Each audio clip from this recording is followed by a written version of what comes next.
better work.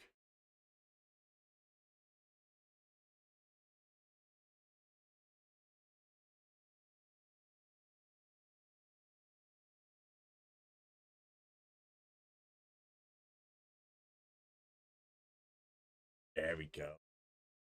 As long as it don't crash out again.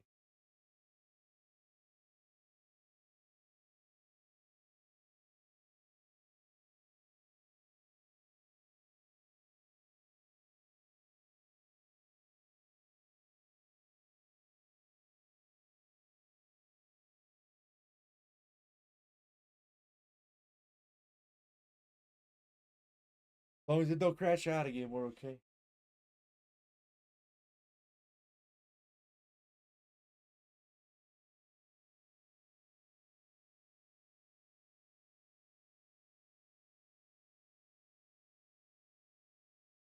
I don't know. It seems like I'm frozen in connecting.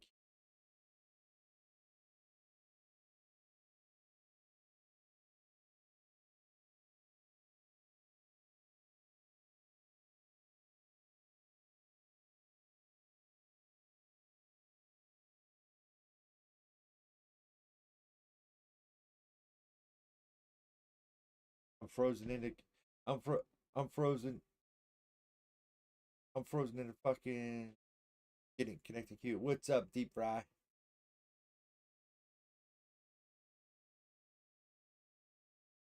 Why the fuck am I having a problem?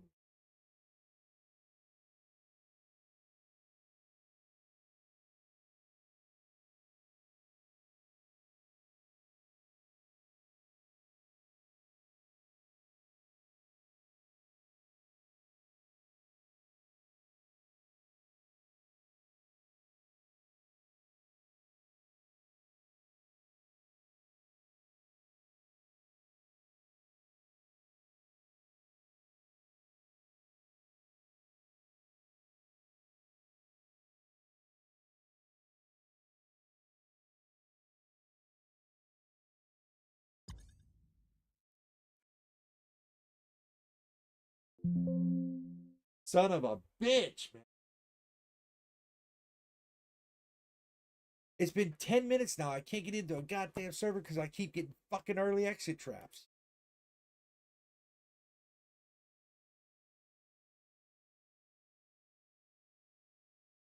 Been longer than 10 minutes.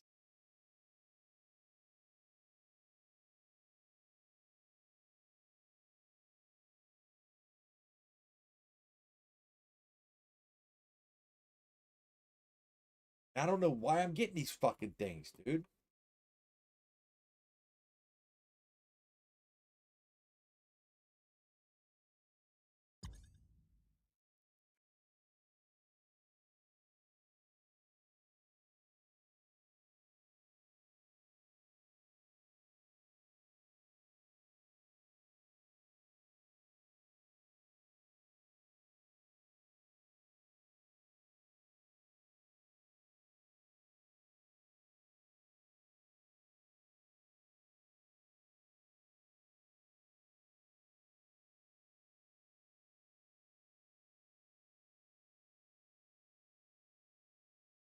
Getting pissed. I can't get into a fucking server because 5M keeps fucking crashing. Keeps telling me early exit trap, early exit trap, early exit trap. Got to restart the computer, early exit trap.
Hey, where's fucking dude?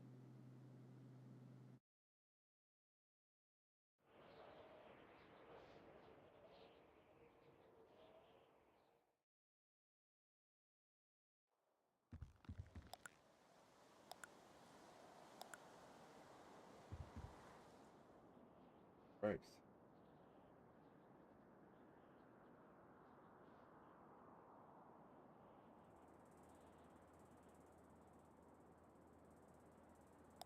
Alright, entering south side. 10-4, I got your GPS. Back out on 34.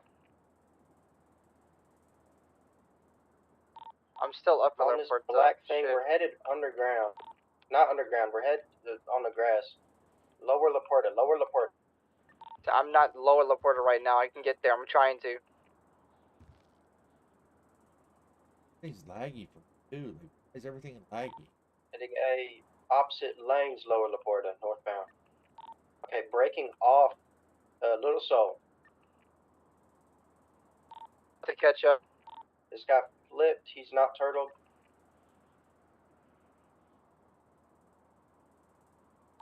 Shit. Go left, Marks, left, Marks. He's bombing South Rockford, South Rockford. He might be taking Greenwood. I see him, Right there, right there. Took a left.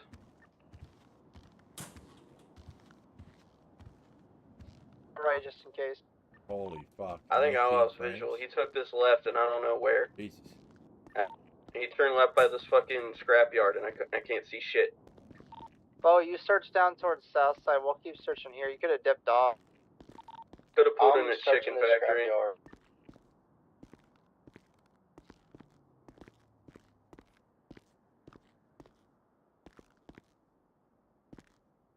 Fuck's up with all this lag right now?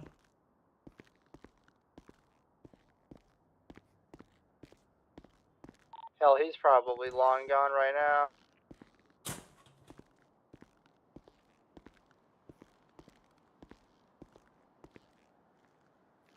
Yeah. When it's nighttime, it's like dark as shit, almost pitch black for me. 10-4, I'll code 60 area so I can find him.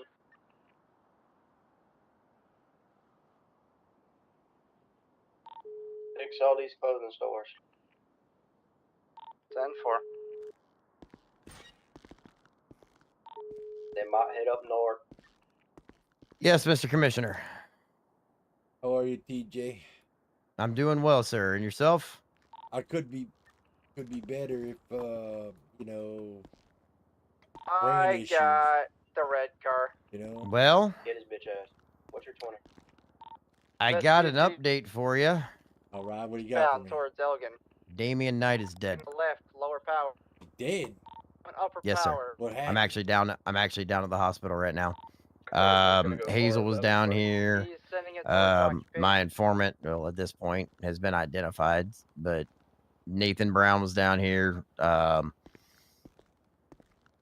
Bo was down here.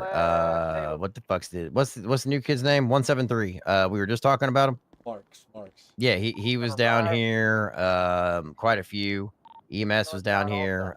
Basically, the pressure was basically kept on him all day long. There was a huge beef on fucking Squawk between him and some group called the Phantoms. They were going back and forth, and I think he was doing that to try to draw the police away, to do what he needed to do, which was go after Hazel.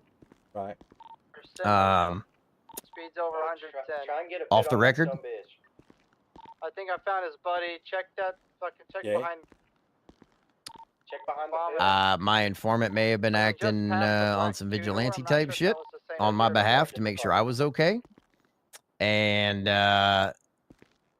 interactions. City Hall taking a ride. He and Hazel were talking. My informant and Hazel were talking. They were together talking for some reason. I don't know how much the officers know. It doesn't matter. Basically, what happened was Damien stabbed Nathan.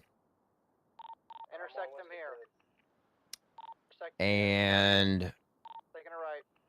also stabbed Hazel, Again. and she shot him and killed him Bay City, in sir. self-defense. That's legit. Yep. It's legit. 10-4 He fucking stabbed her, eastbound, she Bay City shot him and killed him. Avenue. That's legit. Yep. It's obviously you know my past with this individual. Obviously there's still some kind of emotion tied to his death. It is what it is. But best possible outcome, somebody I consider my absolute still to this day brother is up and walking.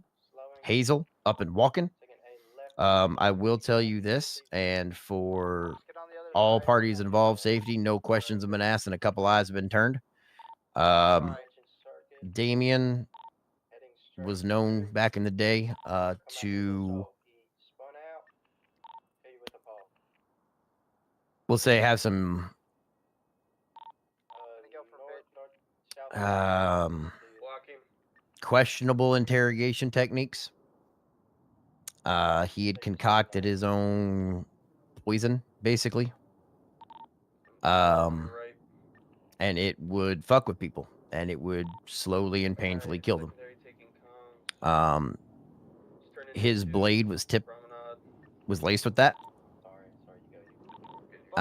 And I had to make a couple calls and call in a couple favors. But I got the stuff that was needed to make the antidote.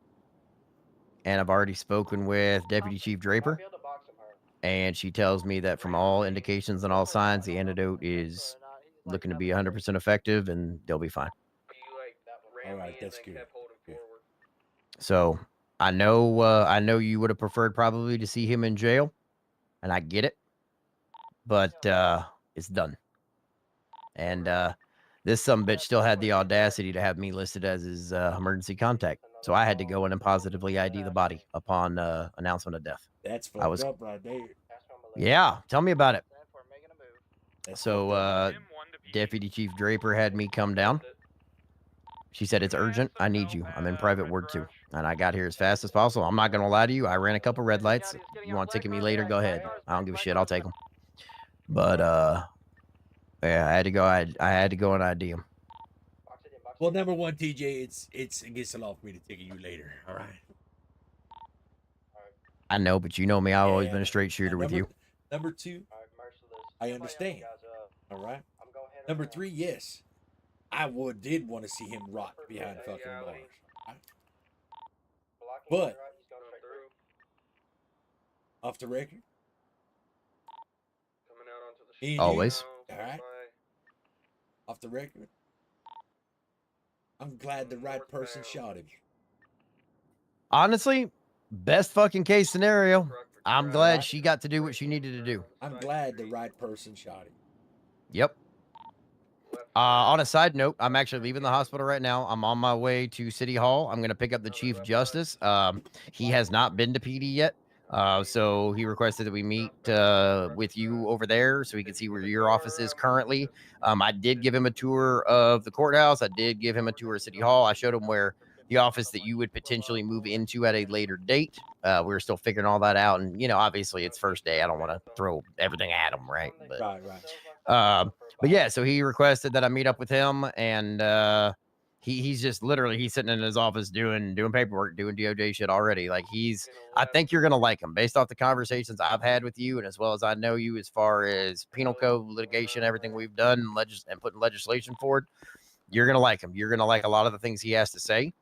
I have finally, with the IT department, they got my official government email set up, so I'm in the official DOJ emails.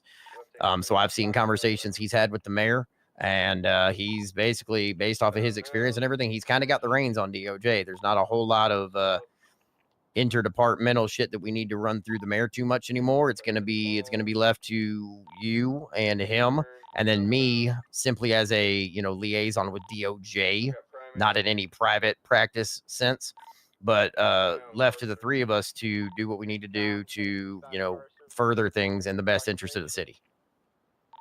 All right. All right. Obviously, if it's something major that we believe needs the mayor's attention or request on, we can go down that route. But he'll explain all this to you when he meets you.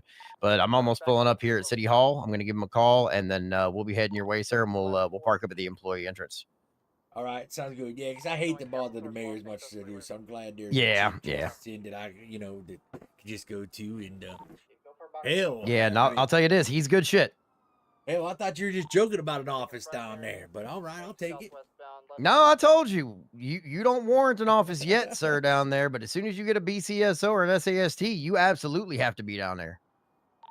A lot closer to neutral to the area, you know. Exactly, and that's for everyone's best interest. So, all right, I'm gonna give him a call, and I'll call you as soon as we're there, sir. It sounds good. It sounds Taking a good. right turn. All right, sir. I'll talk to you soon. All right. And now a left. Integrity taking the left. I'm gonna email him real quick. I'm gonna piss real quick. Southbound. All right. It looks like with this all going on, it's time for me, the commissioner, to spend a little bit more time in Ambition. Lower power Taking a north. left. Back in the tunnel. Before going around. Now northbound. Taking a left at that side street by Pillbox. It's a waste.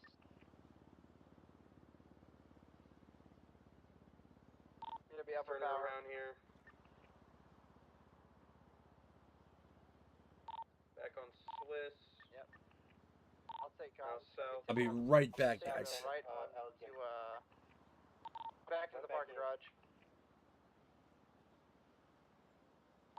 For pit toasty. I'm not primary. I don't got any opportunity right now. And they're hitting well above 80. I'm just saying, when you get it, you fucking take it. Toasty's got primary again. Going through the alleyway down to the south side. Left-hand turn northbound on Strawberry. Swerving around. Wide turn, taking a right, passing the hospital now. Innocence. Right.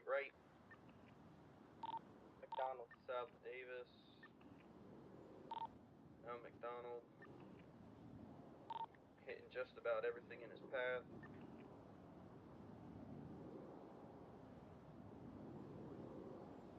Down on the Grove. Go for box. Go for box. Go for box. I can't.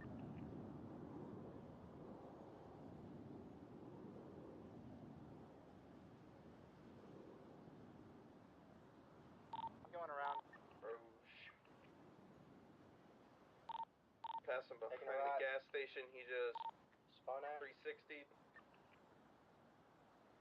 Attaching here. Holding off on pit because of the 50.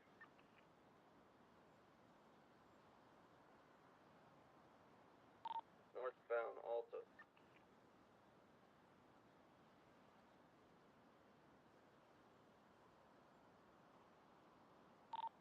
Pit. Blocking. Trying to block them from going down into these tunnels. Going for pit. Pit successful.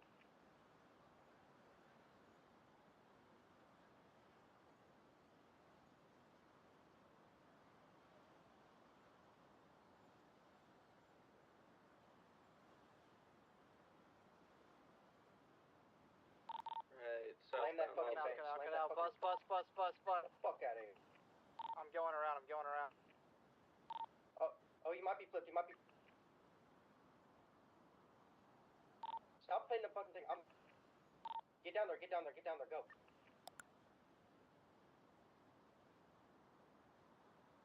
All right, we're back, chat. Go. Okay, so like I said, Keep going straight, Toasty. Keep going straight. with You got in a little 50 under this train path. the chief justice now, it is time for Stand by. South Rockford Another Drive car north. swap. Let's keep the fucking the pits. commish. Job. Right hand Parallel. turn. Try to Palomino intersect Ave here. north. Right hand turn heading towards Red Garage. Blocking. Good block. Through White Garage now.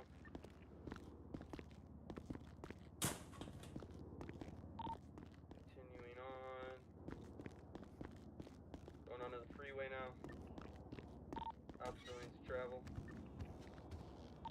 I'm red fuel. Keep in mind this is the third car. Toasty, go break off. Go get fuel. 10-4, He breaking out juked the me. fuel. He's on the left side. Off ramp. I'm still on his Go ass. for pits, okay? I need to see what Heading. emotes we have here, actually. I'm back onto the freeway. Looking around. I'm going to get fuel. Jumping off the freeway. Taking a left-hand turn. Get him. Going for pit. Get him.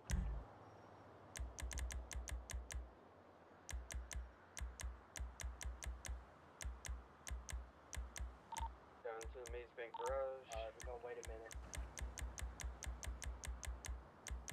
Refuel. Southbound power. Left-hand turn. Going onto the sidewalks here. Southbound Elgin. Refueling. It's all over the road right now.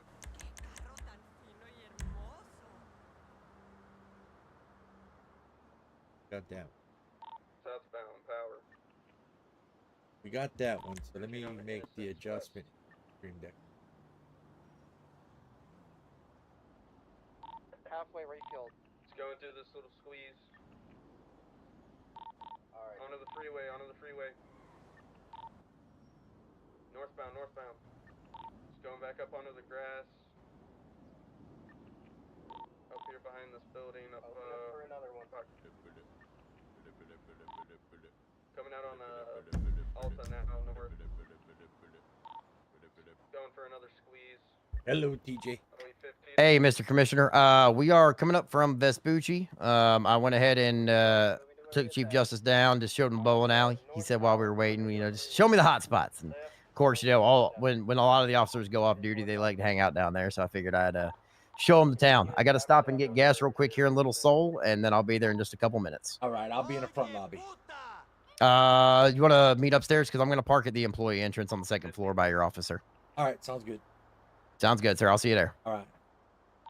About to come out the backside of Cat Cafe. Heading in a little soul. Come on, get. Oh my God. Alright, go for Get it. through the goddamn doors. Oncoming traffic.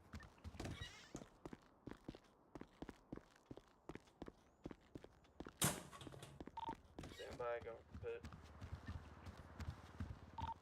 Negative, above 80.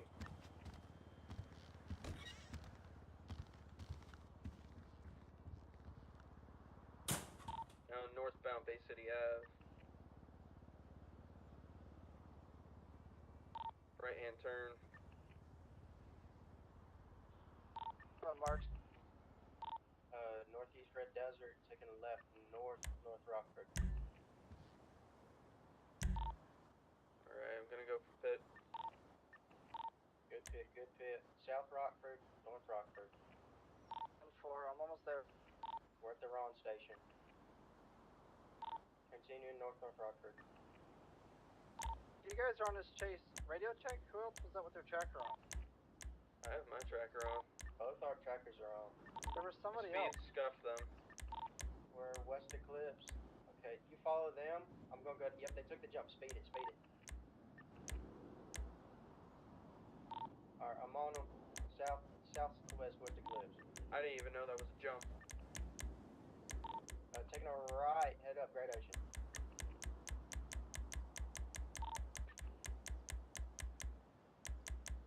We're North Great Ocean.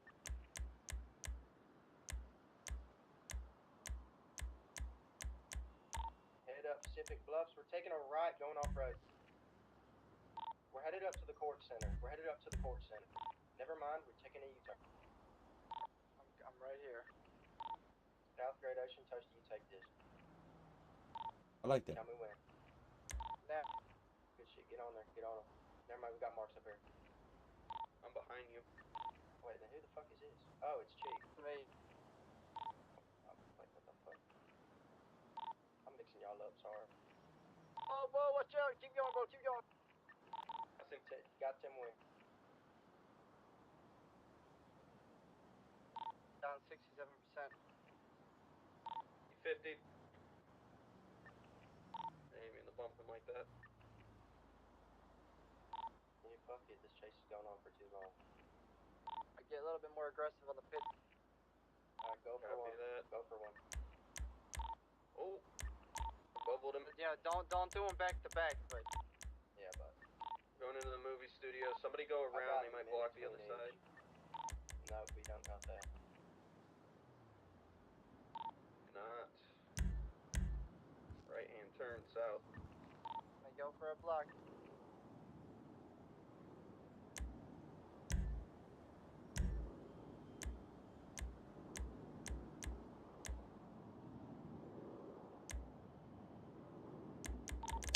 Secondary, eastbound San Sickness. towards. Bro, we were hounding your ass fucking today, bro. Yeah, we'll bump it up to about 100. Copy. Just do 90. Just do 90. 10-4. We'll bump it up to 90 miles per hour Thanks for them bits, brother. or below.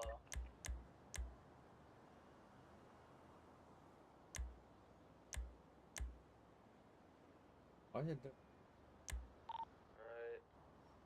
About to pass in front of City Hall. 50. Oh, Oh, fuck. holy. Hard 50.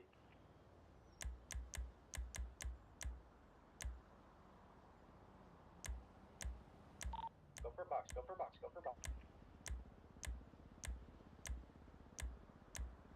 They might have a car trying to come pick them up.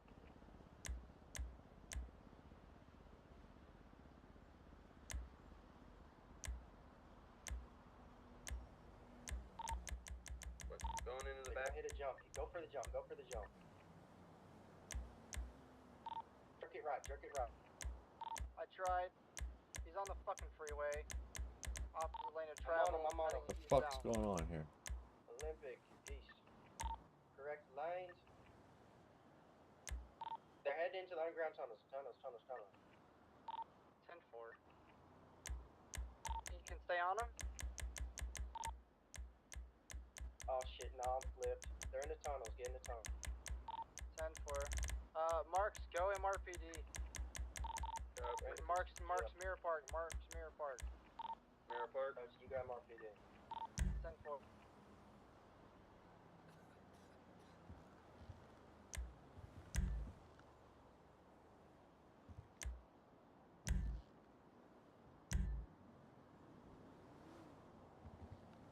Thank you for that bit, Sickness. Appreciate you, brother. Trying to find my right sit fucking.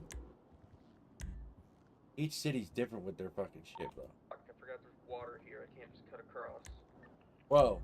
We were fucking on your ass today, dude. Yep. Oh yeah, I gotta get over to Mirror. At least so I Casey forgot was there's on your fucking ass, bro. water in the That was fun, fucking though. outside. That was fun, dude. 10-4.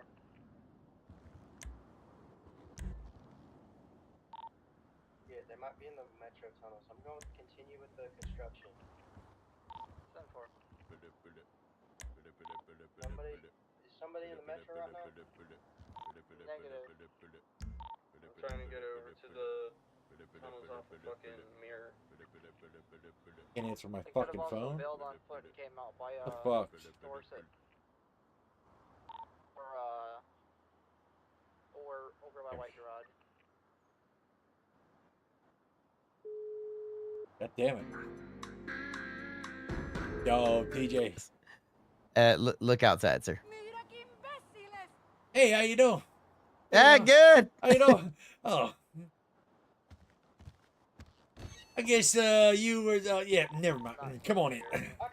Mission road. 10-4, I'm here. Howdy. Yeah, we How just you ain't doing, gonna we just ain't gonna discuss that. Yeah, one. yeah, you didn't see nothing. You didn't see nothing. No. We Look, ain't gonna discuss that one. I was just did explaining go that ahead what a and tell man the does Chief in the Justice. privacy of his Yeah, own home, yeah, you know, that- in his office, you know. I was Ain't just no business of mine. you know, got in this business you got to make sure all your muscles are stretched. Yeah, that's. Hey, look, man, that looked like some calisthenic shit Yeah, right we, there. yeah, it was Well, calisthenics, a couple different. Yeah, well, yeah, we won't discuss it. All right, so let's go Yeah. ahead and I did let the Chief Justice know that there is an agreement between DOJ and LSPD of what Yes, our sir. procedures are when we get in here, Yeah, so he yeah, I would understands. imagine anybody past that door is, you know, if they ain't got a badge, they getting searched, right? Damn That's- right. For sure. Yeah, that's just security protocols. I ain't putting on airs. I ain't no fucking, you know, expecting no preferential treatment in that regard. So Well, I'm glad you said that because I'm trying to do my job, but Gonna move my TJ, guy remember the other up night to when I couldn't? Yeah, you having that issue again? Yes, and I don't know why. Would you having dealt with me in the past, would you say that you trust my better judgment here, and if I present my bar card, you'll allow that right now? And Uh, anything that he does or carries anything that into he here, does I'll that take says full you will responsibility lose your for. bar license. That's fair enough, sir. All right. All right. oh well, in that case, Hey now. Okay. I'm just gonna look for the keys. All right, sir. We'll follow you to your office. Yeah, I still got one running. Yes, because after we're through, all right, everybody, put them up. after we're No. Oh, through, hell, we're fucked. I'm gonna have to take a little nap. And here's the thing: when I take a nap, I have brain issues, trying to fly back in the city. It pisses me off because the plane gives me this thing called an early exit trap all the time. Mm-hmm. I have no idea what the fuck that is. Yeah, I don't know, man. There's some commuter shit right there. That's some Spirit It just Airlines pisses shit, to me be off. honest. Yeah, I know. So hopefully I'll be able to fly back. Yeah, I ain't even Ah, gonna do what you gotta do, pal. We can Still stand up and self-stunning talk. now. That's fine. Yeah, yeah, yeah. You wanna lower voices for that? I mean, it ain't nothing crazy. We can talk regular, honestly. That's Well, fine. let's just lower voices in case you know, these I need walls are somebody paper here thin. The to- architect didn't put no insulation inside of them, so they're paper thin. All right, no worries. You can Yeah, just but move a little closer basically, to sir, Big Mouth. I'll officially make the introduction. Commissioner Matt Casey. This is Chief Justice Elliot McCoy. He just flew in this morning. Nice to meet you, Mr. Chief Justice. Yeah, nice to meet you too. Let's see. Let me get you my number here. Just first thing before I forget. I'm fucking drown myself if I try and swim. All right. I don't know how much time you got, but I got like a whole list of things I've been working on that I would like to, you know, talk through. I'm sure you do too. You know, talking to TJ for a while today. Seems like you guys have been working on plenty. So, whatever amount of time you got, I just want to be respectful of that. So, how you doing right now? I'm You doing need great to, right now. yeah. Okay. I got Well, all the is time there in the world. anything immediately pressing that you want to lead off with? Do you want me to kick off? How you want to do this? You know what? I'll let you kick it off, sir.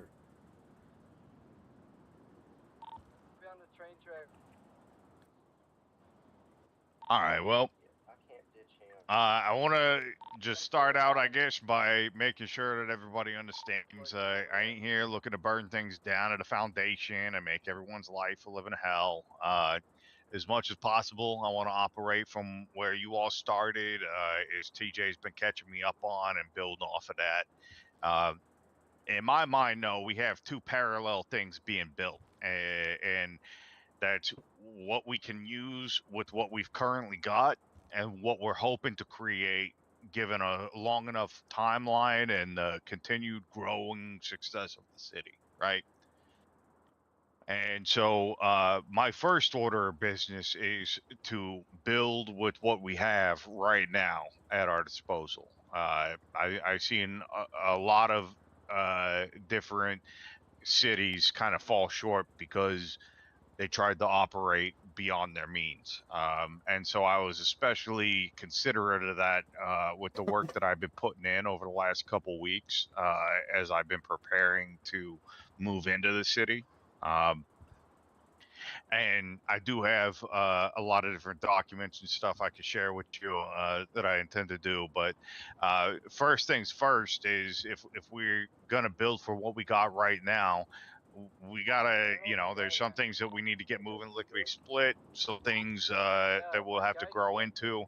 I have a rough idea of what I think is attainable today, and obviously I'm gonna be counting on your guys' input and feedback a lot in determining whether or not I've got any accuracy behind that at all, and it's all subject to change day to day while we're working in the wet cement right now. But in order to ensure that what we're building now is fully sustainable with what we got, I think the first thing we got to do is take inventory. So to that end, I'm going to be asking for a widespread campaign, and I'm going to be asking for the both of you guys' help in doing this as well.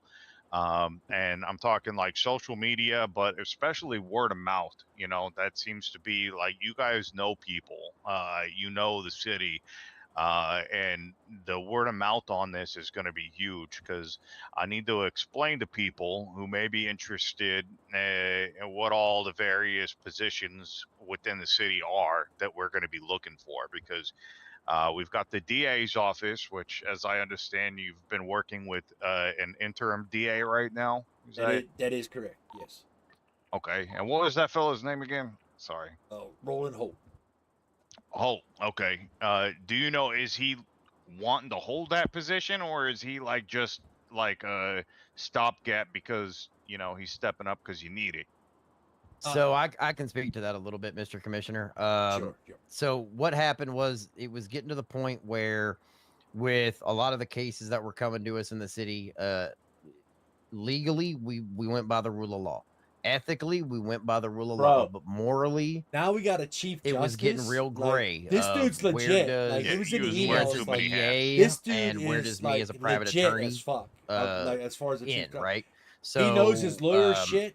Like, Officer big Holt, time. like I think said, he came used to from be a the big chief of police. He stepped down when Mr. From what I hear, he Commissioner came and from the a new big chief came in. You met Mr. known McFarland wide earlier 5M tonight. server. I'm not sure When which they one it is. stepped It might in, have been, he I don't think it was graciously, Pixel. It stepped might have down been and Pixel. worked in the motor pool for them for a while and helped out where he was needed. He's and here then to get the. when He's I here to needed to get step the back, DOJ off the he ground. stepped into that position. Well, now I that know he's not looking to hold it. this is happening, but he is doing the job for right now. I've been spending a lot of time over in HG. More time. I've been spending more time over in HG than what I have here.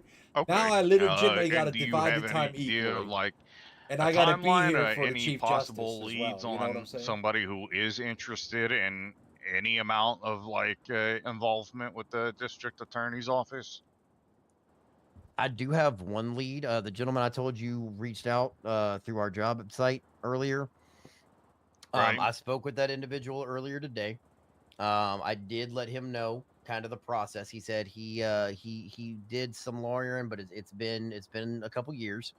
But he was interested in getting back involved, whether it was an entry level with mayoral security or something, even something as small as that. If he understood if he had to work his way up, but he was definitely wanting to get involved with DOJ, possibly even looking into an attorney if he could fly under someone's wing as like a paralegal for a little bit and give him more time to study up, things like that.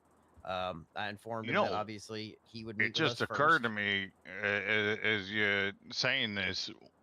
One avenue that might be like the something. You guys had a great turnout for this car show tonight, right?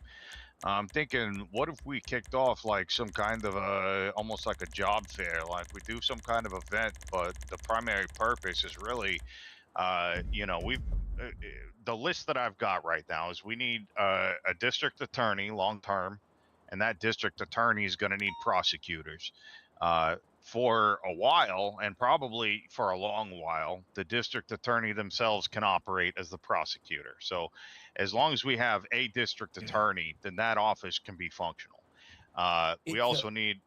I'm going to say this on that real quick. As far as the job fair, and Mr. Commissioner, obviously, I'm going to say this off the record. 90% of the individuals you saw tonight would not qualify for any DOJ positions based off of their criminal record. And I'm going to say that right now. Yeah, why I know that isn't any needing to be discussed. But what I think was a good idea that you also brought up, I will, on behalf of the DOJ, when you are ready and you let me know how you want it worded, I'll put a advertisement up in the yellow pages in addition to my private practice ad. and that will always stay there. So if anybody looks up lawyer, that will be there, and I'll put an ad in the yellow pages, and I'll speak with the newspaper company about putting something up that DOJ is hiring, and that way we can get that out there to the people that aren't necessarily at these events, maybe looking for a more civil way of life, and that'll help us weed through it without people coming and just bullshitting us. Yeah, that's what I was going to suggest. I was going to suggest that uh, the city newspaper, because I would like to get some in the city newspaper as well. I definitely need. Now that we're getting the judicial system up off the ground, I definitely need. Right now, my officers are getting more hours. Same one, maintaining law and order in the city. So Yep. really would like to do that as well. And I did speak with EMS about us just having a little party at the beach, kind of a little, like at a job fair, but Yeah, even if it's under the guise of something like a fishing tourney or yeah, whatever right, whatever the fuck right. it is.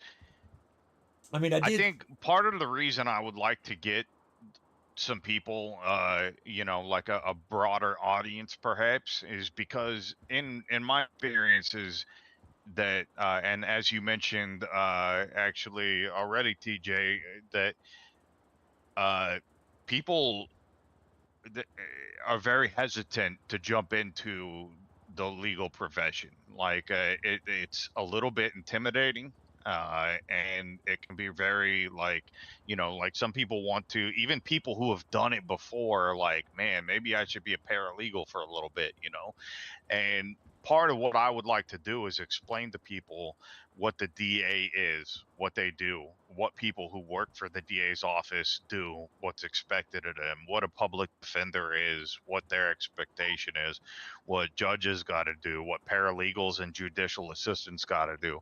And if it's an issue of like somebody's been bored around town, like to the point that they've been, idle hands, get them in trouble, and they maybe went down the wrong path, and we got to look at like cleaning somebody up.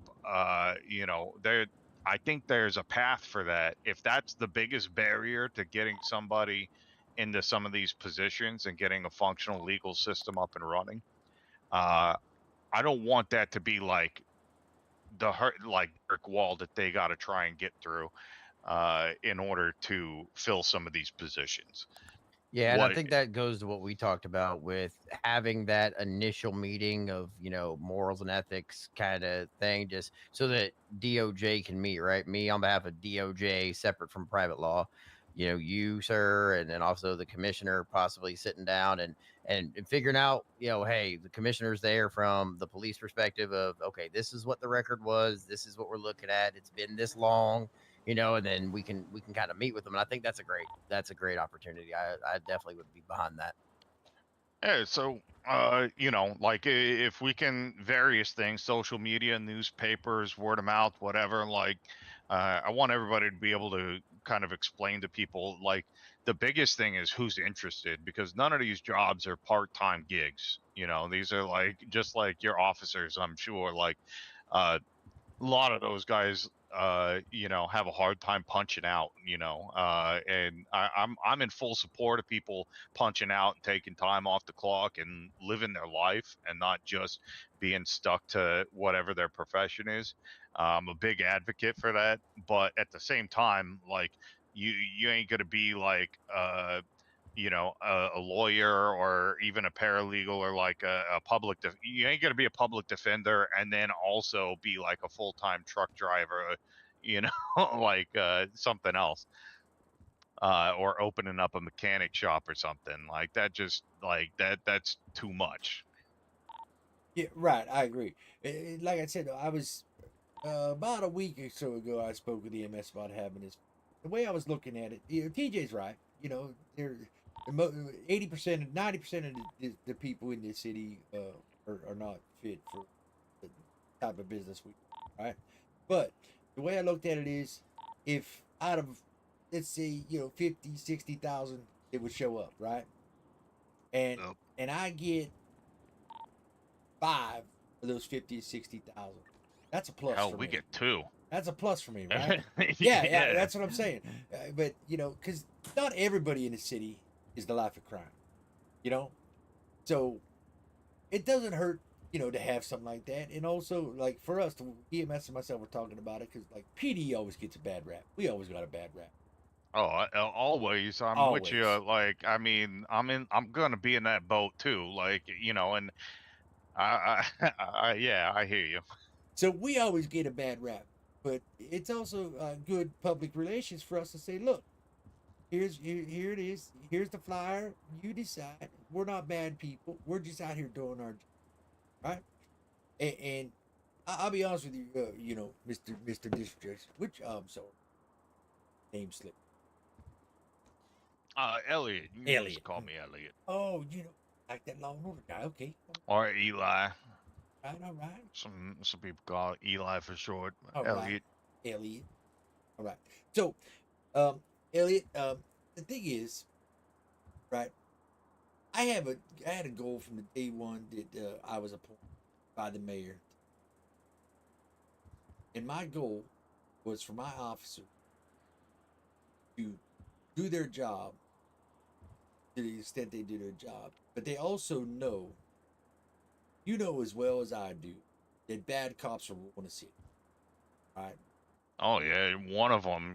One of them in a Just bunch is one in a gonna. bunch will ruin the city. One bad apple in the bushel ruins the whole bushel. Well, I made a statement to my officers my first meeting with them. Hey, I advised them that we are not going to be bad officers, right? We're going to be able to, per se, we don't catch him in the chase. Well, goddamn it, we're going to catch him sooner or later.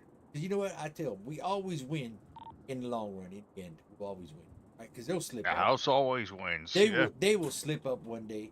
And here's the thing: they'll slip up, and if we got the evidence on them for the previous crimes they did, we could charge them for that as well, right? Yeah. So, I always tell them they always win. So I think you're getting at what I'm telling you here, right? Yeah, actually, that's my second point. Moving on from like the job list and stuff is actually the exact thing I wanted to talk about is prosecutorial discretion and the spirit of the law, and No, that's no, no. where His I mic's live. not broke, bro. I What's don't up, believe Danger? that we need to be so hampered down by, especially right now, because we're working in wet cement. I don't think we need to be so hampered down with everything being so black and white that you guys don't feel like you've got enough room to move around when something just feels wrong. Right. I ain't gonna come after you guys because you decided to take it easy on somebody because the deal that the book said they was gonna get was raw.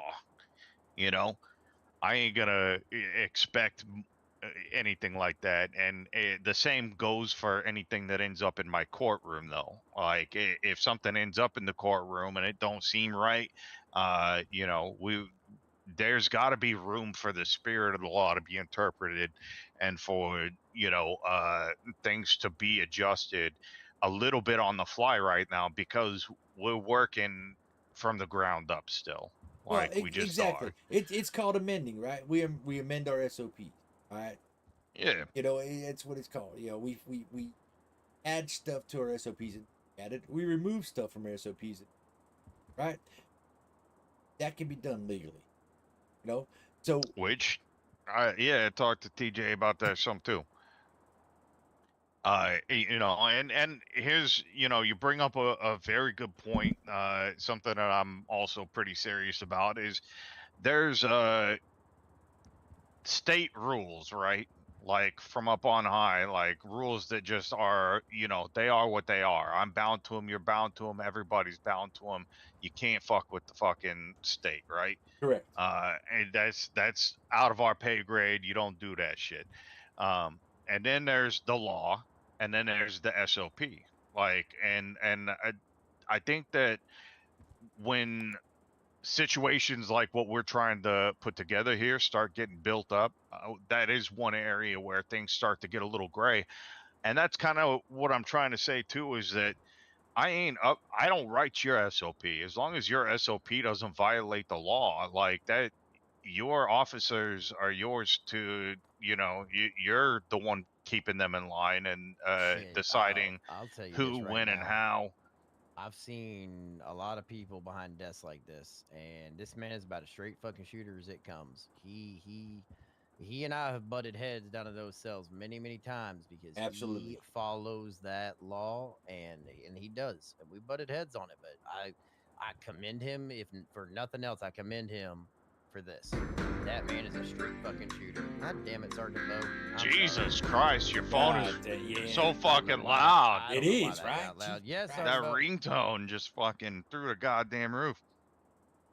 All right, I'm up in the commissioner's office. I don't need to be up here for this whole meeting, so if you can meet me upstairs by the commissioner's office, I'll walk down with you. Thank you. That's I don't know why that was so fucking loud. I apologize. It's Mr. Commissioner. You have you got never the heard my phone that acoustics loud. right. No, I never heard Like, it that loud, but it was loud. Trust me. Yeah, it has Trust. never been that loud. Yeah, if you just want to let me out the door real quick, Bo's gonna come up and get me. I guess we got somebody downstairs that needs an attorney. All right. The party never stops, sir. yep. Good luck with you. Yep, I'll be back up here in a little bit. All right. So we was talking, state rules versus laws versus SOPs a bit, and that's kind of where at that point, like anything that falls under SOP, you're gonna have your SOP. You can rewrite, enforce that at your discretion. That's your house, man. I ain't never gonna stick my fingers in that unless obviously something is like against the law, which is a very rare instance that I've ever encountered, is that somebody's SOP is just flat out illegally written, or written in a manner that it contradicts what the law ought to be.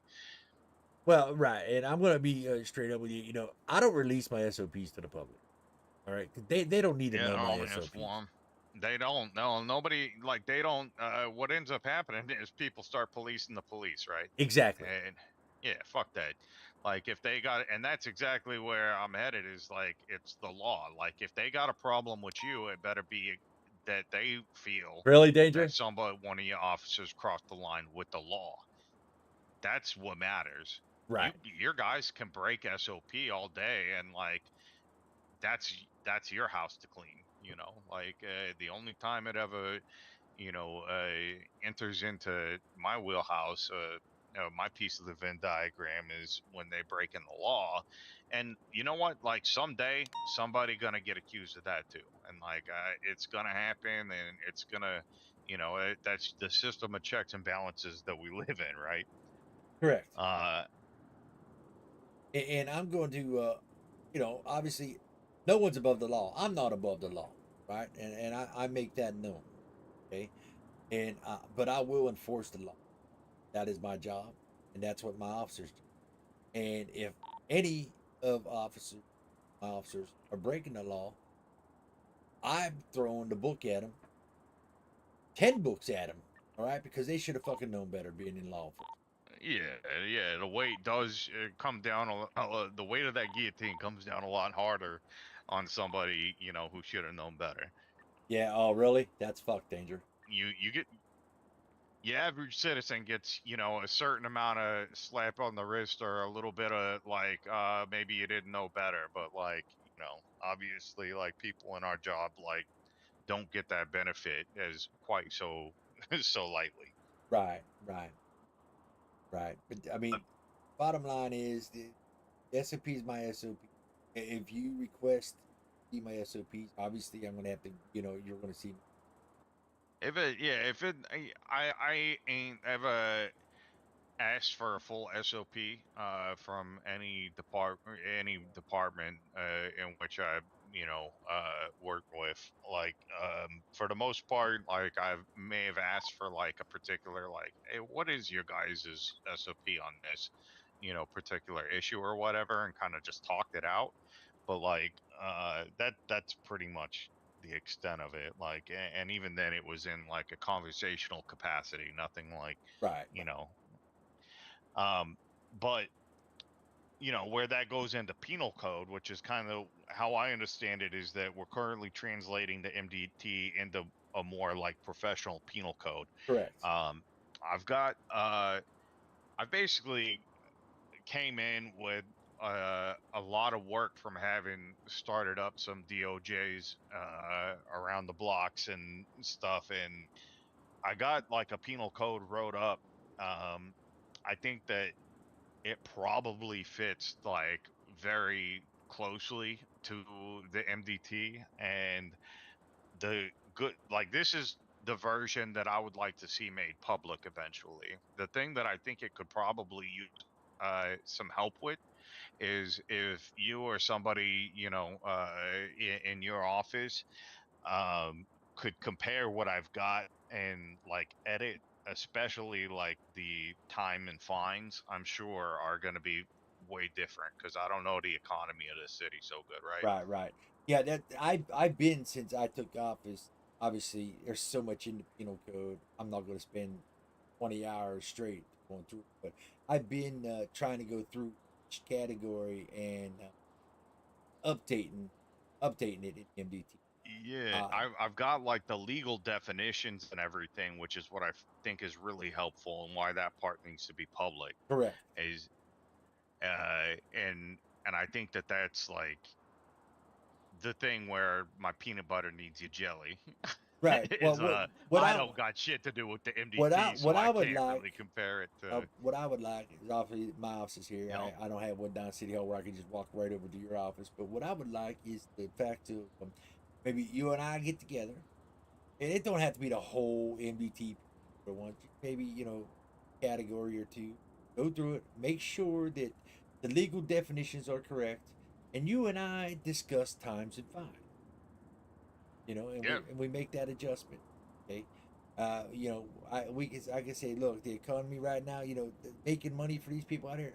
Here, I make $40 a tick, right? For a commissioner, that's compared to other cities, that's low as hell, right? But yeah, compared to the economy in this city, it's that's pretty damn good. pretty decent money, right? So to have a fine of like other cities, let's just say for like a felony DUI, right? A fine in another city could be, you know, $5,000, right? 5 grand Yeah, or more, exactly. right? And it won't. That would make sense here. You can't. You can't You do can't. that here, right? So I mean, a felony DUI here would need to be like $500. Yeah. You know what I mean? So that's where we got to make the adjustments on the fines, because I don't I don't foresee the economy um drastically increase. Now, it might increase slowly over time. And when that happens, True. I could go through that myself and adjust them, 100 here, 100 there. Not a big deal, right? Or because, and it's most of them, they'll probably just stay where they're at as long as the economy don't increase. And then you get these criminals out here. Well, I don't want to call them criminals, but you get the individuals out here that end up getting away from us, and then somehow they got a lot of extra money to afford fines. Right. So I mean, you're pretty much Right. damned if you Right. do and damned if you don't. And that's, but It's just got to make sense for the it's got to it's got to make make sense for the big picture, and it's got to make sense for the little picture all at the correct. same fucking time. Right. Correct. Here's the thing, like, and I tell my officers, if you want to do a reduction, I'm fine with a reduction, but there will be a reduction on time. There will not be a reduction on the fine. Okay. And I'm sure you understand why for that, right? Yeah. I mean, for the most part, yeah, I get it. I mean, because obviously the economy here is hard. It's hard to earn money in this city. I'll be straight up. I mean, I'm not out there trying to earn money. I make my money right here, but I talk to the people on the street. I do my PR. I go around talking to them, ask them how the jobs are around here. It's like if I ever got fucking fired, and I need to get a job, would I be struggling, And they tell me how hard it is to make money in this city, right? So my officers, if I'm making 40 a tick, imagine what my officers are making. Probably like, I think, well, actually, I know a regular officer only makes $10 a tick. That ain't the greatest for a regular, So, not only that, but their payroll comes out of the PD fund, right? So if we start reducing the fine, Yeah, that was That's a question I was curious. I know some departments operate like that. Some come from, the state pays and a city pays. So I was yeah, that's curious. Banks, bro. That's That Banks. that was something I actually had forgotten to make note of. So Yeah. you guys Well, it's are Elliot. getting paid It's out of Elliot, but I think it's basically, Banks. I'm your not sure. your catch, right? Right, right. So I mean, yeah, but so without that, they don't get paid, and my officers need. So,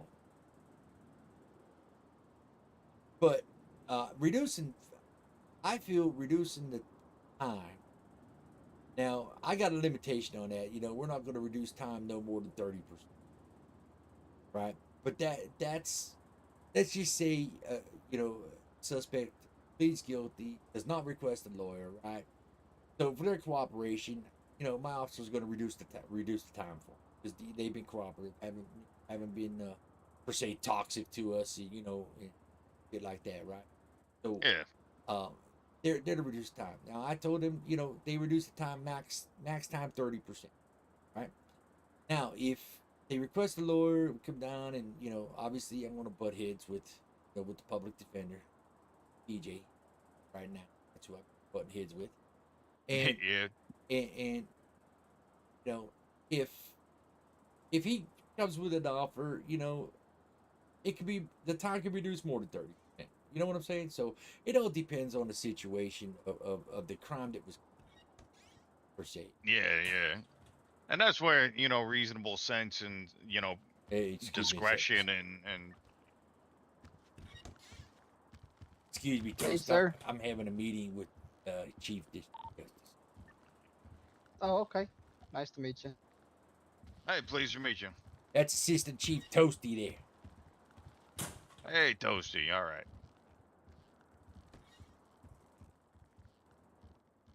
So, I mean, yeah, I'm picking up what you're putting down. I think it, like once the attorneys, get involved or whatever, like, they gotta obviously justify their salary a little bit too, and and so enters into the economy a little bit more, and that what I would like to have happen, and I guess this kind of goes into like this is the judicial process that I would like to see implemented. It's going to take us getting bodies into a couple of positions in order to launch this. But um, I as think I it's understand Banks, but right I'm not sure, now, Stuffers. working with TJ from his point of view, But I'll tell you. anyways, I'll is tell that you. Hold on. you guys' like jailhouse negotiations have been operating almost like a bench trial type situation, like just a on the fly kind of bench trials or something like that. Uh, Yeah, yeah, I, yeah. I definitely believe that the two most important positions that we need in the city right now, we need a district attorney and we need a public defender. I do. Uh, I do agree. I do agree with if that. if we get those two positions filled, we'll I be know it does. dead on ready to roll, and we can have a pretty lock solid functioning system. Those jailhouse negotiations, that should be like the bread and butter of a public negotiator. They should come into the city and clock in just like you do, and be on call for exactly that sort of thing. It's Banks Fernsworth. They're I just looked they in should be the Discord. It's him. unless obviously Elliot whoever gets McCoy. It's him. snatched It's up Banks. has got private counsel. Uh, a public defender should be like on call to just come down and negotiate in the cells if that's what's Yeah, it's requested. Banks. Obviously, like the people who's getting there, who's calling for a lawyer or whatever, also got to know that like they're just kind of eating up time too. So like if you got them dead balls, like dead to rights, and they're just wasting time, like trying to draw out the clock Absolutely, or Stuffins. draw I know, things bro. out, and I there know. ain't really no room for negotiations. The public defender's And gonna the need city's to starting to tell them pop that. off too. That's what's Like nice, bro. that you Better ain't really than got a our new case, and we're era. not going to work this case down to much more than what they're offering you already. I believe that knife cuts both ways. At the same time, I would hope that as we develop a relationship with the public defender, that they could be trusted a little bit to interpret, like, okay, well, there's like this or that extenuating Yo, circumstance, Duff. and like, the evidence on this charge is maybe a little shakier than that charge. And then maybe they can negotiate things a little better than that 30% leeway officer discretion Shit, I that you forgot guys to have in post place right in now. the But Discord that that I would all was be live like in the Ambition. public Fuck. defender. Like, to me, that's like their 99% of Copy and their paste job that for me, would just be Stuffins. to clock in and handle strays like that. No, yeah, absolutely, absolutely. I agree. I agree. And then, so if we're in agreement on that, like, next step, I would like to, and this is kind of goes along with some of the PR point of things, I would like to open up civil court, open to the public, like probably starting just like one day a week for a couple of hours, like on a schedule type thing. And this is where, like, uh fucking Johnny says Sally's been fucking his best friend or whatever. This is like your Judge Judy type shit, where Yeah, like right. two civilians come into court and they just argue it out, and more like an arbitration than anything else. And the judge will, at that point, it's really like fashion court. Like, it could be like real low stakes stuff. Right. And It could be Johnny pushed Bobby, now they're suing, shit yeah, like that. yeah. Right, right. And in most cases, I want low stakes money sentencing with those, with like a focus on outside the box thought, like more like losing a bet with a friend than like I'm gonna fucking sue you into oblivion, right? Right. And that's where civil court would be, for the most part, in my mind. Right. And I have plans for civil court stuff as well, right? Let's for say I'm implementing a point system against, driver's license. Okay. After so many Mhm. points, they lose their license. Right. After a certain amount of time that I would have to come to you about, and we have to go through this. But let's just for say, after a week, they get come back, get their license, right? If they Mhm. lose their license a second time, they're not going to go through driving school, right? They got to go through a driver's exam, No. right? And I want it to be able to go to if they're losing their license, I want to be able to implement the civil court system that as well.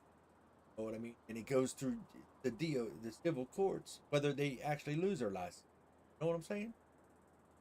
Yeah. So I mean, I think that could go somewhere between civil court or the next step, which is bench trials, full on bench trials.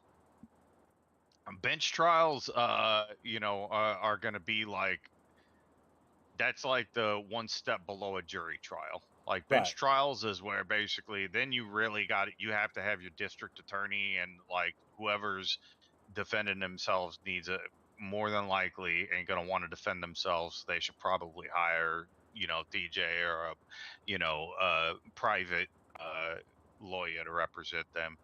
And that's where I would say, like, the arguments of, like, is your license getting confiscated? Is your, like, what are the actual, I don't, I'm gonna have to be real with you. I ain't got like a ton of like, I ain't got a big grasp on like the point system or any of that shit. So I'm kind of talking out my ass on that.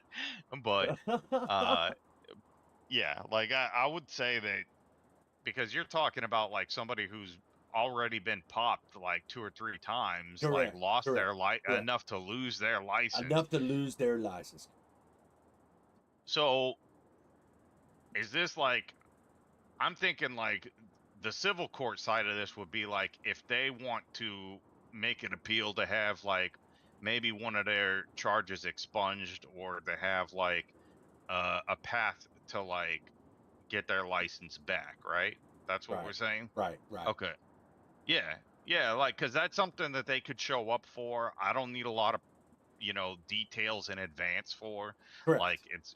it should be pretty cut and dry. So yeah, I would say that that falls under the civil court. You're right. You're right. Correct. And then with the civil court stuff, you know, I do like I said, I do like that. I mentioned to you about the driving school. So I also in due time would like to get community service in as well. Absolutely. All Yeah, there right. needs to be a path to rehabilitation and like getting people's records cleaned up and stuff. And community service and different like acts of service around town, like the especially in the civil court type stuff.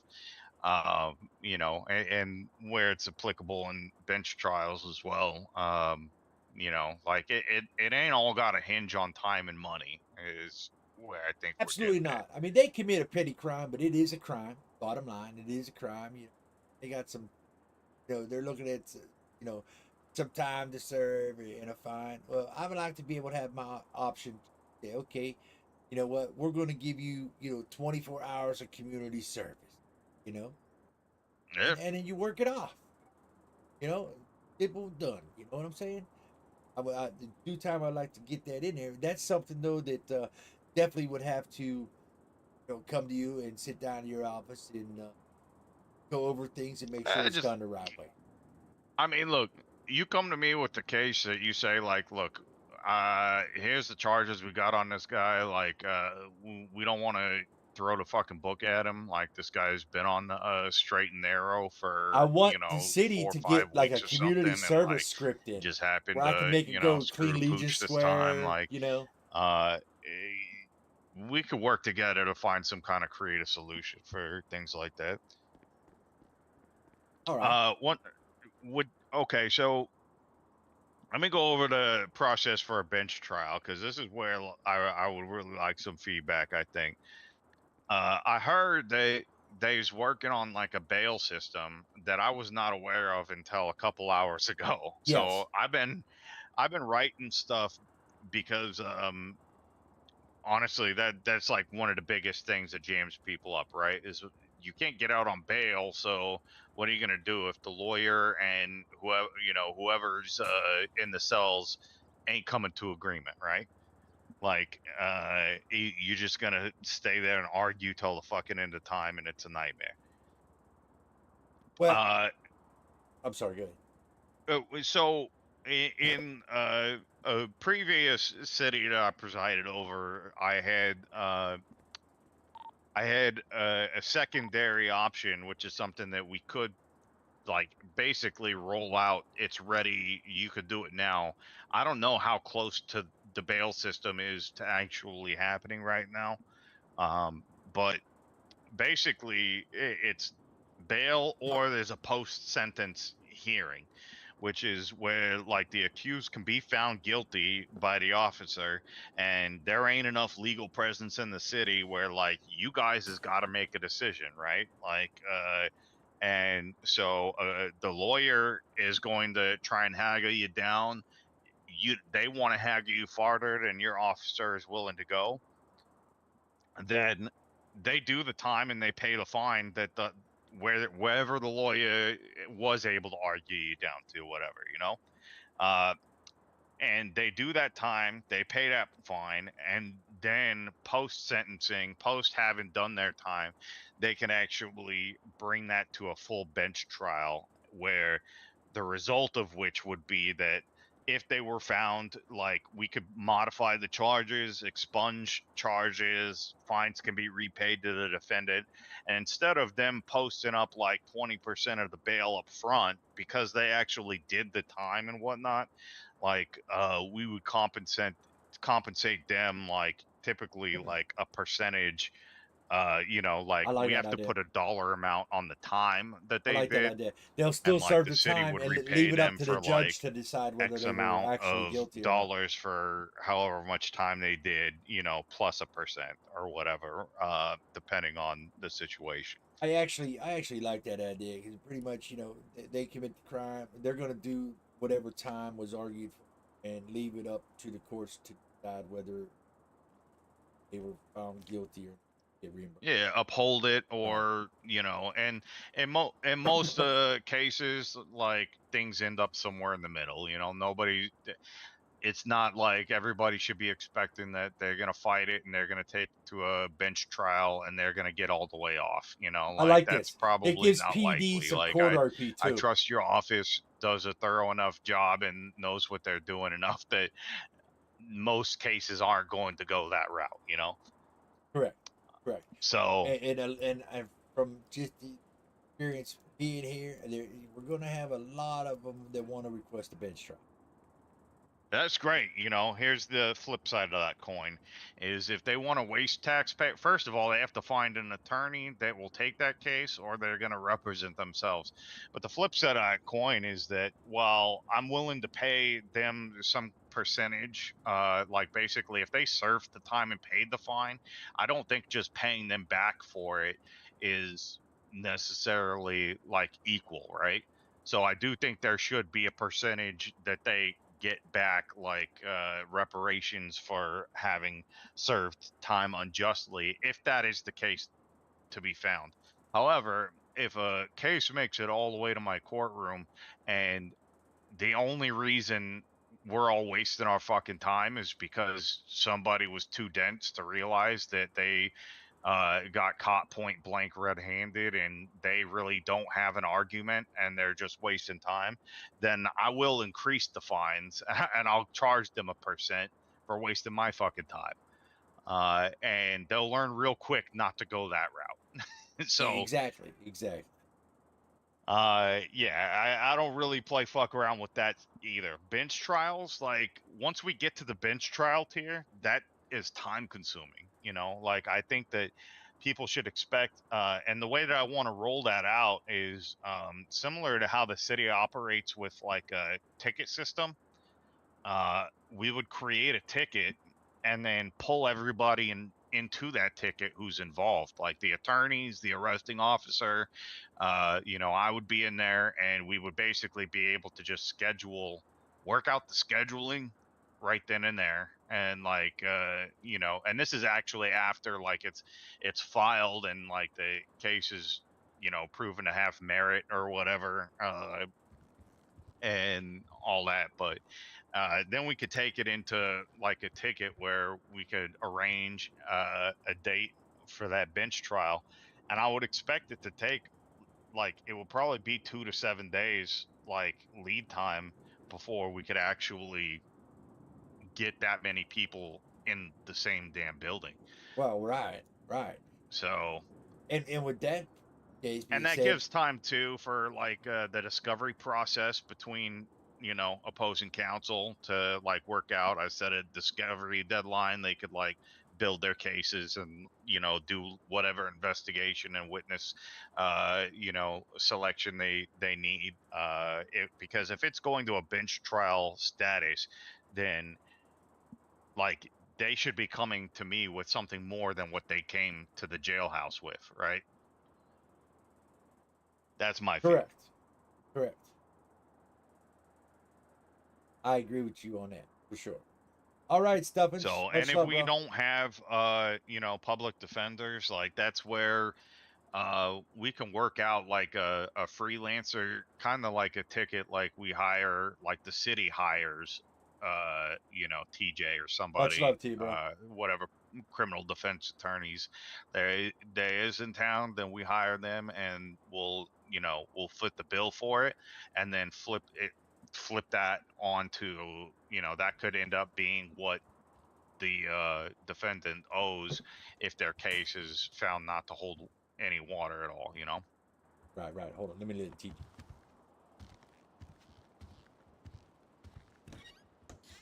Thank you, sir. I appreciate it. Yes, sir. Sorry about that. No, you're good. It's a fairly quick one. We just had a little dispute over a couple charges, but it's all good. Everything's fine. Yeah, I was just In fact, talking. actually, if you want me to tell you what happened down there so that y'all can use this as a reference now the charges are filed and it's discussable, I can tell y'all the quickness of what happened, just so y'all can use this in your discussions, because we got to figure out something with some of these fines against some other fines. And I know, Mr. Commissioner, you're still going through making sure fines are right on things and what works Correct. with the economy. And I know Eli, you're going to be working the same thing and looking to see what reasonably fits with the economy and what is fair. And I know that's for y'all to do now and figure out who's what. But like, basically what it was there was no evidence of this individual driving the vehicle. The other person that they had down there Jesus, was my driving the phone is vehicles. fucking loud as shit too. Yeah, You guys. no, we pretty much all of us have the sound for squawk off. We have the notification there so that we can make sure we know what's going on in the city, but we all turn that sound off. If you look at your settings tab at the bottom of your phone, you'll see notifications and you can turn off the sounds there. But but basically it was they had no proof of him driving. It was the fact that he was in another car. Excuse me. In a meeting, call you back. And that's fucking loud. I know. I don't know why the fuck my phone got so goddamn. I think it's because I'm standing right next to the wall. I apologize. It is never this loud. But basically, there was no evidence of him driving a car. It's because he was in a vehicle, so there was a Grand Theft Auto 8, but he didn't drive. They had somebody else for Grand Theft Auto 8 as the driver. And I was like, you can't charge both. If he didn't drive, no. Right. And then Yeah, I was like, and at the same time, you have reckless evading, which he wasn't driving. And they were like, that's fair, but he did run from us. And I was like, that's evading. That's you can evading, add that charge. yes. I was like, you can add that charge all day. You're fine. And then I said, if those are the charges and the fact that he's been compliant, would you come down to $175? Came down to $1,500 still. And I said, if it's $1,500, he'll plead guilty for $1,500 in full time. And he said, that's fine. And I said, all right. And it was in, out, and done. But yeah, little stuff like that. We're not running full bench trials, blah, blah, blah, drawing it out any longer than we need. But I'm down there hired as an attorney, so naturally I'm going to review the charges, make sure it fits with the narrative, make sure that there's evidence to support. And they had their photos. They, it was an armed robbery, and they had photos of the individuals wearing the clothes that they were just wearing inside the store with a hostage. So all those other charges, evidentiarily proved. I didn't even bother dealing with it. I wasn't going to argue shit. So it was very simple, very clean, bing, bang, boom, in, out, 20 minutes, done. Simple day. So that's kind of how we've been running them right now, sir, until we get this either bail system completed and put in place, or bench trials, or obviously what you were discussing. I don't know what y'all have and haven't. I'm not going to speculate on that. I'm going to do a quick recap talk about that. Yeah. Catch you up real quick. I was in the middle of a judicial process review. I just talked to him about how jailhouse negotiations, in my opinion, are going to be handled like primarily by public defenders or private counsel such as yourself, and it's going to go exactly the way you just described, just negotiating with the arresting officer and breaking down charges bit by bit. And like in most cases, I think that the officers, it sounds like from what you just described, they ain't like got their head so far up their asses that they're gonna like argue with you when you're making sense. So that seems to work itself out. And if that's the best the client can get, then like, you know, you advise them to take it.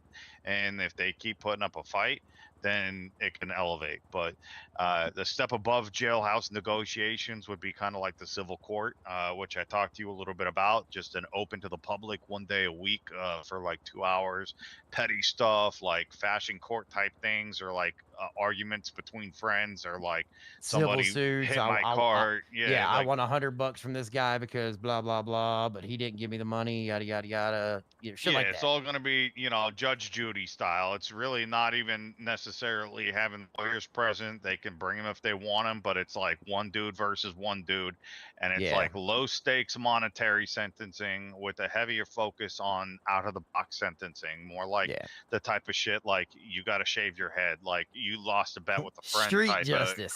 Yeah, exactly. Yeah, like, you owe him 2 ham sandwiches and 5 laps around this building. Yeah, like something that fits the case, you know. Yeah, we've done that, and I would like to be present for those, just as DOJ, just for, you know, to have an attorney present in case anybody's like, I want a public defender, but I'll be there just for the fun of it. Kind of like how Judy has like the bailiff there. I'd just be kind of standing there for fun.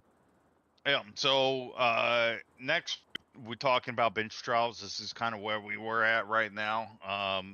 And we talked about the bail or the post-sentencing hearings, and that's something that I want to drive home because post-sentence hearings are something that we can do right now today. And I don't remember the extent to which I went through this process with you, TJ, but basically this means that the accused could be found guilty by an officer. You guys didn't negotiate to their satisfaction in the jailhouse, and so they go, they pay the fine, and they serve the time. This is doable without having to get the bail system up and off the ground right now. Like, you guys could do this, and then if they want to fight the charges, that's when we would take the 2 to 7 days or something and put together like an actual bench trial, get the ticket opened up where we can put everybody who matters in there, get all your witnesses lined up, get the discovery charges, give you guys to build a case. The district attorney and yourself can figure out what's what and spend your time like before the actual bench trial date getting your stuff together. And I was telling them that basically, like, we just got to put a monetary value on time.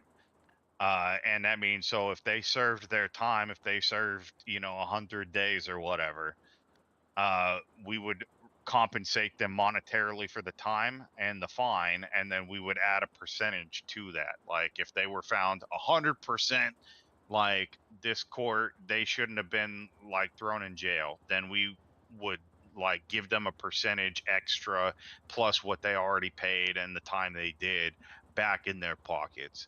And oftentimes what I find is that these types of cases are like kind of how it ain't that different from how the jailhouse negotiations work, where you guys go down there and you're like, this charge was kind of not really great. This charge, yeah, okay, that one holds, and you just pick it apart bit by bit, and it ends up somewhere in the middle where like one person, maybe they get paid for a little bit of their time and a little bit of their fine back, with a percent.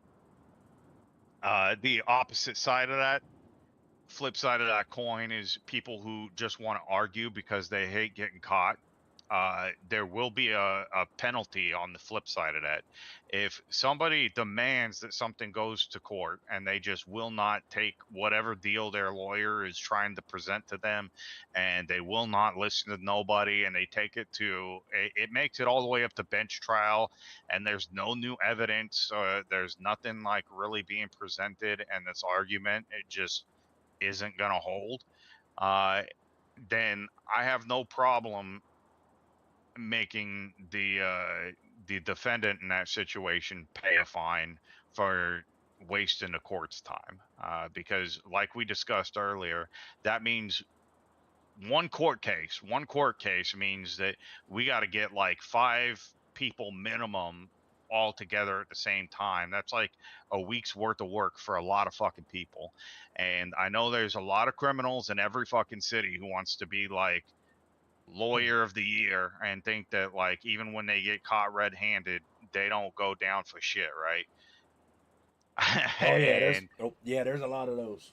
yeah, and they think Shut that, up, sir. I'm just doing my job. so I'm just telling you, Sorry. like, Just saying, there's a lot of those. the knife cuts both ways.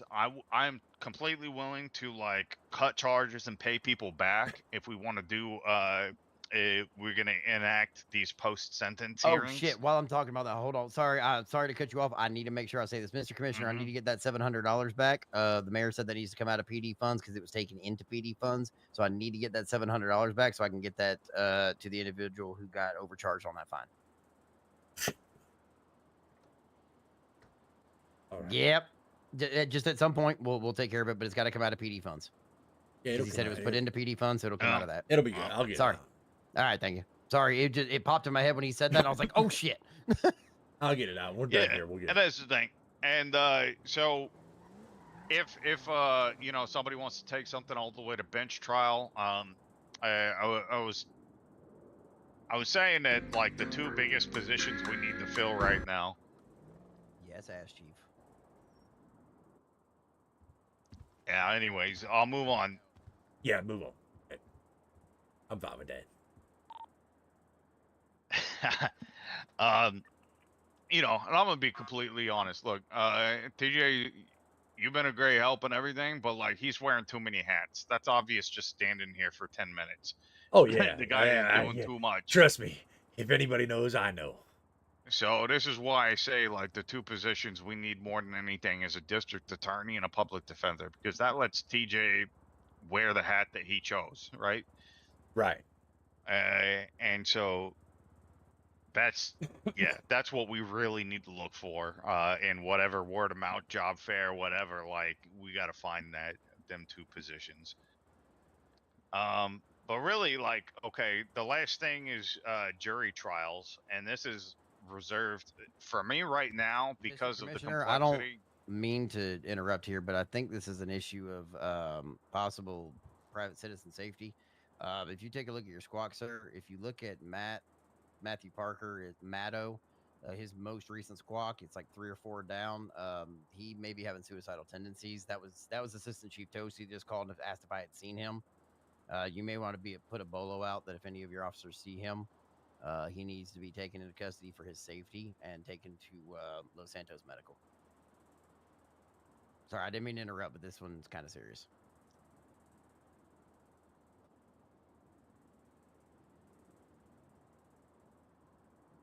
So if you notice the pattern, I looked for a couple there. If you look at the pattern, I'm of looking. it, Yeah, I'm looking for Pat. Yeah, see. Yeah. So he said goodbye world right before that. He seemed to be fine, and everything seems to be. But if you look 3 hours ago, it says it's nice to feel wanted, but there's nobody around him. Well, I'm looking at a 2 hour ago post. Says they posted twice. So and he's sitting on a big block of concrete with a sad face. Yeah, and then it said JK forever alone in the comments of that other one. I mean, there's multiple instances here where I firmly believe this could be an issue of public safety. And Do I tell you how to do your job, TJ? no. All right. All right, fuck it. I won't bring shit to your attention, sir.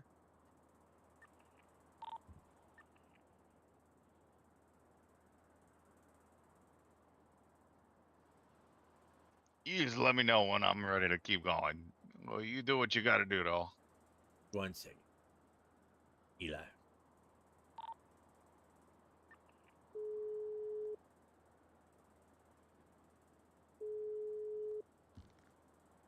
Yeah, step over here with me. Hey, sir, how you doing? Hey, Toast. What can I do for you? I'm in a meeting here with the Chief Justice, right? And wanted my attention about something on squad because I don't look at squad when in an important individual. That Matto individual, right? Yeah, I was looking into that. Was you looking into it? Yeah, yes, Identity- sir. That's why I called Did- TJ. I wanted to see if he knew. I just saw TJ here before he went up there, so I was wondering if he saw him. All right. Well, if you was trying to get a hold of me, I apologize. My radio's like turned completely down. Oh no, Important you're meeting. fine. Um, I'm thinking one thing, but I'm also thinking he could have just been going to sleep, but phrased it in a weird way. Right. But if you look further down 2 hours ago, he's sitting on a block of concrete with a sad face. Yeah, All right. that's why I'm out here looking for him. All right. I would put a bolo out on him. Okay. TJ's up here trying to tell me don't tell me how. Anyway, Oh, yell at him, boss. you know I will. I don't give a fuck who's mom. Oh, 100%.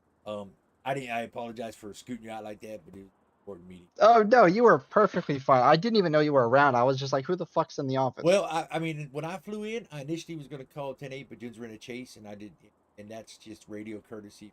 Not to even. Oh, and guess what? We got those fuckers too. Good. I'm So- 3 for 3 now, boss. All right, good. So go ahead and maybe see if you can get his photo off a squawk there like that, right? Mm-hmm. And Make a little report about it.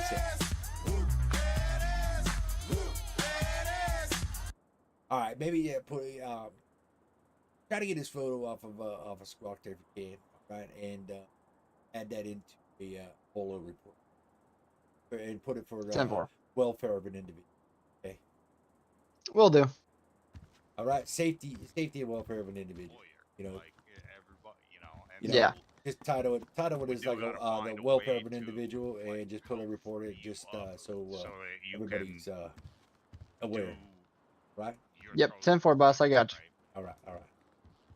Alrighty, I'll let you get back to your meeting. All right, Better thank yell you. at those motherfuckers. Oh, you know, listen, you know me. You only know me for a little while now, but I'm sure you've seen enough of me. Oh yes, sir. All right, Toast. Thanks, buddy. All right, no problem, sir. All right, All right, bye bye. see you. All right, sorry about that there, involved in the history lie. new legislation. What's up, Marks? What's up, bro?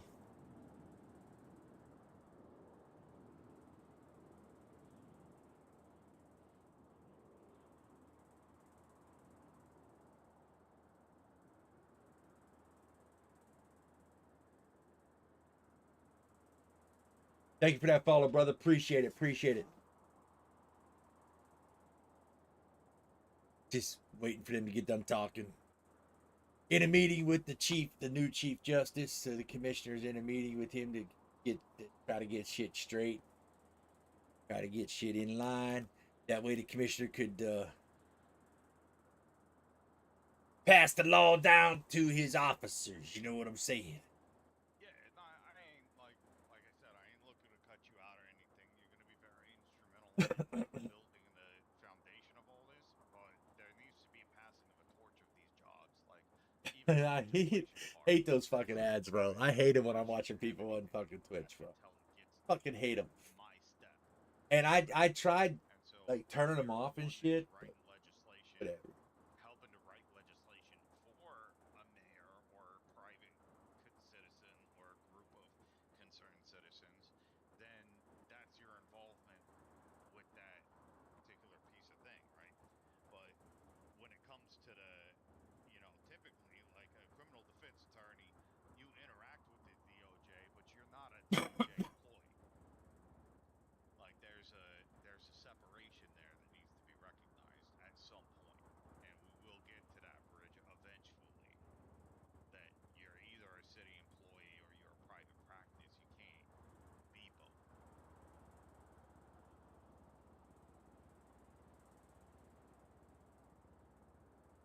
Okay, just making sure. And like I said, I don't. It's not like to be offensive or anything. I can't get to that point without you. I I need you and I want you on board for building the bridge that's gonna get us there. But the goal should be to remove some of the hats that you're having to wear right now, so that we can put other people into it. And Scenes tonight were wild. conversation Dude, the had scenes with last night was wild. All the investigative work I had to do last. starts with the district And court I'm chief in another city. a public defender, not a public And I defender to spent some time over there because I haven't been over there while I've been over here. And when I fly in tonight, I hear that Mr. Knight was shot and killed by Hazel. And I'm in the back of my mind, I'm thinking, fuck yeah, you know? Fuck yeah.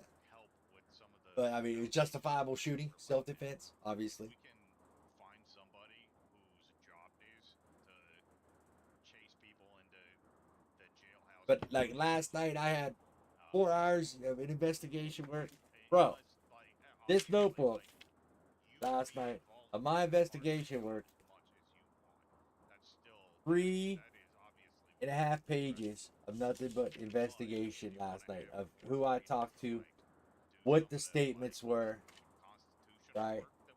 Who I talked to, what the statements were. Everything was wrote down on paper because that's my job as a commissioner of PD, right? That is my job. Is whenever I get statements from people and I start questioning people, you know, that's my job. I take the RP shit to an extent that other people probably don't. Like I got notebooks next to me, I got pens next to me, I got all this shit next to me. I'm always when I'm doing my PD RP, I'm always writing shit down. So like I take my shit to a bit to a I take it seriously. I like yeah, it's RP, but I take it serious to where serious to where like I feel it is my job. I feel like I am the commissioner of you know, I feel like I am the commissioner IRL of this city, this state, and commissioner of all law enforcement in this state, as far as LSPD, sheriffs, and SAST and DOC. So, like, yeah, I take it all to that extent, you know, all to that extent. At some point, like I gotta start Like I trusting said, it's the 3.5 officers, and I pages of gotta start notes. trusting that, you know, like every There we branch. go. Yeah. I Sorry, sir. every day, We'll keep like talking. you know, as we're building this thing up, I'm gonna Well, be yeah, less and less I involved wanted with body like, cams, you but know, um, what the I commissioner could does. I'm see gonna be less involved with I could what the see district what attorney's office is you know doing. Rico's I'm gonna point be behind less body involved cams with the as well. public So I got to defender's adjust to no office. body cams too. So, You like know, right I was now, always requesting body all of cam us, footage. even just having this conversation here, are all putting our fucking. We're eating this pie with our hands. Our fingers are all up in all of them. You know, but at some point, as things move on and progress and grow, like uh the the objective is really that we move away from that, and you know, we have legislators and we have enforcers and we have a judicial branch, and those things should Well, I remain plan on bringing that up as in this separate as conversation. possible, So like and we'll that is I'm for the gonna betterment bring it up of a the little later in this citizens in the conversation. city. Right, right. We all got this pie that just don't taste good right now. Yeah, it's a little. I mean, honestly, like it tastes a lot better than I thought. There was no fucking pie. I'm gonna be real with you guys. I flew into the city tonight. I thought there was just kind of no pie, and that there was, and I was surprised to find that there's pie. So I'm a happy guy. Like it's a lot easier with the legwork that you guys have already laid down, and that you guys are you know, you guys have put in the time and the work to do this, and I can't respect you more for that. Like, you guys have gotten things to where they're at, and I think that what I want to make sure happens from here is just that, like, we're trying to like sharpen the lines a little bit, like around what each of our individual jobs can and will be, Well, and correct. then everybody, you know, myself included. Correct. I mean, the pie just don't taste good right now because I like my pie lots. You know what I'm saying? Add a little bit more sugar on it. Not saying I'm not saying it's terrible. Nah, DJ myself, you know, worked hard. Chief worked hard as well. You know, so like it's like to get this foundation set. You know, I knew coming in, like when the mayor, you know, all right, you know, I want you to be the, you know, commissioner of this state and run all law state. I knew coming in, fuck, that's a big fucking job. mhm. But I knew in a state it's a foundation that's gonna have to be built from the bottom up. It's just like anything. Without the concrete, the building could fall, right? So here I'm building we're building the footer of the construction be erected, and that don't come overnight. But No, it do not. for the But amount, I mean, for the amount of work you guys have put in, I honestly think that we could move real quick on getting some of these foundational pieces in place, though. Like, I'm more excited right now than I was when I woke up this morning. And that's a big deal, because even though this is my first day putting boots on the ground in the city, I've been watching the city for weeks, and I've been working, uh, preparing for this job for about a week and a half. Like, legitimately, I've been, you know, like putting pen to paper and like orchestrating the kind of outlines that I think I will get a work stance with the body cam. for a city such as we have in front of us today. Well, correct. So you've been watching me work for. Okay, good to know. uh, the the last type of trial we didn't really go over all the way. I wanted to make sure we talk about there is a path for us to implement jury trials. However, these, as of right now, should be reserved for cases that are complex. So, as a benchmark, I'd like to say that they're currently only going to be applicable to cases that the PD has been actively investigating and working probably for weeks. Not something that happens over the course of a couple hours or a single night. Like that should not necessitate the use of a full jury trial. That's bench trial status at best. Jury trial has got to be like, you guys is putting together some Rico shit, or you guys have actually had eyes on somebody and you're connecting dots and you're making a case, you're building a Well, case. let me ask you this, right? I got Sure. an officer that I have out there investigating activity of groups out there, but right now, I Before you say anything else, or do you need me to step away while you talk to him about this? oh yes, yes I do. Okay. Yeah, my man. Remember when I told you yeah. I know where the line is? Yeah, you know Yeah, what? This is Listen, what I mean. listen, Right, man. right I'm on. just used to you being on both sides, wearing But 16 don't worry, different sir. I hats. won't tell you how to This is do where your those job. hats- I'm This is gonna where those fuck you up, hats get TJ. hard.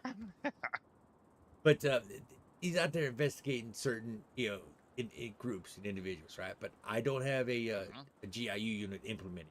I just don't see fit for one to be implemented now. When the GIU unit is implemented, at that time, then he can proceed further with, as far as with the information he gathered up to the point of GIU being implemented. So would that be considered something as a jury trial? He builds up these cases against them. Now, It very well could be. I mean, like, to be honest, like, it kind of depends. Like, we're going to look at it like when you feel like you got a case that's worth bringing to the table and you're ready to, like,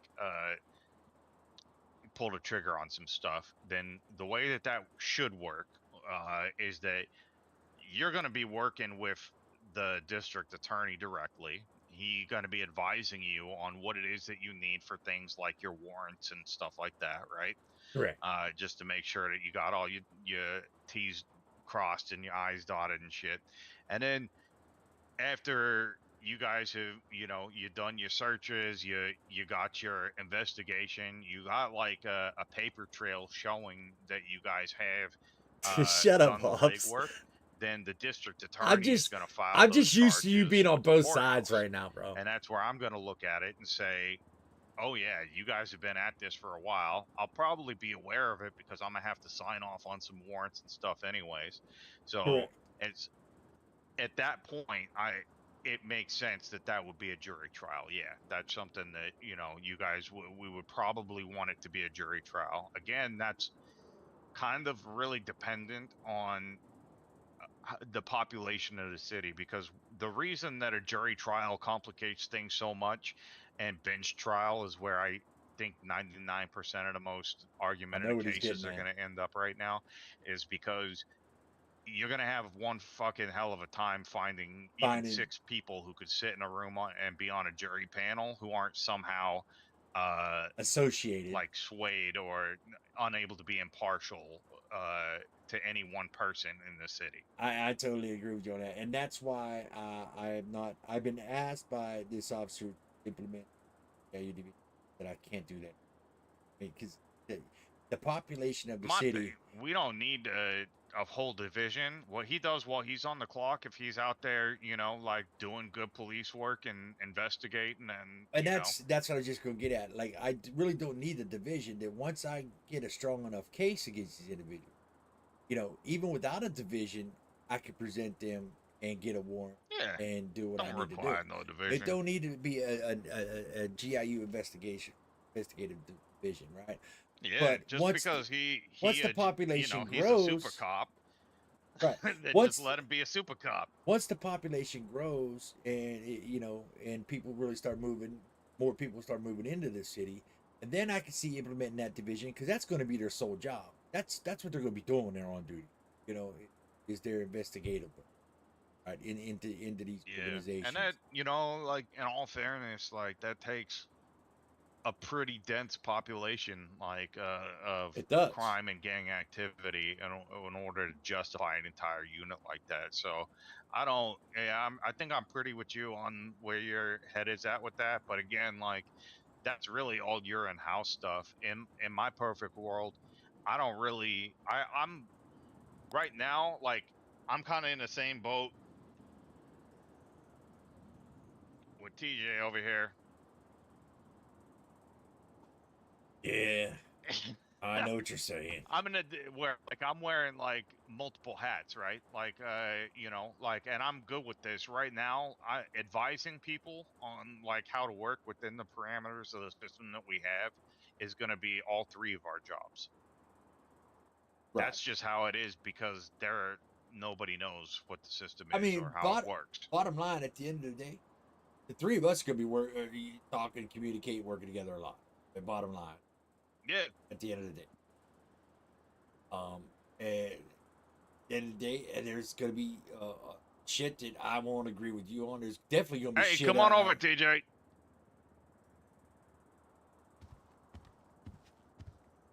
So there's going to be shit where I don't agree with you on, and I'm going to let you know I don't agree with you on it, right? And there's definitely going to be shit that I don't Yeah. agree with him on that he knows I'll let him know I don't agree. So, bottom line, like we're the three of us are pretty much power of the DOJ system. You know what I'm saying? Power of the justice, the law. You know, I hate to use that word power, but No, I mean it's the power and it's the pillars. responsibility. It's the three pillars of justice, to be completely honest. right. I mean, you've got And- PD right here. You've got the Chief Justice as the head of DOJ, and you've got, I guess, legal liaison and private practice. It's the three pillars that have to be there to start anything. I'm just saying Yeah. I don't like to use that word because even my job here as commissioner, I don't throw that on anybody. I don't throw around, and TJ will vouch for that. I don't go around to my officer saying, "Well, I'm the commissioner. Bottom line, you're gonna do what I say." You know what I mean? I just don't do that. But that's back to I disagree with you on a lot of things, but I agree there. He 100% does that, and he's open and honest with his officers. this is you know, a piece of the conversation that, you know, TJ missed was talking about the state rule, or did you? I don't know. State rules versus SOP versus law. You know, like at the end of the day, like we're all beholden to the rules set forward by this ambitious city, right? Like, and that's above any of our head. That's set in stone, and we ain't ever going to be arguing about that in here. But when it comes to the law, that's where like the arguments get had. And when it comes to SOP, that's where I need to get my hands out of anybody else's pie. I ain't want to be like, I ain't the police of the police. That ain't my job. That ain't your job. That ain't, you know, like the only person who could say that's their job, that's your job, buddy. Like, exactly. you're the police of the fucking police. And, you know, the same way that, like, that's why we need a district attorney's office, because then he's the police of that, you know, department. Like anything that's SOP, that's his to write, to rewrite, to enforce, and to do however it is that they feel like it needs to be done. That's their business. That's Well, the district attorney office's business. right, and he's also my, you know, He's kind of the bridge between you and me. Yeah, he's the bridge between me and you, but he's also my go-to person for stuff that's questionable on my behalf. You know, that I can get answers. Yeah.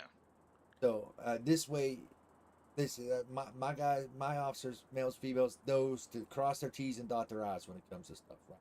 So he's my go-to to know whether I should pursue this or not pursue. So And here's where the I fourth just want pillar comes in. I just want to clarify that real quick. That he's saying, should I pursue this? Should I not pursue this? He never crosses the line of, can I go after this person? He never states anything. He never states a name. He says, legally, can my officers do this by the current laws that we have set forth in this city? Yes, they can. Okay, thank you, TJ. Have a good day. And that's it. And it's in the very rare case that there is a legality issue that they have not run into yet. And again, that's just part of The agreement I made with the mayor as stepping out of the DA role was I will still be a liaison for basic legal questions when needed, just to, as you saw earlier, just to get that basic answer. Yes, your officers would be in the right. Carry on about your day. That's it. Yeah, and that's where, you know, like I want to build up the fourth pillar. That's the district attorney's office needs to become able to stand on its own, and you need to be arguing against them. You're there to hold them accountable. They're in place to hold the police accountable, and Right. you know, like or you know, assist, and like it's all that's the way it works. You know, like it's everybody having eyes on everybody, and you know, like fighting for their side of This is real good. the I mean, the argument, commissioner's like job is a lot of and office so it's RP. really I'll be like totally honest with you. The even if you're commissioner's capable hardly of out on doing the it, streets we're just patrolling. missing that piece right now. So The commissioner's like job is a having lot we of need like a office criminal RP, defense attorney and in this all my city, office P in this city so and far has been like you're fantastic. the dude. You're that pillar that is like being held up on your shoulders, and also it sounds like Like, even though a you lot of guys see me liaison with drive, like even though you you know guys see me in the MDT, different like here, like this is what I do a lot. legislative It's or just office uh, RP uh, and talking stuff that to really ought to be under the purview of people, the you know, department of the district and attorney. shit that I got to call a meeting for you guys and relay it back to you, you know? So I just want to build it out enough that it can stand on its own. It shouldn't be uh dependent on any one person like so much, and that includes myself. Like I need to build up, I need to be able to like have things operating in a way that I can start building beneath me for the eventuality that I can't do the job no more and everything falls apart because I can't do it. Like that's a broken system. We can't let it turn Oh into yeah, that. that's definitely a brother. But you know, I think like I told Mr. Mayor, um, I said it gets to the point where I start getting swamped. I would want a deputy, you know, somebody Yeah. to help you. I don't want it. I don't want to get to that point where it falls apart, right? So I would want a deputy. You know, there would be, you know, second top dog, right? And this way, delegate, you know, talk with them, delegate to them, you know, what task I need them to do for us. And this way it don't fall apart. This way shit's not getting missed and skipped. Saying, and this way the foundation can be even stronger. You know, and that's the same with you guys at the department, right? You comes to the point where you just might have to hire assistants yourselves. Yeah, oh no, like honestly, that's why I want to get all of these individual pillars. Like there needs to be a head on each of these pillars because I actually need to be able to get out there and dedicate some time to hiring judges and judicial assistants like as soon as I can. The same way the district attorney's office needs to be looking for prosecutors and paralegals. And the same way, you know, like TJ needs to be looking for more criminal defense attorneys and other types of lawyers to build his whole firm up, you know. And so I I want to be able to focus on like my piece of things as much as possible, but obviously we've got a lot of overlap right now, and that's just, you know, like that's just the world we live in today. And you brought up, you know, some very interesting points, and you know, something I kind of wanted to talk about right now, while like we're all just getting to know each other. Like, you know, this is all blank slate stuff. Is that I mentioned it ever so slightly earlier. It's inevitable that someone will someday be accused of corruption within the PD, whether it's true or not, within the courthouse, whether it's true or not, and whether it's a criminal defense attorney or in the DA's office. I just want to put that out there right now because oftentimes the mere mention tends to get everyone's hackles up, and rightly so, Absolutely. because it is like the worst feeling, especially if you're innocent. And I understand how hard of an emotional bull that is to ride. That being said, I am not the police of police, nor do I want nor expect to be loved by everyone in the city for doing my job. It's very likely going to be the opposite a lot of the times. And each of us has our own enemies because of the line that we have to draw for ourselves and the side of this, system that we decide to represent. And that's a choice that we each made individually for ourselves. And we've got to balance the broad view with that microscopic view, taking into account the interest of the city and the well-being of each individual. Uh, if you suspect or find someday that I've got dirty judges in my office, I hope that I can trust you to be the checks and balances of my house. The biggest requirement of my function in this process is that I be capable of being impartial. Not always right, but impartial. Like I can be wrong, but I cannot be impartial. Like I can't, I can't fuck that part up. With the needs of something far greater than myself guiding the opinions that I speak about in my courtroom, because someday those could be cited against me as precedent for something else. And I am very aware of the weight that responsibility carries at all time. I don't expect anyone to succeed or in a court case. In my courtroom, I don't expect anyone to succeed in a court case based on some obscure case law type shit. You secure the facts and you make the most sense. I want to make an approachable legal system for our city that can be used to enhance the livelihood of as many of its citizens as possible, not some brick dense ass fucking wall that needs to be overcome. I will not tolerate the weaponization of our legal system or the corruption of its core principles. And that's where, I talk about, I ain't afraid, like, if something comes down into court and one side is clearly operating without integrity, whether it's the criminal who I like just is Banks. Banks, so I do. I pissed like off Banks. personally that he got caught that he's going to drag this out and make it a miserable time for everybody, or whether it's an officer that can't admit that they was maybe in the wrong and they was unwilling to make a deal. I'm going to make There's going to be sure some good that court RP in this that city. right that doesn't continue to happen. Those types of things are going to happen, and it's going to have feelings attached to it. And I fully understand and expect that. But each of our branches serve as both the sword and the shield, and the people of our station who have been entrusted to wield that sort of power must be trusted to act with integrity in deciding which is the most appropriate tool to be utilized in a given situation such as that. And after meeting with the both of you today, I get the good sense that you all have been operating with that sort of integrity. And I hold the utmost admiration for you because of that. Um, but we are, all of us who participate in this system, a bunch of professional fucking arguers by trade. That's Got like that right.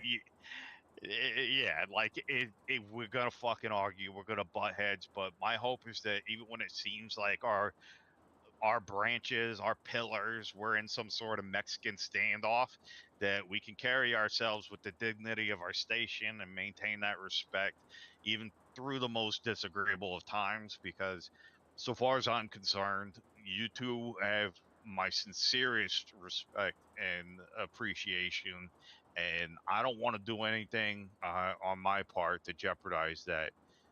So if you guys have thoughts and feelings about how something is going, or how something been done, or a direction that you think needs to be taken differently, I want to hear about that.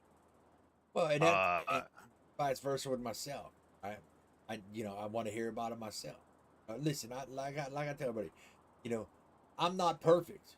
Nobody's perfect, right? Nobody is perfect, and gonna make mistakes, right? Not that we want to. We're all gonna make mistakes, but it's how you recover from those mistakes is what makes you a man, right? And it makes you the right person. And from day one, when TJ first walked in my office, when I first came into this city as a commissioner, infrastructure was built.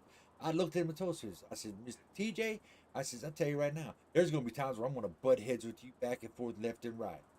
Okay, we're gonna be in this office, but we walk out them doors, that's behind us. Right? It's a professional And courtesy. we have it's a both professional carried that. courtesy. Yep. 100%. Here, boss. Before you pass out, I got you some food. Oh, Hey, look, he Is know the, he knows how to take care of you. He knows how to- toasty, man. I Yeah. gotta get me a toasty. That's what I You need. do got to Oh, get you a hold on. toasty. He knows how to take care of me. Well, listen, Hot damn. he knows my There you go. my history in starving to death. We need to get this Man. motherfucker a Fitbit. Yeah, we do. Go see if you can find him in the city. How you doing, Yep. Toasty? Pleasure to meet you. I'm Chief Justice Elliot McCoy. You can call me Eli or Yeah, Elliot, nice to meet you, whatever sir. you're comfortable with. Pleasure to meet you too. I heard nothing but good things. Yeah, Toasty hope is so. his pet name, but he's just Ass That's Chief. fucking insane. Yeah, What are you doing here Ask you, again? you know. Mr. Ass He's Chief, just we're asking. having a meeting. All right, that's what he's Okay. doing. All right, I'm gonna get back to it, boss. All right, Pepe Le Pew. Bye, Toasty. Be safe. All right, see you, Pepe Le Pew. Get out there. But yeah, that's what I was saying. You know, you said, Yeah. we're all professional arguers and we're all damn good at what we do. We wouldn't be in the positions we're in and trusted with what we are if we weren't, right? That's correct. That's the way. That's And the way I feel I've about it. had times where I've sat down there outside of those cells and Mr. Commissioner and I have gone at it. And as soon as they were charged or released or whatever the outcome was, we have that discussion and hey, sir, you know, I know it didn't go the way you were looking at, or you know, I wish I'd gone different, and say, hey, you know, we did our job and we did it well. And at the end of the day, do we believe that not only was justice served, but also I believe that whatever was found was my client's rights were preserved and respected, and I did my job to the best of my ability. And at the end of the day, you know, outside of these walls, if I see him, that's Matt Casey and I'm Timothy James. You know, he's not the commissioner and I'm not the criminal defense attorney, right? It's a job that we Yep. do, and we have that respect among all of us. And just from me to you, and I told it earlier, and I'm sure I don't want to speak on behalf of the commissioner. He can say his piece, but I'm sure he would echo my sentiments here. I look to carry that professional courtesy inside, you know, inside your office if we're meeting, or inside your courtrooms the exact same way. I'll still extend that professional courtesy and carry the job that goes with it, regardless of which side of the law we're on. Yeah, yes, sir, absolutely, and I agree. You know, the bottom line, at the end of the day, sir, you have a judgment on one of my officers, and it doesn't go our way. You know what? When I walk out that courtroom, it is what it is. Right? The past, the past. Listen, the better person won that trial, right? They had the better evidence in the case for your judgment. You know, it's not going to be like I'm going to walk out and have a grudge against Judge Eli. You know, and I don't expect my officers to have a grudge against Judge Eli. You know, Chief Justice Eli. And so, end of the day, what's said and done in your courtroom, right, is the final say. You know, and bottom line, when I walk out them doors of that courtroom, it's back to work. It's back to get the, you know, to put the law down in the city. I do imagine we're all going to be too busy to hang on to one case, one incident for too long. Exactly. You know, it's the fact that we move on to the next, right? You know, Yep. there might be time. I mean, I'll be going against TJ, and you know, I'm going to win. But when we walk out them doors, he's gonna look at me and say, "You lucky son of a bitch," like I would say to him. No. All right, guys. Well, hey, I really appreciate it. You know, I think I sent you that penal code. When you get a chance, if you want to look at that, like mostly, I think it has everything from your MDT in it. I just think that the times and fines are probably the biggest thing that need to be addressed. And what I like about the way this penal code is set up, at least, is that it's also, you'll see it. It's got like the definitions tab as well, which is going to be really helpful for one of the most helpful documents for onboarding new attorneys, whether they're for the district attorney or criminal defense. in my opinion, is the way that penal code is set up. So long as we can get, the times and fines, and make sure that those charges match the charges that you have in the MDT, and there ain't Right. nothing that needs to be added or removed from it completely, then I think that that's one of the that'll end up being one of the most important documents, just in terms of like it's going to bring optics to the entire city, is going to be able to engage with the law, because that's something that gets published, like universally for everybody to see and like hold in something kind of tangible to this big amorphous like thing that's usually like feels really obscure and difficult for a lot of people to wrestle with. um, so if there's anything I need to do or can do to help with that process, or like you were talking about, like sitting down and talking about like uh, what feels right, for the most part, like I'm trusting you to say, like your MDT is set. If you want to set this document to be what your MDT is at, or if you want to like go through it and kind of Hey, I gotta call you back. organize it as you're going, like whatever it is, I think that is a pretty high priority item for me personally. I just don't have I ain't got an MDT. I can't really do that part of getting that document in order. So So I could really use some assistance on that that's, side of yeah, nope, things. not a problem. If you don't mind, I mean, I could go ahead and make changes in this to the times and fine, Yeah, and then you know, it you and then even just notate if there's like specific charge descriptions that you want to like circle back and have a conversation about, we could do that too. But I think it's all pretty like has been thoroughly edited and gone through. I think it's pretty like right now it's this pretty this tough. came from the MDT charges. No, this is Okay. actually this is something that I co-wrote from a previous city that I was presided over, Okay, and right. so Because looking at it, I see looks like there's charges in the MDT that's not in here per se. okay, So I yes, can that's exactly what I need to know. Yeah, because it's a good basis, but it's got to be modified to fit this city, correct, and basically. I Is see at the very last charge that I'm seeing here is, under the traffic infractions of a hunting during illegal hours. There's, more rows at the bottom, but I ain't got no further. Yeah, that's your last charge on there. Oh yeah, no, the hunting during illegal hours is the last one. Okay, It just says, it says you can add 1,000 more rows to it, I but might have to add some more rows. Now I'm yeah, gonna you say this can. real quick, and I'm just update the Chief Justice on there's a very specific charge in our MDT system that's gonna look a little weird to him. But there's actually case law that was brought into the city for a very specific reason. Okay. There was an if you steal a government vehicle, or excuse me, a government aircraft or military aircraft, it is the nines. Yeah, it's actually Okay. I actually had Because to we had add an that. incident where, so yep, we had to add it, and the first prosecution was not. But going forth, this was set by the state because we had someone go up and legitimately steal a fighter jet from Fort Zancudo and fly it at extremely low altitudes throughout the city. Correct. So So Jesus. now that is the nines. it was actually not in under our charges, and I had to actually add that in our penal code in the MDT to be able to, I'm gonna charge be in with honest it. with you. Like my feeling, and this is, we could obviously like talk about this and whatever, but to me that says that shouldn't even be a law. That should be a state rule. And if that's not addressed in the state rules, then that's the Well, no, and problem. that's the thing. Well, no, the Because thing is, it allows people to make their choices. It's the same reason yeah, why exactly. you've seen the rule where by handed forth by the state where if you murder someone and they pass away completely,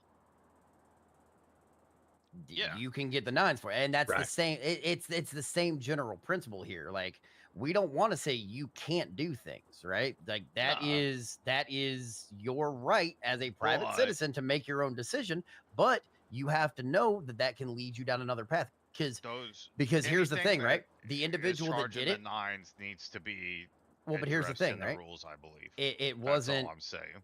It will. I mean, and we can look at it being dropped. It was just it got put to the 9s initially so that it could be reviewed, and that's why I brought it up, It was because put. this is something that It was YouTube put will in have to there. discuss. It was put in there initially, and I'm looking at it. The way I have it, the way I'd have it is theft of a government aircraft, $3,000 fine, and the 9s. And the definition of it is theft of a government and or military aircraft. Okay, I threw, like I said, I threw that in there like that for the fact of the matter is that's what this individual did. He was in our cells, and my officers are looking through, and they're like, "Hey, commissioners, like nothing in here." And I'm like, "Well, fuck me." Yeah, and the thing is, there was no like justifiable evidence that showed he was in that aircraft, because they could not recover or find where the aircraft went down, so they couldn't get prints or anything. So we knew someone had stolen it. We had instances of it was being flown at low altitude. It was danger, public safety. It was this, it was that. But like, what would we do? How would we charge this? So that charge had to be made. So on one hand, I get where you're coming from with the 9s, and maybe it doesn't need to be the 9s, but No, I needed I to make sure give I them brought the that up 9s. so that I you don't. knew. My Well, here's the only thing: if it's going to be is the that 9s, it needs to be discussed with the mayor and put in the state law, right? But if not, and you feel like it's something that y'all can say, hey, 2,000 months or 1,000 months, it's not the 9s, but it's a long ass sentence for doing it. It stays in That's this still city. justifiable, so. and it Here's stays the in thing: city. on my flight in, like when I'm applying for citizenship, I read a document and it tells me, like, I read in there and it tells me, like, it pretty much addresses this conversation, and it says that like, we aren't going to like prohibit you, or like like, hey, do what you will, but here's the consequences. Like, you can get the 9s. I'm not saying like that this shouldn't be the 9s. I'm saying that especially when there ain't no public posted penal code, that there shouldn't be anything that's like somebody's capable of flying into the city without understanding how heavy the consequences are. The same way we was having a conversation about how $50 in this city is a lot more than $500 in other cities. Like, people need to understand that, and I just don't believe that it's best for the city if somebody flies in and doesn't know which actions could lead to what consequences? Well, consequences as Yeah. heavy as the And I agree. 9s. So And right again, like I now, said, if you that's a believe that it gap. needs to go to the mayor, and you believe that it needs to be a state law because it warrants the 9s, that's fine. Now, by the same token, theft of a government vehicle, i.e., I hopped in a police car and took that bitch, it doesn't hold nearly the same. So does Yeah. that warrant needing to be a state law? I don't believe so. So that needs to be one of the first things that's addressed. And honestly, Mr. Commissioner, if you want to go ahead in there, if all three of us can agree right now that just for now as a holding point, at least bump that down to like 500 months until y'all can discuss it further, because I don't believe that needs to be a state law, but it definitely is something that should be discussed What further. the between the two government the government vehicle? Well, the the aircraft government aircraft. aircraft. Yeah, Well, yeah. here's my thing, right? It could be in there as a charge, but as long as the state throws it into the state laws and specifies that if you steal a government aircraft, or a government or military aircraft, you're going to serve the 9s, then they're aware of what the consequences are. Yeah, and that's And what I'm they- saying. That's all I'm It's saying. and they're an adult, and an adult can make their own decisions, right? Yeah, and it's a So- discussion between you two of whether or not you want to handle it within the city and within the city limits, right? And y'all can say, hey, we don't believe it needs to be the 9s, but it will still carry this penalty, whatever. Or do you feel like it needs to go to the mayor's office and be written into That's state all, law? And because that's y'all's decision. All I'm saying That's all is I'm that, saying. like, because I don't got an MDT and your average citizen don't got an MDT, and the city doesn't have a public penal code posted as of yet, it really doesn't matter. You could tell me that jaywalking carries the nines. I wouldn't know any better or have much of a leg to stand on, you know, and that's one of the reasons why this penal code project is of the utmost importance to me right now, is because once you get that posted, then all it needs to be is like part of the state law, and or maybe I misspoke in terms of like state law is like maybe as part of the state citizenship process. You know, look through this penal code, make special note of which crimes carry the nines. You know, then it's all fair and above board, and it feels right and good, and everything's fine in the world.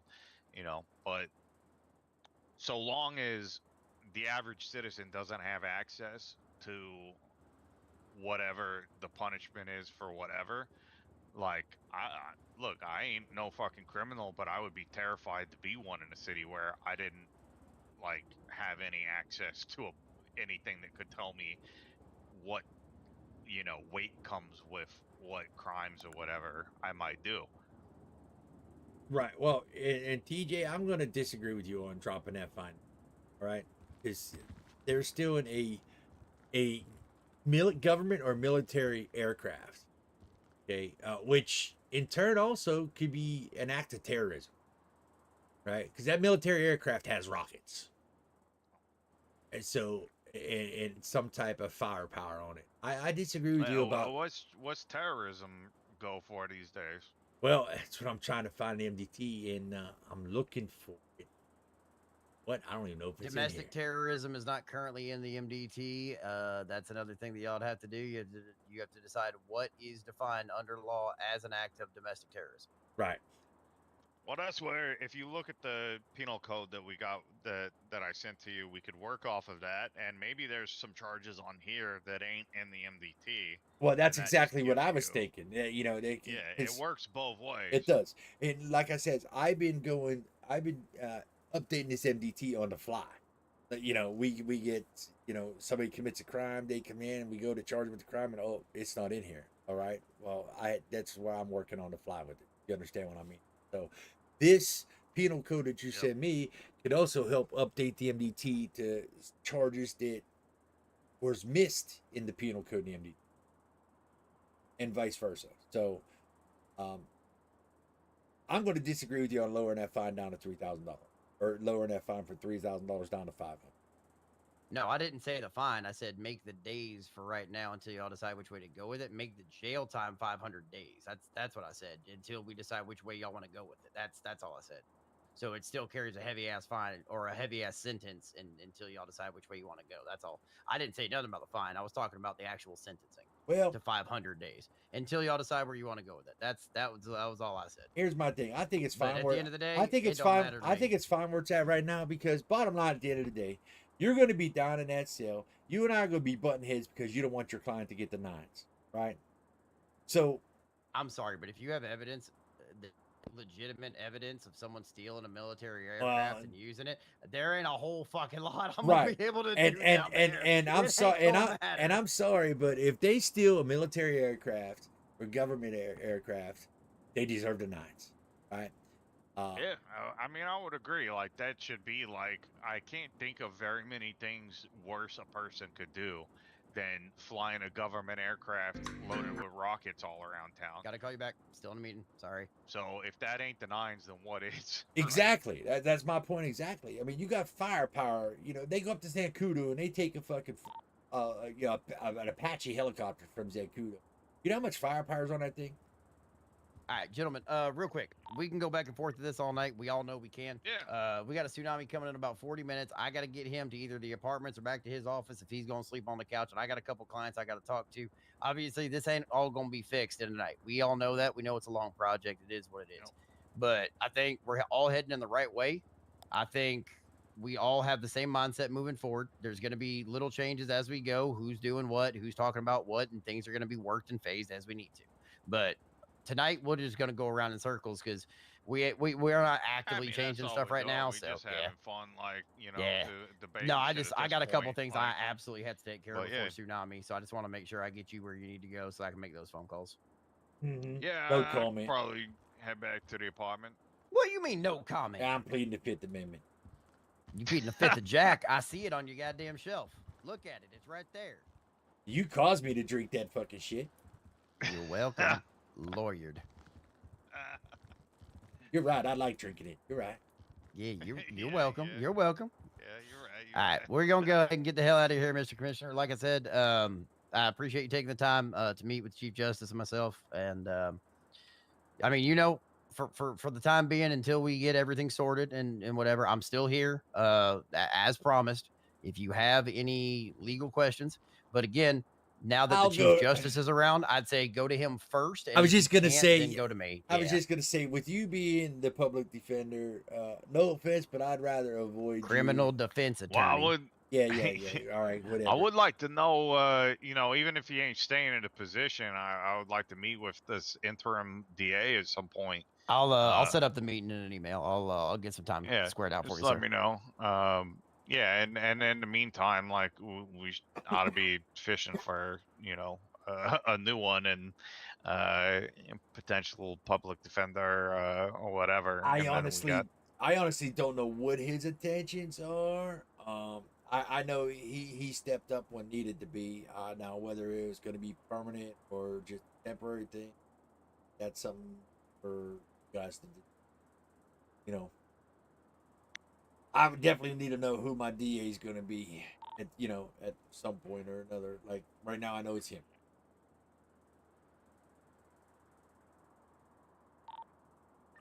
But yeah, I'll get that meeting set up, and we'll make sure that you can meet with them, sir, and we'll have that all sorted out. I'll get that set in the next couple of days for sure. If not Yep. tomorrow, then shortly thereafter, and we'll make sure that happens. sounds great. All right, sir. All We'll right. get the hell out of your hair, Mr. Commissioner. Always a pleasure. Yes, sir. Yeah, Sure great is. meeting you, And, Commish. It was great Yeah, we'll meeting walk you, out with you. Chief Justice Eli. You have a nice Thank night now. I gotta let you Yeah, out, you huh? too. You gotta walk with us, sir. I ain't got keys no more. Thank you. Yeah, I know. Oh, wait, with the MDT there, you guys gonna have your own MDT?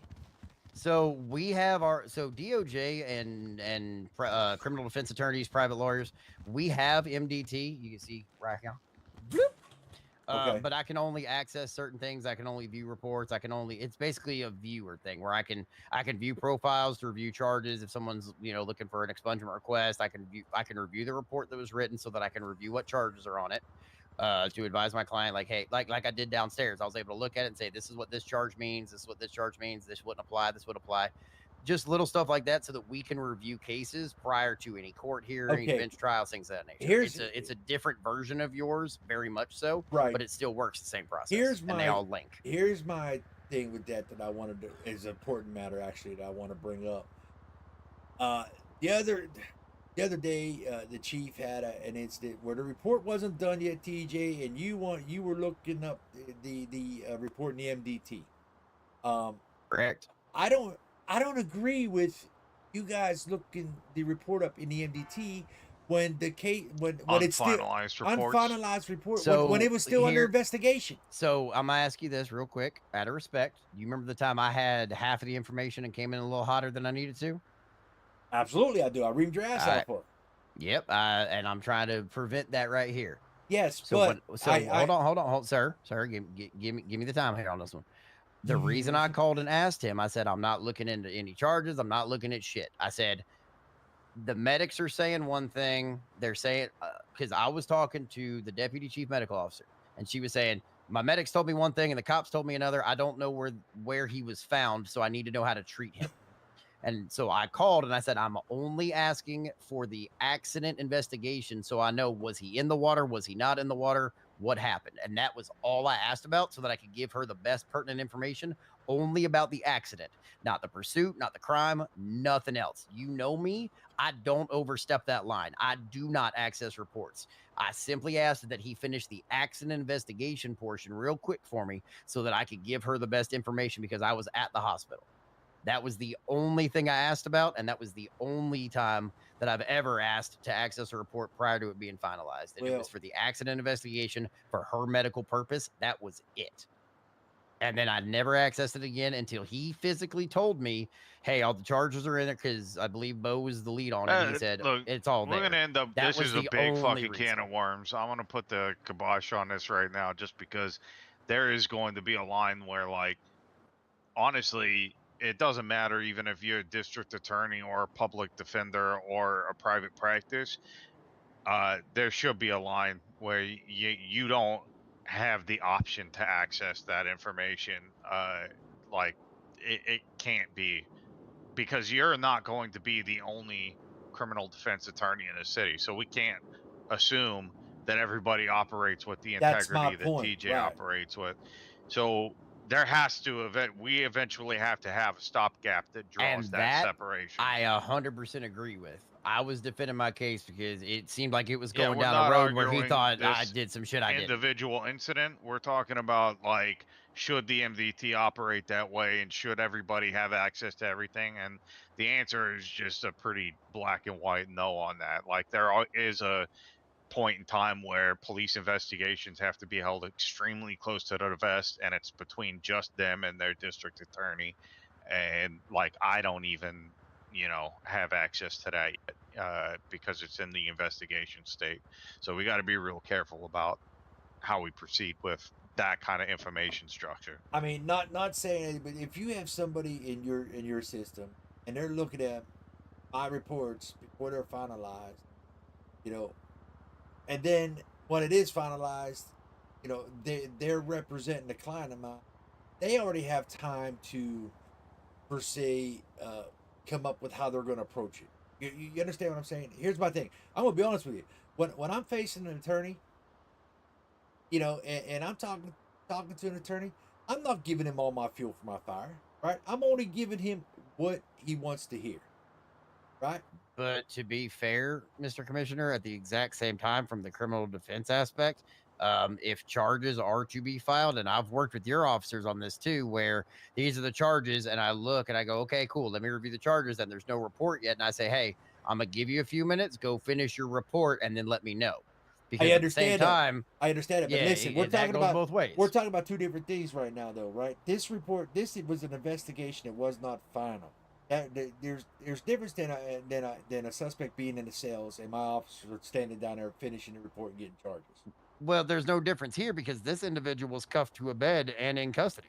The only reason he wasn't in the cells and he was at the hospital was because of a medical injury sustained. Correct. There's but, no difference there. But yes, there is, because the fact of the matter is that we cannot continue our investigation due to his medical state.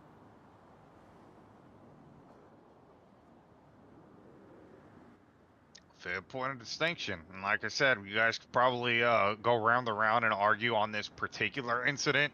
The only thing that I'm really capable of speaking to right now is the broader picture, where there are definitely lines that got to be drawn, and that's it.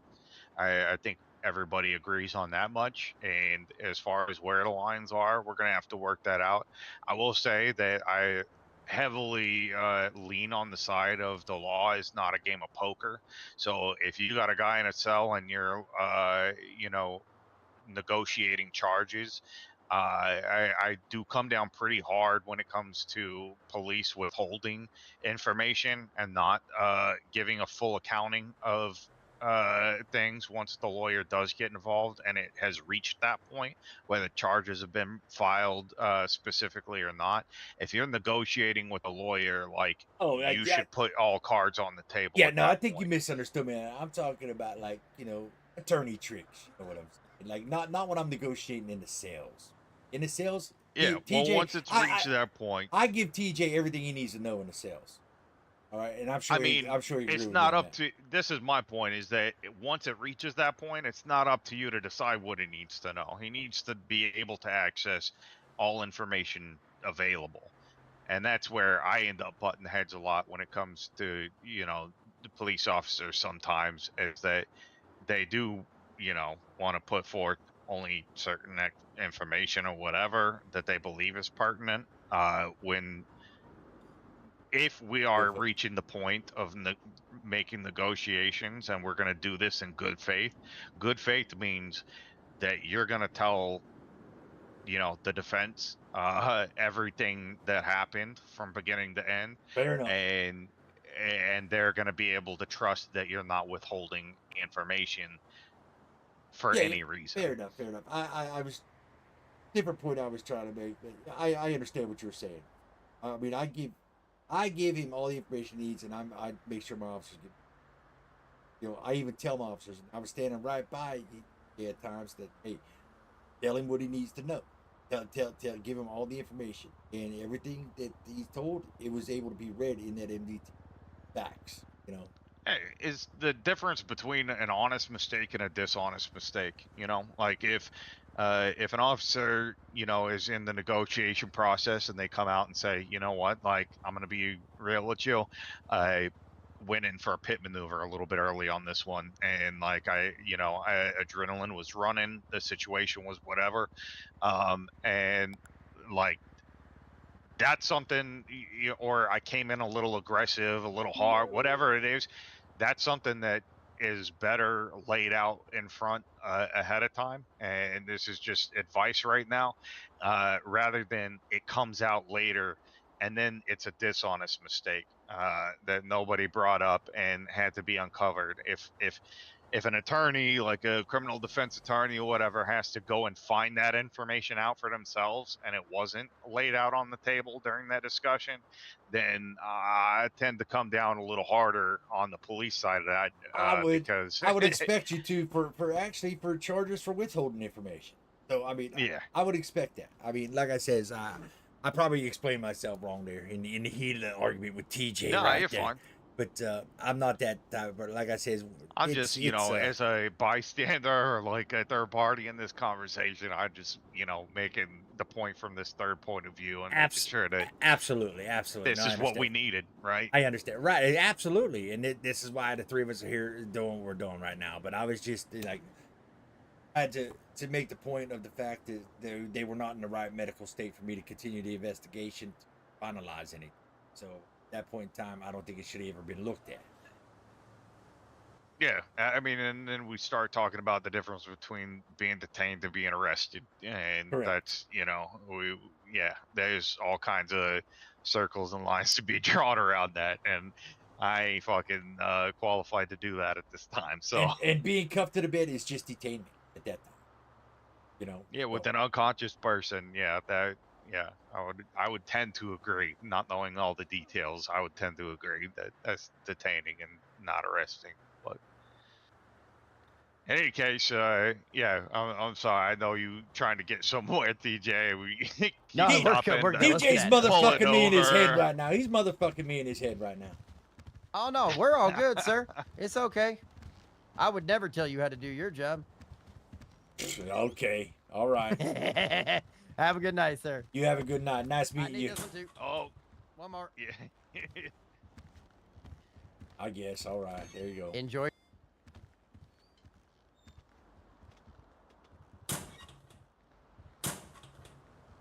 Woo, that was interesting. The point I was trying to make with it, I guess I did say it wrong. Like, I'm not withholding information, but like during court, if I'm asked a question, if we're asked a question, not that I'm just, how do I want to say it? I didn't mean it. I guess it did come. Guess it did come off wrong as to like if we were in a sales negotiating. I never withhold any information when we're not sales negotiating anything, right? My thing is let's negotiate, get them to do their time, get the fuck out of there, right? I guess what I was trying to say is like if shit went to court, when shit goes to court, right? And like we're asking a question. We're not withholding it. I'm not withholding information, but I'm giving him information in a shorthand way per se. You guys understand what I mean? like attorney tricks. You know what I'm saying? Like attorney tricks. Like I'm giving them information in a shorthand way to where I'm not speaking enough to for it to be misinterpreted, if that makes sense. I mean, I'm trying to get that to make sense, but yeah, I guess the Chief Justice misunderstood that, which I could understand. I could understand how he misunderstood that. I just don't want him to think I'm that type of commissioner because I'm not. Um, the fact of I was trying to say that when I go into a courtroom, I don't have a commissioner belt on at that time. I have a commissioner slash attorney belt on at that time, if you understand what I mean. So I got to start thinking like an attorney when I'm in that court to argue against an attorney, if you understand what I'm saying. So I was trying to put it off like that, but I guess it came off the wrong way. I guess it came off the wrong way, and it wasn't meant to come off that way. So, but I think all in all, I think it was a very good meeting.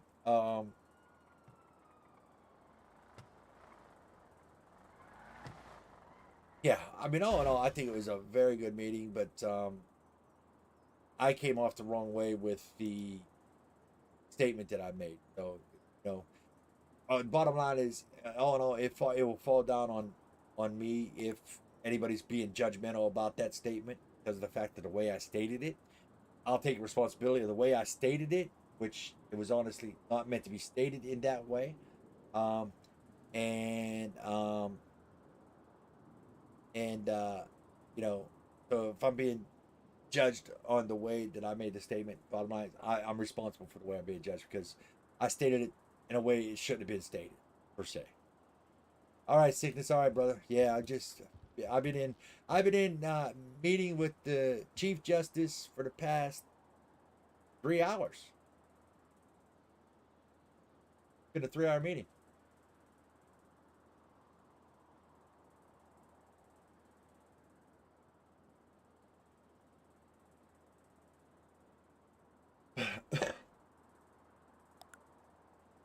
That's Listen, bro. That's my job as a commissioner.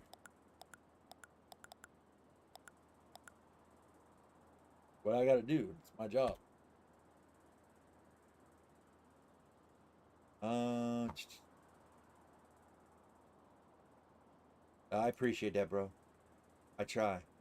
I'm not perfect, so I'm not perfect. I'm not gonna be perfect, you know. But I try. I try to do the best I can. Wish we could have a way to be able to see how many officers are on duty right now, not how many's been on duty 9 hours ago, or 5 hours ago, fucking dickhead, watch this drive right here. This dickhead right here. Just kidding. I'm just kidding, Mark. Love you, Marks, even though you come in with a bad attitude to the chief the other day. Oh, fuck.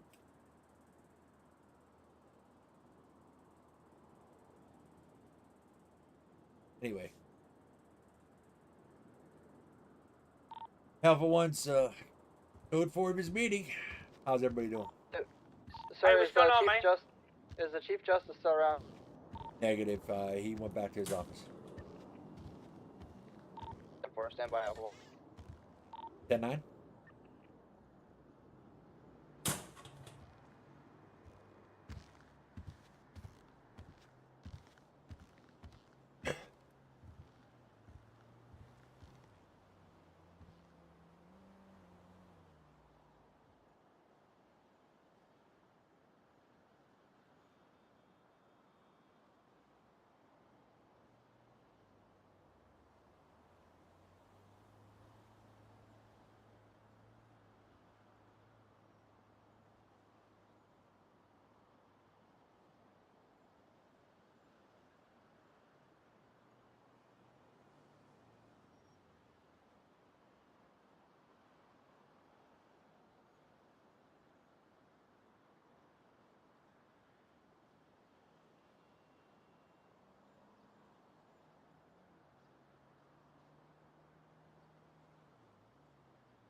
Sir, is TJ still up there with you? Negative. He took Chief Justice back to his office as well. 10-4. Could you meet us down on the motor pool? 10-4. On my way.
Mm-hmm.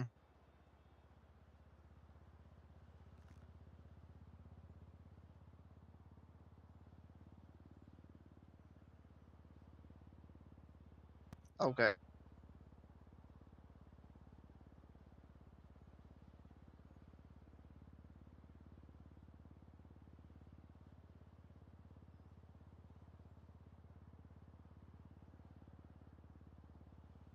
Okay. All right. Well, if how long are you gonna be around for? We got a storm in 20 minutes. Okay. Actually, more like 18. Do we need him after storm? Teddy? Maybe. I don't think so. All right. I mean, I'll he's a let you know, private TJ. practice. He's not the justice. Depending on justice, he can stay around. All right, no problem, TJ. Stay safe, okay? All right, good night. All right. So, Bo, go ahead and explain. Hurry up. M1 to Toasty. Oh my lord. Oh my gosh, everyone's Hey, what are you doing right now? having a meeting in the motor pool. Stand by. Hold on. Oh, who's Okay. this? Hello. Oh my fuck. Hang the fuck up. Hang the fuck up. Okay. Actually, no. I gotta Here, talk. hold on, Okay. Gio. I gotta call you back. So, you remember Yes. Damien Knight, that fucker? Yeah, I'm in the middle Yeah, of I a do. meeting. I do. He is deceased. Yeah, I would find TJ. Yeah, TJ shoot did tell me me a that. text. Yesterday, he stole Hazel's PD equipment. Correct. There's a possibility that that equipment is inside of his apartment. Okay. Okay. Well, if he's deceased, we should have a right to get a go in. That's and what I was explaining to him. You don't need a warrant because it would belong. He doesn't have a will, so anything. Yeah, all his TJ personal did confirm belongings that. would Yeah, go we to the could- state of Los Santos, where an estate sale would happen. But anything stolen or known to be stolen would be returned to the rightful owners. Correct. So, I mean, with him being deceased, we would have the right to retrieve that. The issue is, do we know what apartment number his is? Oh yeah. If yeah, you look it at the says in his MDT, if profile. you look at a civilian profile, it should tell you what apartment number it is. I think it was like Oh, 20, no 21 or shit. 26, something like that. I wish we would have So, known that yeah, earlier. yeah, apartment The number first 2, time we he's did in that little mini raid. 26. Do we want to Okay. go in like now and try to see if it's there, or do we want to wait? We could wait till storm. You got to wait till storm because the storm's so close. By Yeah. the time we would do anything, you know, Yeah. got to do. yeah. Let's just wait Yeah. till storm. We So- Okay, so we want to do this after storm then. Uh-huh. Okay. Right. What did TJ call you about? We I called him to because ask him about a will. Yeah, we wanted to If know if Mr. Damien Knight had a had a will, and TJ said, as far as he was aware, no, he has not legally came up to file for any of those, prior to his passing. Yeah, because if he had a will, it makes things a little more complicated. All right. But Obviously, yeah, you TJ can't said leave no, he does stolen not. property in a will, but any of his other stuff, Right. we have to make sure. it Now, goes to like the I right- said, That's if he didn't give it to anybody. I believe we could just, because it was stolen PD equipment, he's deceased, that we could enter that premises and retrieve that and only the PD equipment. That's you know. correct. Yeah. But the I could intention. call Chief Justice just to confirm that. Just to make sure.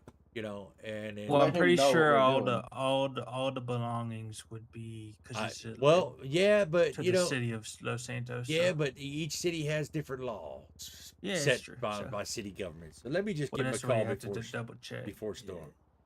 Yep. And like, if he has no opinion on Well, it, it's our just first tell him what we're deceased doing. person, so we need to make sure we do it. First ever dead guy. Set a precedent. Do it by the book. Well, we're definitely not gonna find the Hey, what's happening? Hey, Chief Justice Eli. Sorry to bother you, but I got done with our meeting and then I was called down to the motor pool to talk to some of my officers here. We had an individual, and I told him, I says, by law, I do believe we could enter this this premises, but we had an individual that was a suspect for. I'm sorry. Let me call you back in 1 second. I'm just getting out of the car right now All with right. TJ. So give me a sec. Sure, no problem. All right, he's gonna call me back.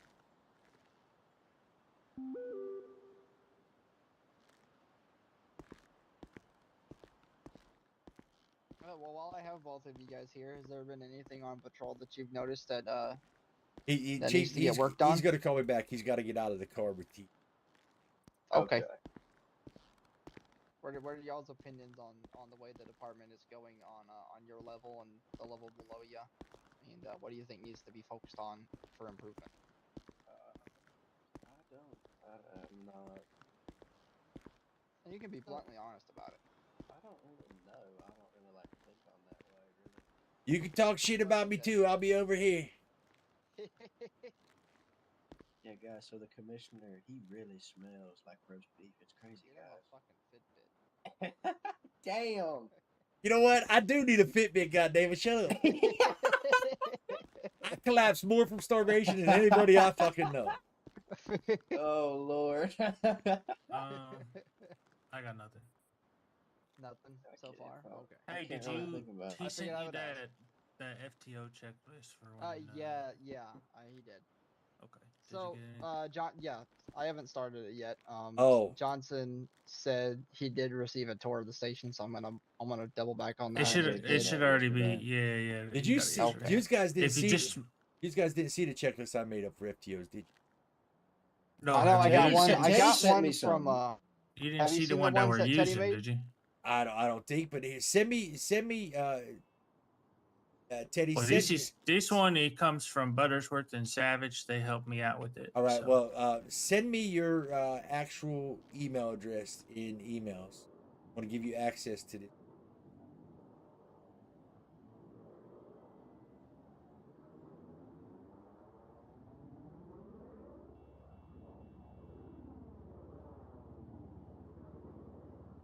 And Teddy, I think I There told you you- about this. There's a there you bunch go. of 10 codes in there that we just do not Yeah, I'm gonna fucking work use. on just ignore those ones. But yeah, if you look at it, it'll automatically update for you what's already been done. So just check it before the shift starts, and you can see what if it says true, then they've already done it. Yeah. So, wait, is there already a duplicate made for him?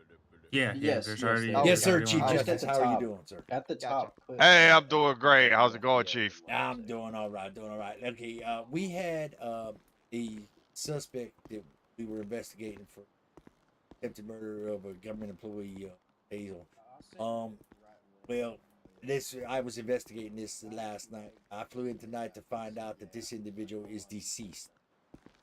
Now, last night. Oh, this the person that been getting talked about? I heard somebody passed away today. Yeah, well, this individual actually had PD equipment. He stole her PD equipment. Now, he's deceased. He didn't have it on him at the time he's being deceased, so we have reason to believe it might be in his apartment. What I've said was, being the fact that he's deceased, we shouldn't need a warrant to go get those items out of that apartment because they are government equipment. Is that correct? Well, not necessarily. Like the equipment doesn't come into play at all. Like it's, the question is, do you guys have like the authority to enter his property? And without knowing a Correct. lot more information, it's hard to say that specifically. Now, how did you know? At what point like I'm wondering what gives you the impression that he had the deceased had government equipment on them. Because Like I'm not following the timeline the here. officer was not injured to the extent where she went unconscious. She was able to remember that he robbed her from her equipment. Okay, and this took place yesterday. Yes, sir. And so you guys would have been filing for a warrant to search the place regardless, like to go look at the apartment today. Is that right? Well, yeah, we trying to get a warrant some point in time to go search the apartment yet. But with him being deceased, we didn't feel need to write up a that time, you know. Well, I would say, I mean, I understand the confusion, and I don't think that there's any like malfeasance or like malintent or anything on your officer's part. Obviously, we're all like working around to figure this thing out, but it's not Then like everything would that be cut and fine. dry because if Slowest like car other against the people even fucking just car, have so keys that'd be to his fine. apartment, for instance, then it could be considered like shared property. Like we don't know enough Right. without Usually having light access duties to just do this fucking person's nothing in that financials situation. and all of their situation. It's hard to just say a blanket like, yeah, if they're dead, then it's free game. Right, I see what you're So saying there, and you know, with them having keys, it'd be like we were doing an illegal yep, search of exactly. the And so premises. then that would fall through. And so to make us the strongest case possible, it would be best to, Yeah, the temperature get a warrant metric for Get a that. So warrant has for it. the Okay. search already been conducted? Is that No, nobody went to the residence at all. That's why I was calling you prior to okay? any of that. Well, this is just, one one piece of advice I might give is, and I don't know, maybe you guys are already doing this. Do you have eyes on the apartment? Like, Yeah, there was officers on the apartment before they came back for storm, just to see if there was anybody going in and out. right. Okay. I mean, yeah, I would start with that. If you guys are looking to get access to that apartment, like over exigent circumstances, my understanding is that TJ may represent the deceased. Is that possible? Or That's possible because I think he was. I think the deceased still had him on his next to kin. Yeah, had TJ as his so next to kin. So yeah, that's I very possible. I think in order to answer some of the questions we have about whether or not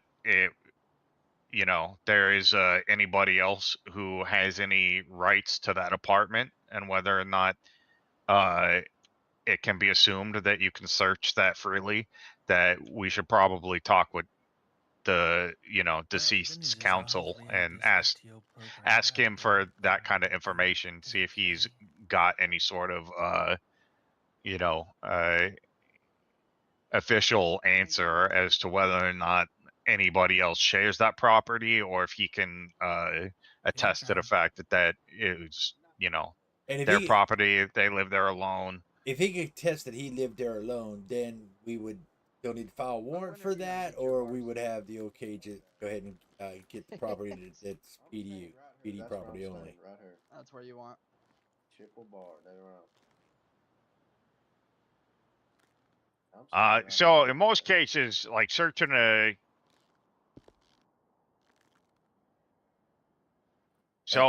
sorry, I broke up there. Searching a deceased person's apartment without a warrant would still require adherence to like constitutional protections. Like you can't actually do that, like unless, yeah, you would still have to apply for the warrant That's what I because thought. Okay, I didn't his think so though, but then I guess so. I can see property that. hasn't been passed down, or I believe that their rights do stay intact.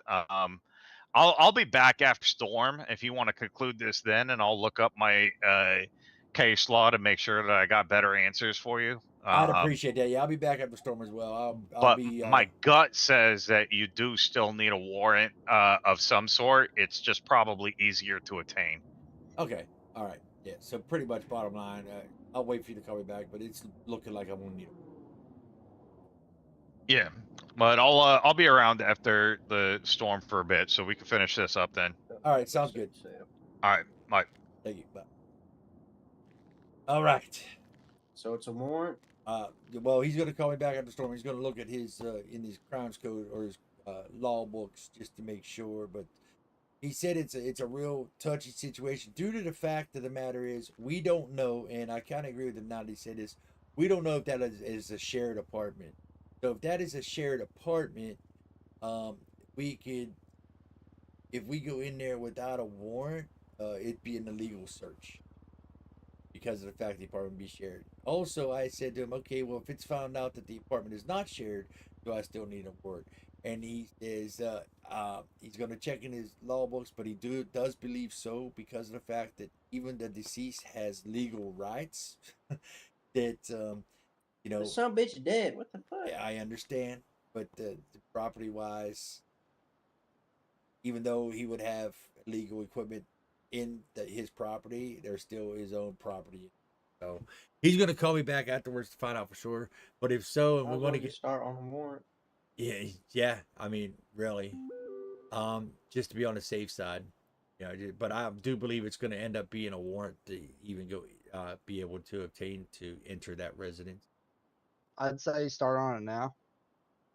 And if we need it, well, hopefully by the time we need it, we'll hand it into the Chief Justice, see what he says. Right. I'll be back after storm. He's coming back after storm, so he's gonna call me once I'll he be finds back something after. out. So And all right. Teddy, you coming back after? Good talk, Teddy. Yeah, maybe. Sorry, I'm playing Tetris. Motherfucker. You're worse than me. Yeah, I'm trying to get a new high score. Is that all you do all duty? Beat Maynard's. Is that what Which you is do when how- you're on what- duty now? Play Tetris? What? No, not necessarily, no. Oh, okay. That's what I'm doing right now, though. You said I'm not going to be whose? Maynard's. What's his score? Let me look. It's fucking wild. I think 40K. Teddy, give me your actual Gmail address in the email. Oh, shit. Okay, I got you. Yeah, his fucking Tetris is 40,000. I'll beat that. That's no problem. I just need the time to get it done.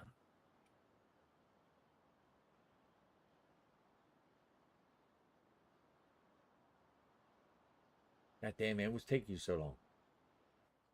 Oh, I'm playing Tetris, He's man. playing I can't- Give me your Oh my actual God, put email the fucking address. Tetris down, you scum. I told you he's worse than me. He's addicted.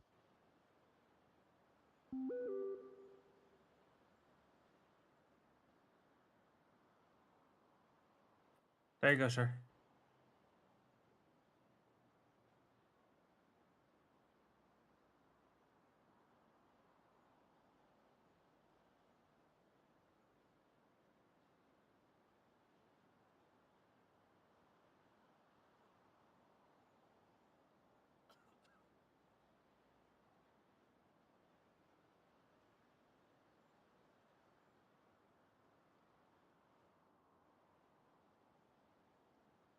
All right, look at your actual emails.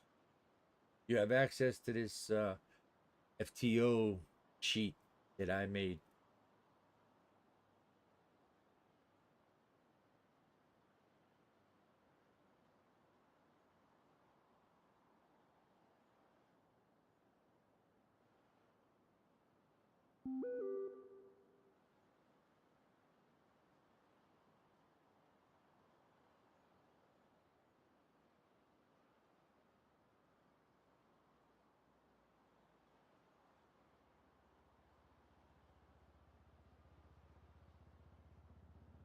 I don't see you on it yet.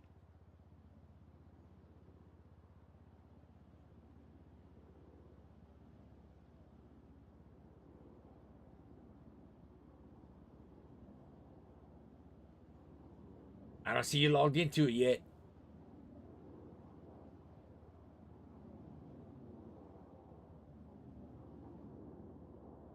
All right, guys. It is fucking 4 a.m.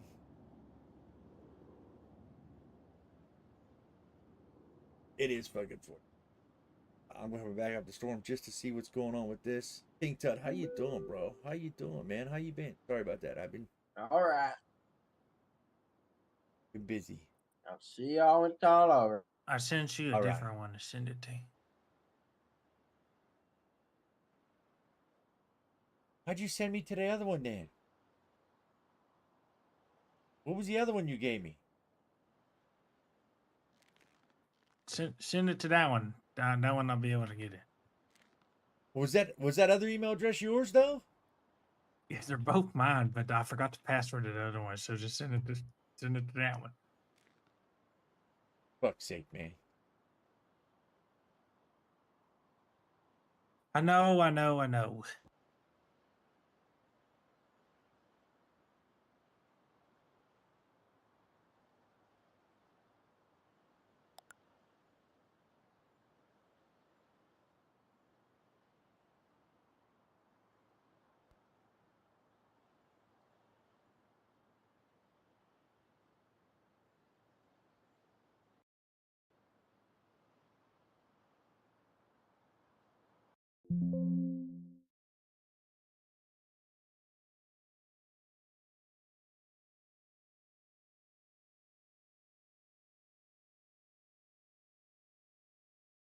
All right. It is 5 o'clock in the morning. Jesus. I gotta come back after storm just to see about getting this fucking worked out. And then I'm going to bed. So much love to you guys. Appreciate you all. Hopefully there'll be some more RP tomorrow.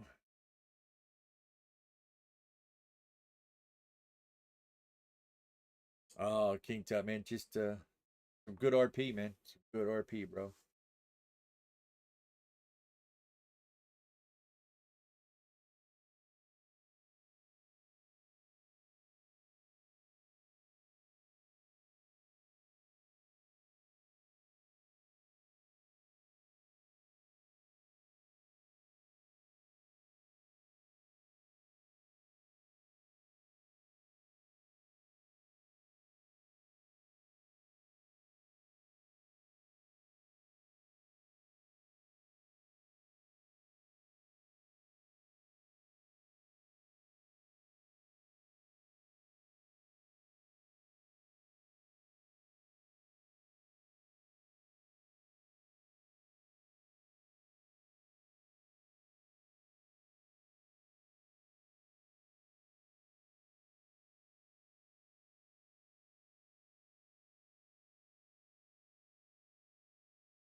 Yeah, the server's whitelisted, but it won't take you long to get into the server.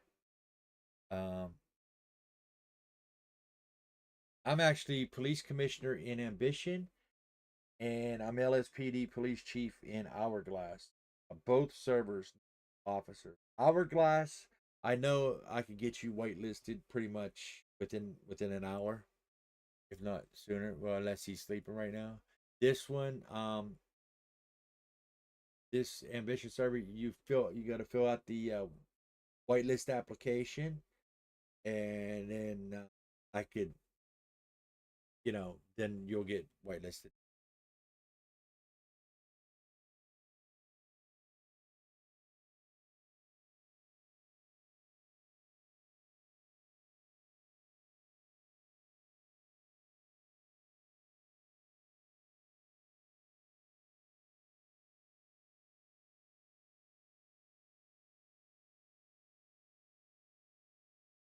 No, you don't have to have Steam running to get into either server. Actually,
yeah, fine, bro.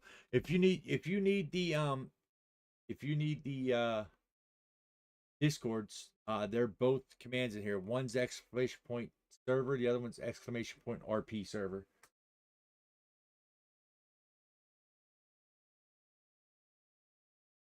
And then once you are in Hourglass's main Discord, let me know, and I'll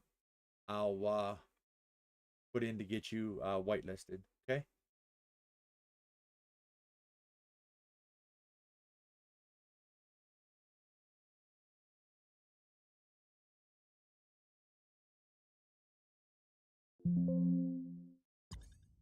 Go again. Early exit trap.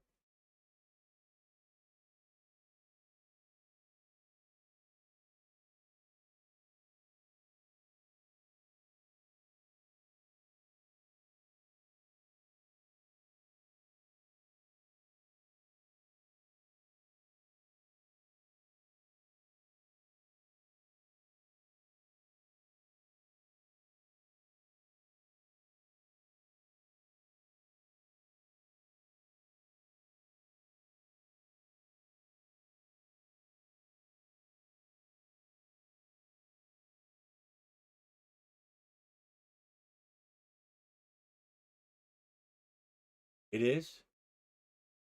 Okay, hold on. Why that is. Hold on. Let me get it in there. I gotta change that command then, don't I? Or I gotta let the owner know that it is a bad URL.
And I hope I don't have nothing in my eye because fucking got no more contact.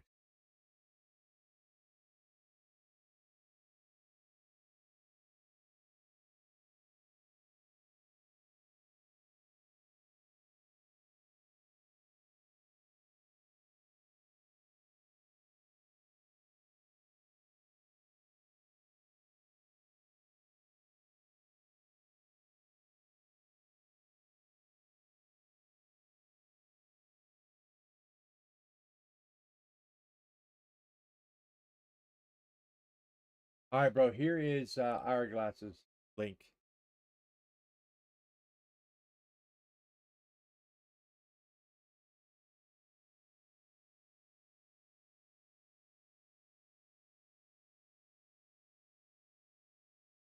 All right, good shit. Good shit, King Tut. Good shit.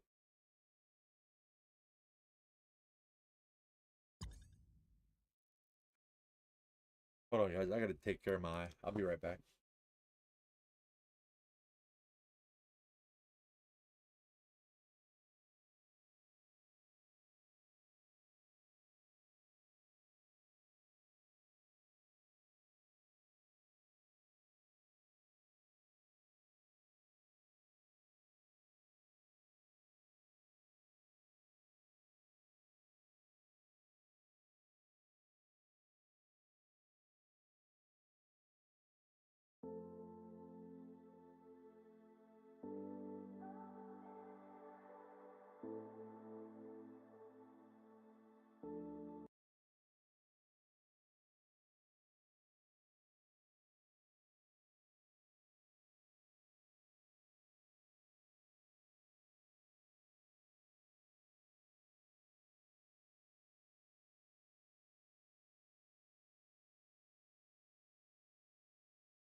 get my eye fixed.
All right, Toasty Oasty.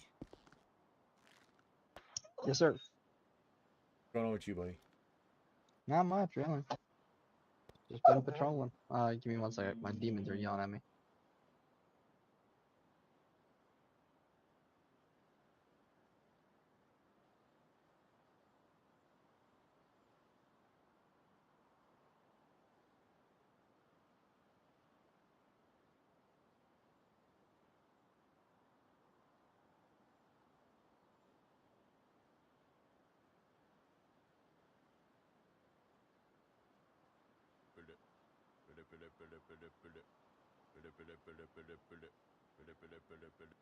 Yes, sir, Chief Justice. How you Hey, Casey, how you doing? doing? All right. Great. So I think a couple of things come into play. First of all, can you describe to me what the items were that were taken from the police officer? It was her class 1 pistol, her taser, and her cell phone. Okay, so you would want to make note of those three specific items. Okay. Uh, and then I guess the second thing is how, like, did you guys know yesterday, like when that incident occurred, the identity of this person, or was that discovered after they became deceased? It was discovered. We had a hunch on it was that individual, but it was not a proven fact. It was him. Like we arrested him once before for stabbing her. Okay, so Right. Well, when did it become fact then? When did you guys know that this was the same person? And how did you find out that this deceased person was the same person that robbed the officer? it was identified through her because he tried stabbing her again tonight, and that's how he got deceased. Like she ended up firing her weapon upon him in self-defense because he went ahead and stabbed her again. Okay, so two things, and this is just more of like for some general, like just so we don't like think some things apply in other instances, because there are nuances here. To me, it doesn't. Just from what you've told me so far, uh, you would be able to enter this person's apartment. Their personal rights to privacy do dissipate upon death, essentially. So you would be able to search their apartment. The question is, would you would you have needed a warrant? Because we don't know if that's a shared living space or not. Correct. So you need to get confirmation that it's not a shared living space, whether you can do that through like the apartment like superintendent or the lawyer, since they do have representation. you would want to get that confirmed in order to make that airtight, so nothing, like comes back sticky.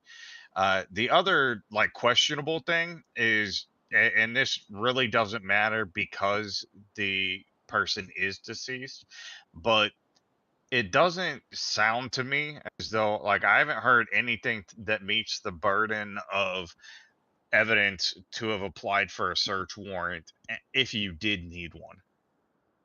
Like, because like this person like stabbing that officer, that doesn't quite cover like this is the same person that stabbed and stole Right. his stuff yesterday. Right. I understand. The Like, MO fits, but it's not enough to justify a warrant. right. It's not enough factual evidence to justify that. Like if we had eyewitnesses seeing facial recognition that it was this individual that did it, then we would have factual evidence. Like we don't have enough probable Sure, cause. We don't have enough probable cause to do anything. To or enough stacked up, because you do have, like, let's say you do have the MO.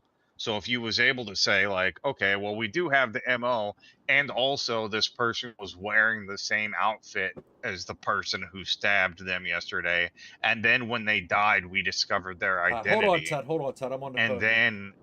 then you would have like a link that you could trace back and say like, okay, now you know who that person is, and you could go file a search warrant for the specific missing items, and that would probably be granted. Right. That's what I kind of figured, but I just wanted to confirm that. So if I talk to obviously TJ, which was going to be his lawyer representing him, and he could confirm to me that there is nobody else residing in that apartment, then we won't need a warrant to go in and search the premises. Correct. Yeah. So I would say either TJ, or if depending on the route you wanted to go, you could also contact the city directly. They would have to verify whether or not other people have been given keys to share that living space or not, or were listed on the lease. But that's the only factors which could jam you up legally from entering a deceased person's residence. Right. I mean, you see, I want to get these items back because they're PD equipment, and I don't need that apartment being rented out and wasn't cleaned out, and then somebody moves in and ends up having a firearm in the tank. Yeah, no, I hear you 100%. I get where you're coming from, and yeah, for the safety of everybody, I hope you're able to find that equipment, and so like once the person's deceased, they do not retain that same right to privacy. We just have to make sure that you aren't unintentionally trampling on another person's right to privacy. Correct, and I do not want to do that for sure. So that's what I needed to clarify. Yep. Okay, I appreciate it. I appreciate all your answers, and I'll see if I can obtain that information of any other residents in that apartment. And then if not, Yeah, sounds good.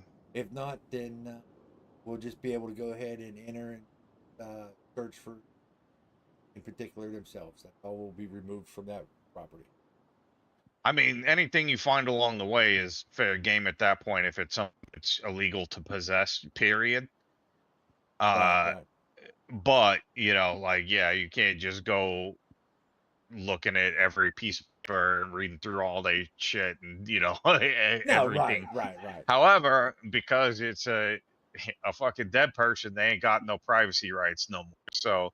So long as you're not, again, like, not to beat a dead horse, but once you get it cleared that they was the only occupant of that place, then there are no privacy right violation issues. So you're free to fucking go through that place with a fine-tooth comb as much as you want. Absolutely. Okay, appreciate it, sir. Appreciate all your cooperation. Thank you. No problem. Talk to you later. All right, bye-bye.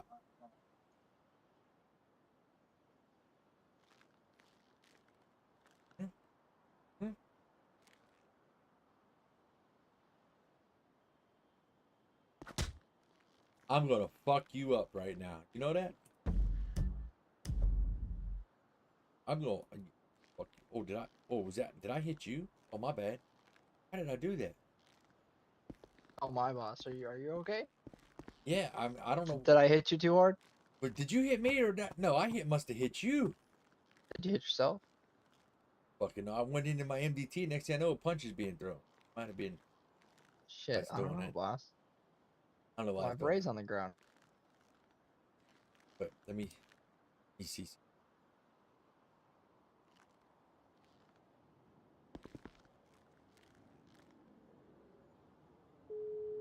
Make this phone call. Hey, sir, I'm with the client right now. Can I call you back? Is it urgent? It's not urgent, but I need you to call me as soon as you can when you're through. Yes, sir, I will. All right, thank you.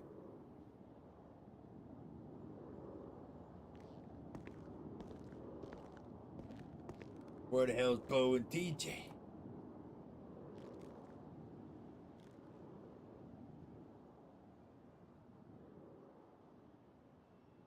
Not sure.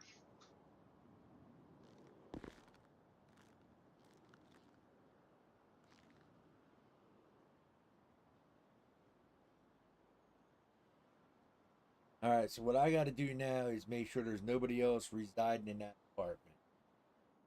So that's what I'm going to try to find out now.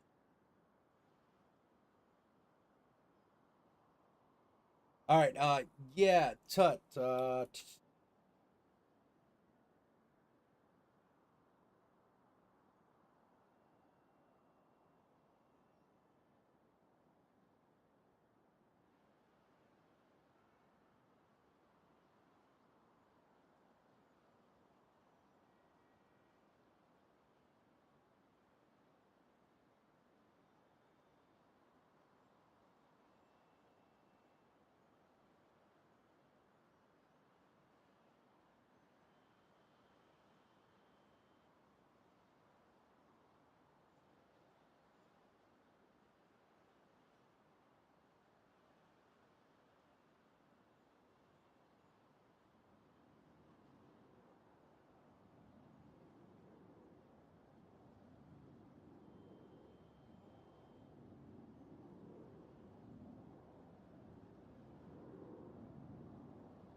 okay, let's see.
Mission. Oh, wait.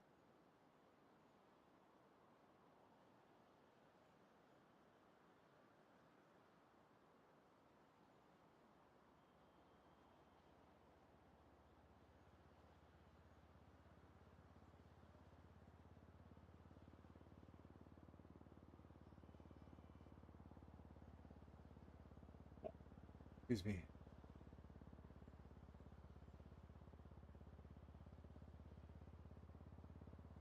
So I'm waiting for TJ to call me back, Jack, because I got to find some information out.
Okay. Great RP right now, right? What was I doing?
Okay.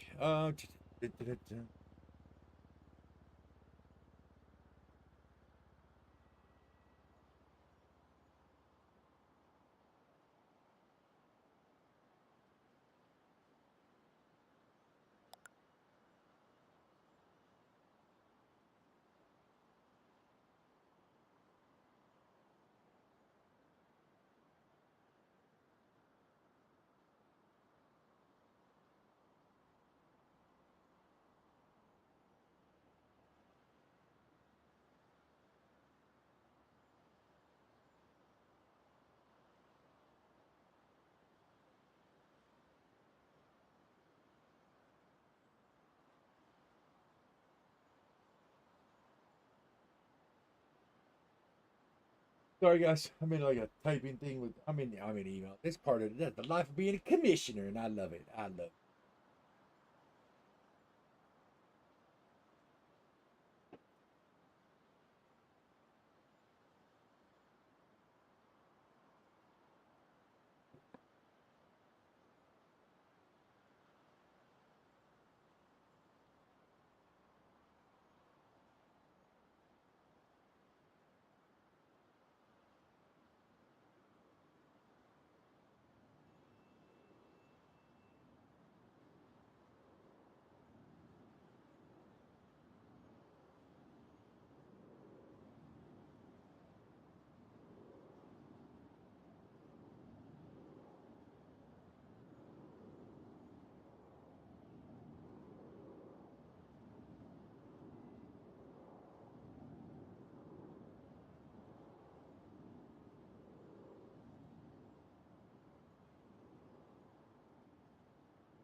Well, I wish TJ would call me back.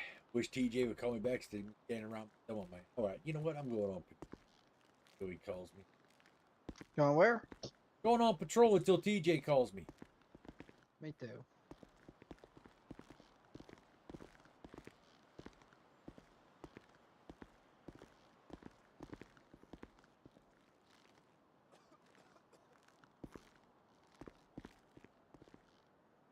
I know what I'm fucking driving. Why can I not third eye this?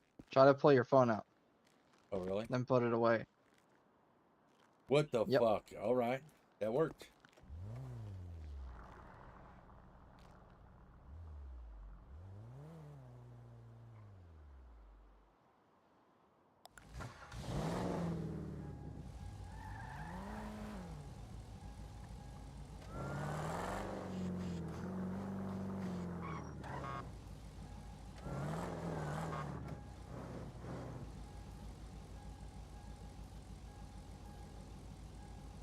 La la la la la. Window 2.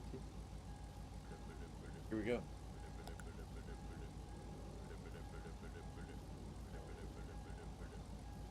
TJ. Yes, sir. How can I help you? All right, question for you. Mr. Knight, are you his legal representative? He did have me on retainer. Yes. Okay. When I he first showed up in the city, okay. he reached out to me through a text message via my via my ad in the yellow pages. Okay. I'm willing to divulge that entire text message conversation. That I don't care. That's fine. He basically reached out. I'm not going to say word for word because I'd have to look at it, but he basically reached out, said he's looking to get information about his record being expunged. I said something like, okay, that's fine. We can talk. Where would you like to meet? He said he can meet me at the courthouse. I said, okay, that's fine. Just let me know. And he said, I'm on a bike. It'll take me a minute or some shit like that. And I said, I have a car. I can meet you. And then he didn't respond for a minute. A couple minutes later, he responded, said, sorry, I got hit by a local. I'm passing the old city hall now. I'll be there in a few. And he walked in the door. He started talking to me. And he said a couple things, and then he mentioned AOD, and that caught my ear, obviously. And I said, "Excuse me?" And then he took off his mask and he said, "Hey, TJ, it's been a while." And at that point, I instantly knew who it was. And he told me at the time he was just down here to get some materials and head back up north.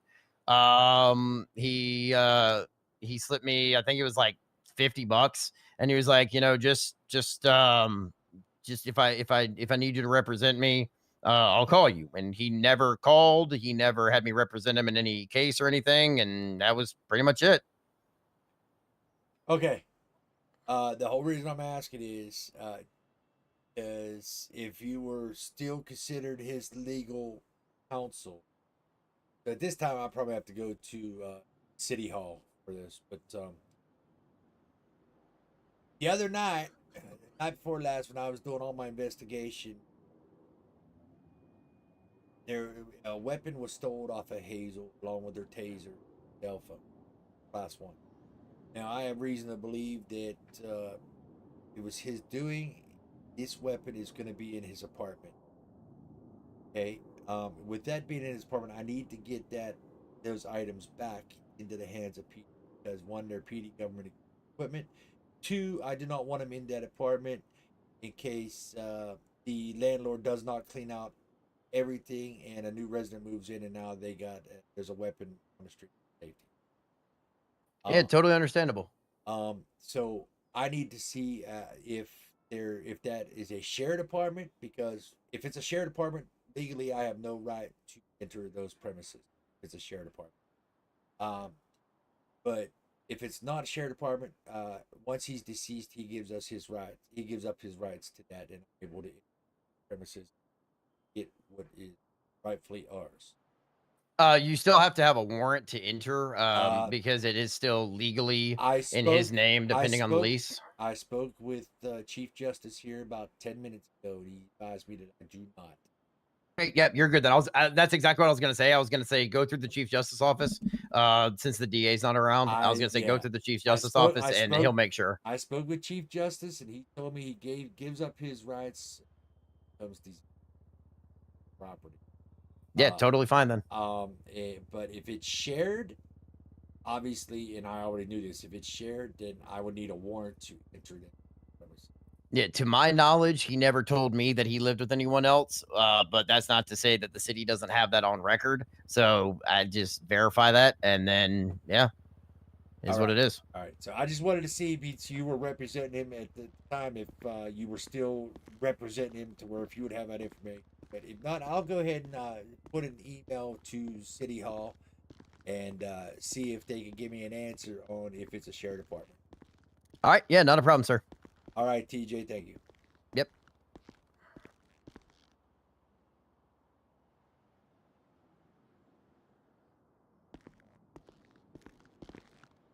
Shit, I'm not on radio.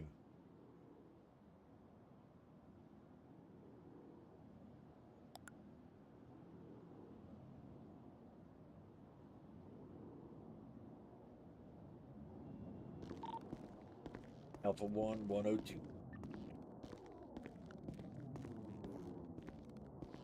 Probably not. All right. I gotta put this ticket into City Hall. Go for 102.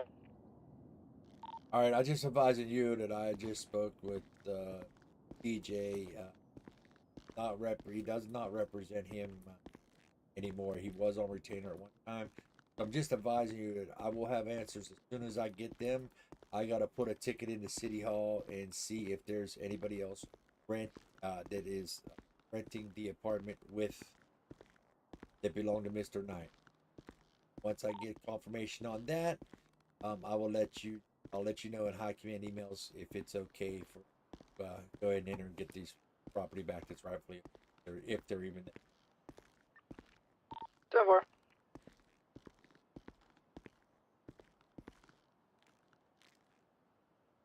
All right, so I gotta put this ticket in. Let them prompt it.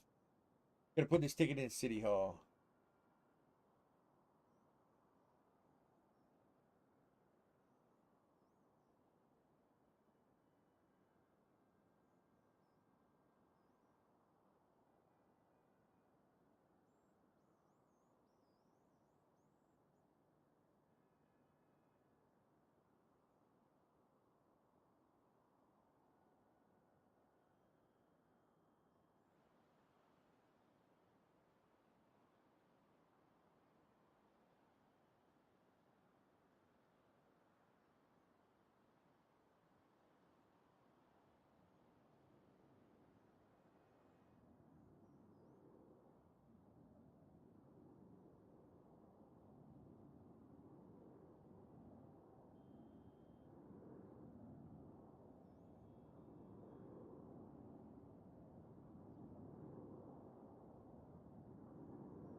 Sorry guys, I gotta write this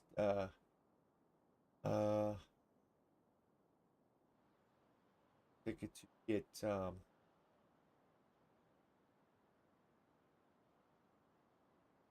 what his apartment number.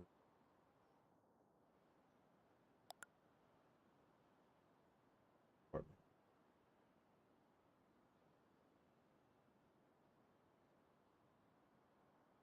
Damien 9. All the street apartments. 26.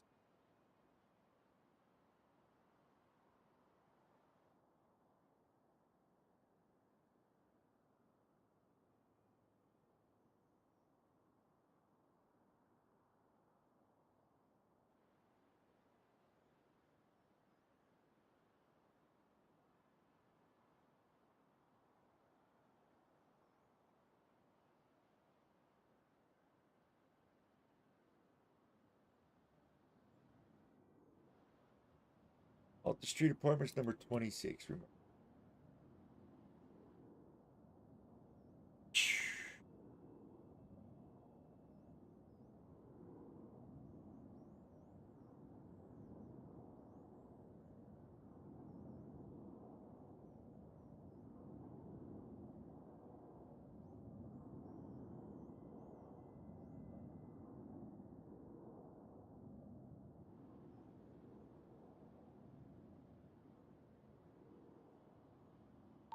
Commissioner, are you still awake?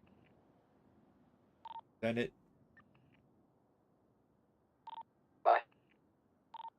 10-9.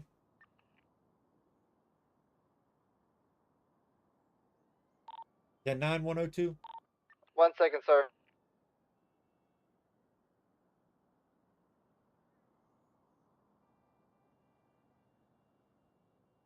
The CMO wants to call you. 10-4. Trying to get this ticket in, man.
This time record.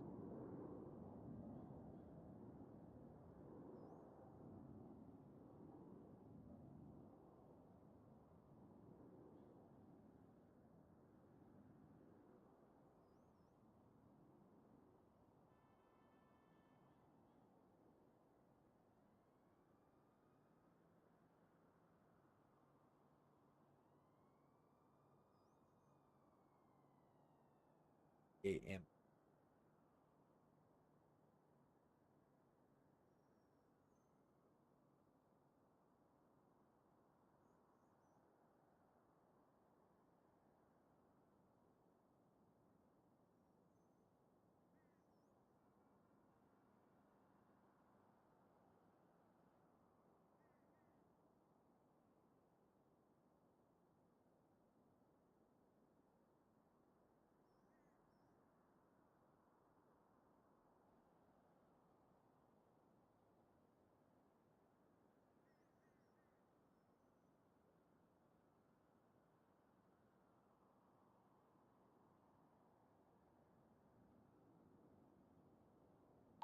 M1 to Alpha 1.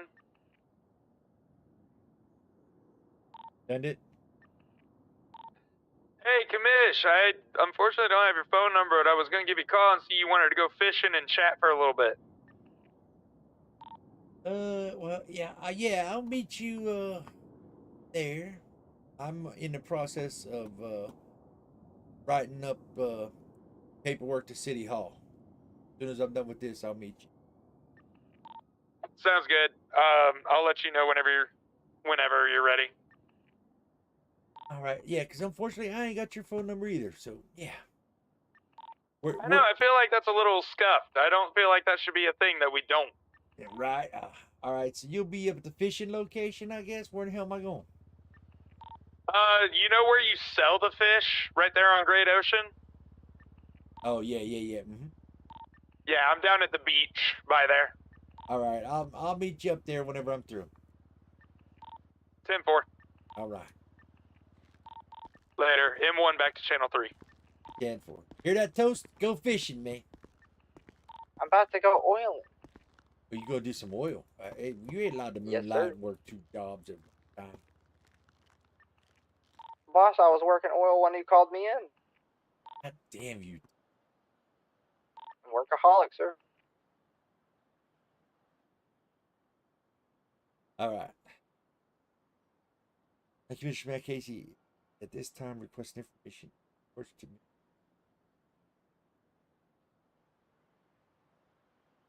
Sure.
Was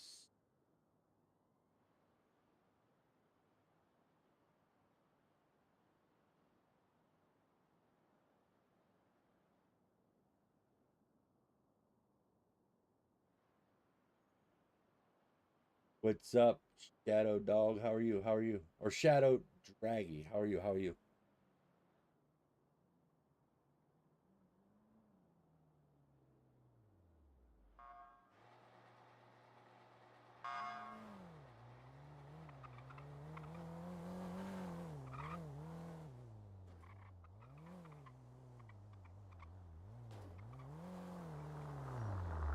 What you doing?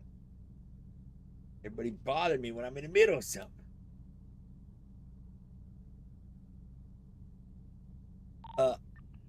Why did everybody bother me when I'm in the middle? No, I'm writing up this request for residency.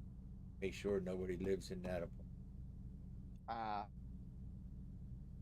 Go ahead, say it. All right, Pepe Le Pew, get around in your little putt mobile.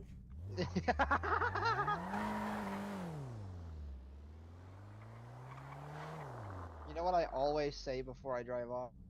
What's that? Panto away. Oh my God, get the fuck out of here.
God damn.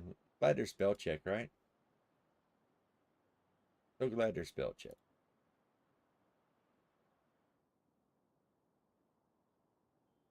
5:30 in the morning.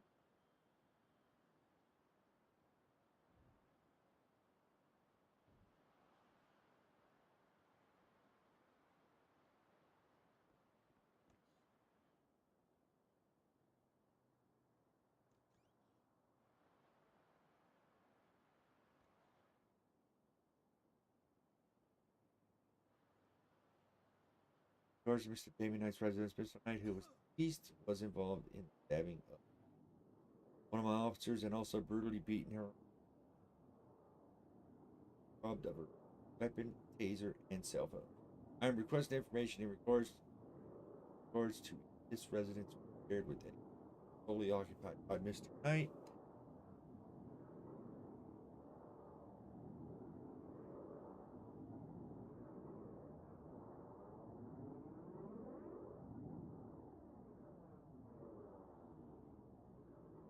Which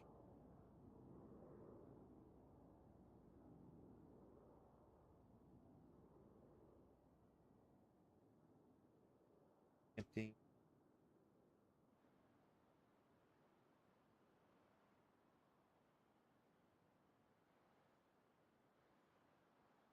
question.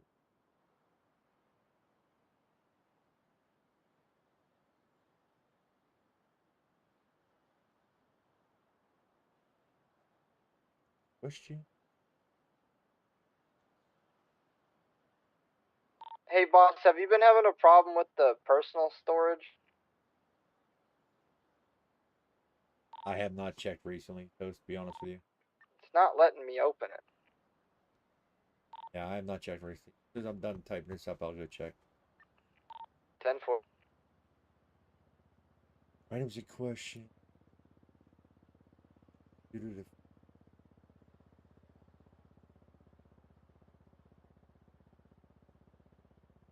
government.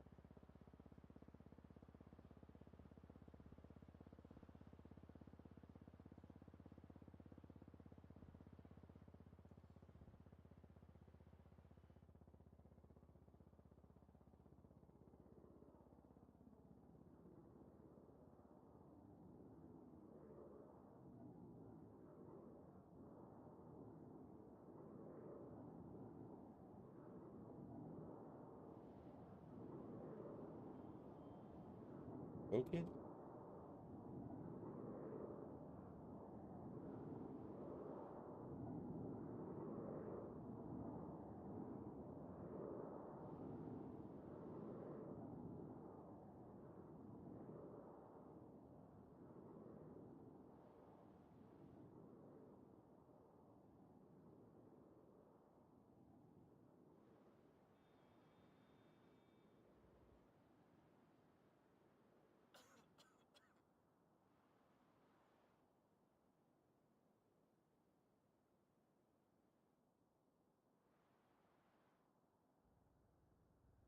Audience. Okay.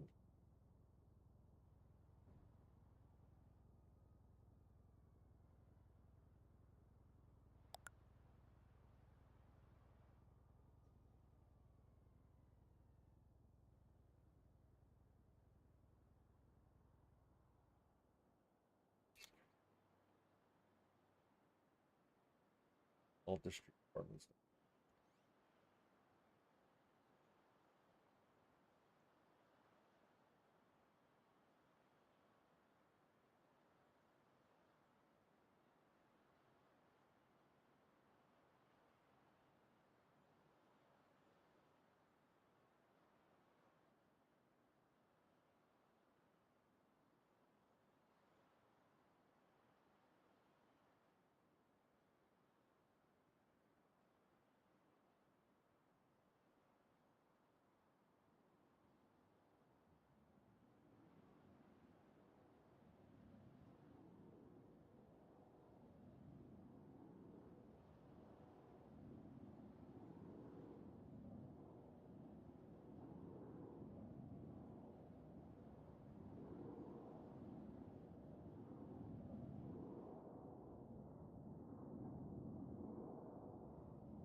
Alright, boss, I'm going off duty for the night. Stay safe. All right, Toast.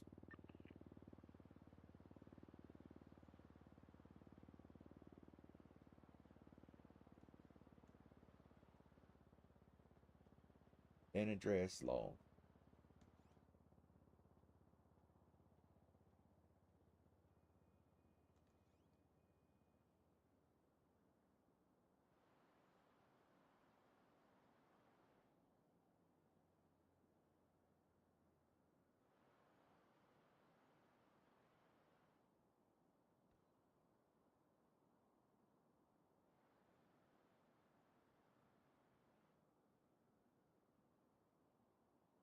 All right, so what I got is I, Commissioner Matt Casey, is at this time requesting information in regards to Damian Knight's residence.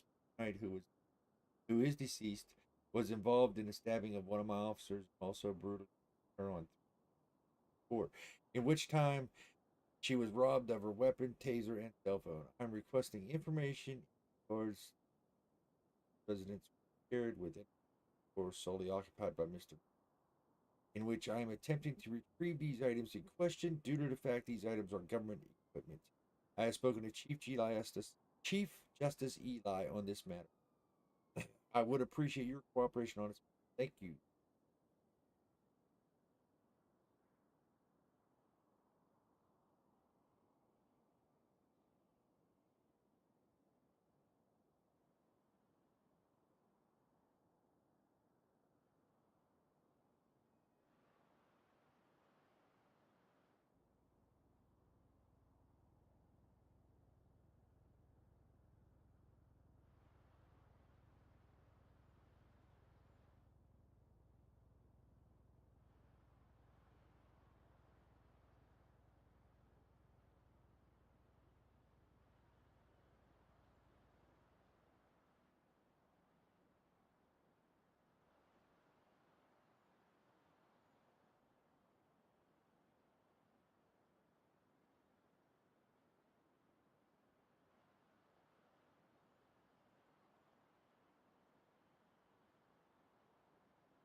Okay.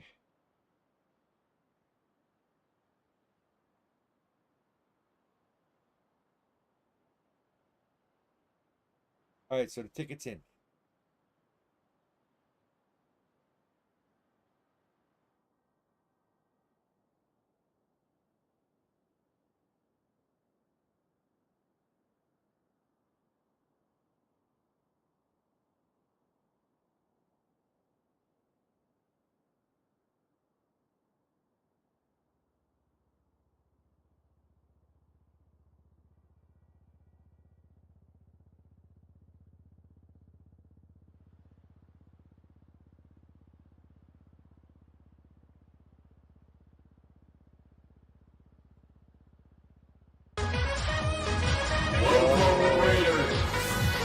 Choose your fate. Watch the show or watch the show. Thank you. Toast, thank you for that raid, brother. Appreciate you, my man. Much love to you. Appreciate you, Toast. You fucking Pepe Le Pew looking son of a bitch. Okay.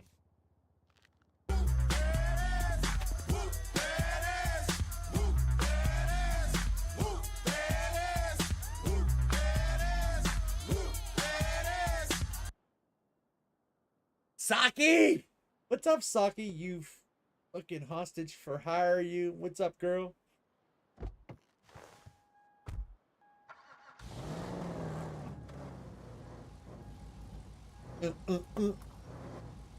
What's good? What's good with you? So I got that submitted, Toast, so we'll see what happens. I'm gonna be just waiting on a reply from City Hall. What's good with you, Saki? Huh? What's going on, Saki?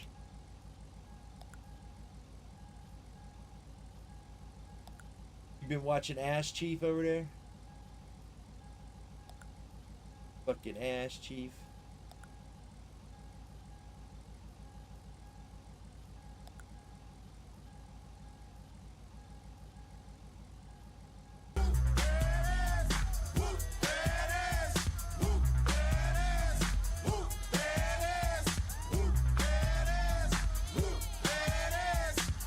Thank you for that follow, Glitter Monkey. Appreciate you as well. Much love. Welcome. Welcome to my nightmare.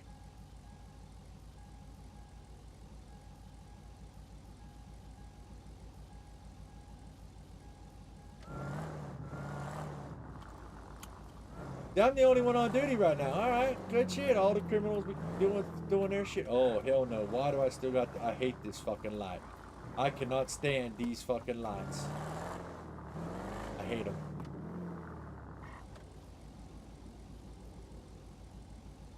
I hate these fucking things. Can't stand them. Get off of there. Thank you.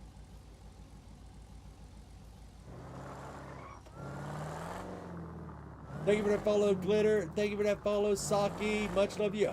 Toast, thank you for that raid, brother. Appreciate you for that. Even though I harass your ass all the time, bro. Toast. Dude, I am still, like, pissing myself over the 2.5 hour interview that I had. Still pissing myself over that interview. Hey, what's up? Why is this? I think she's fucking my friend. All right, Great Ocean. I guess there's a fishing place up here. There a fishing place up here along Great Ocean Highway? Fish market. Where he said, right? Where you sell the fish. There we go. He's right in this location.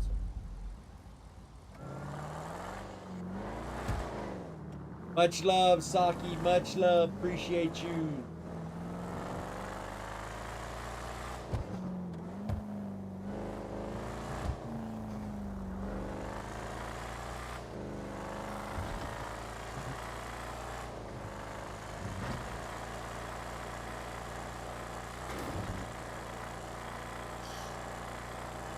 Appreciate you. Toast, I appreciate you as well. Man, the RP has just been out of this world right now. I'm telling you, it's been out of this world. Met tonight with the Chief Justice.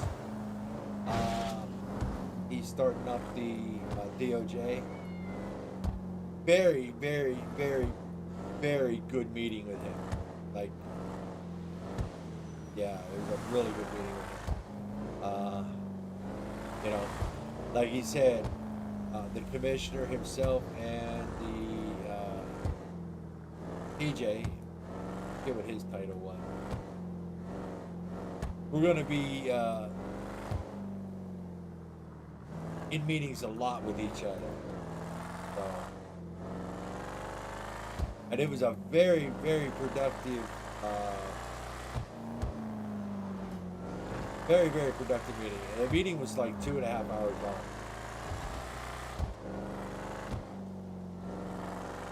I looking forward to the DOJ system here. It's gonna be really good. It's gonna be really good.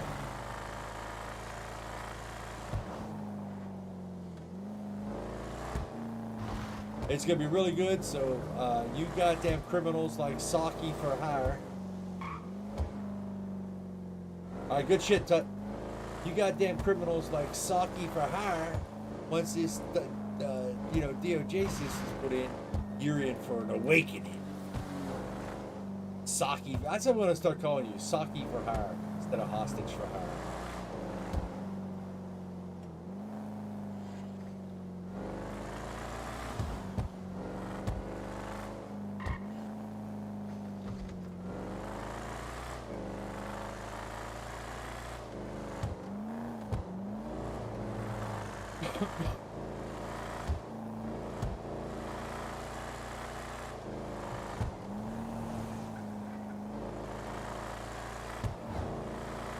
Saki for hire.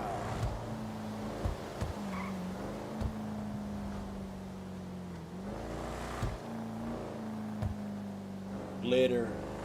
Glitter. Glitter, who are you? Are you an ambition? Who are you an ambition that I need to worry about?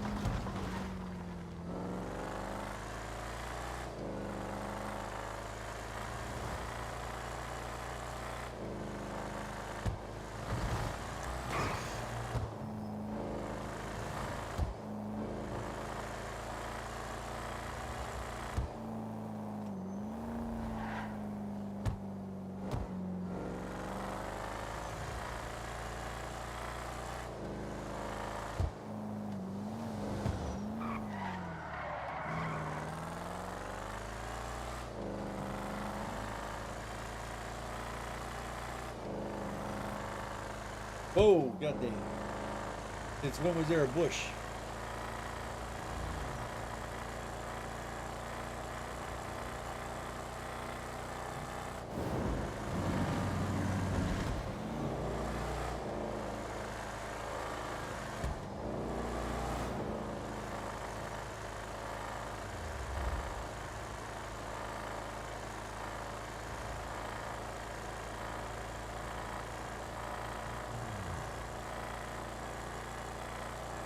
All right, so he said he'd be about a fish market down on the beach. Oh, that might be the car right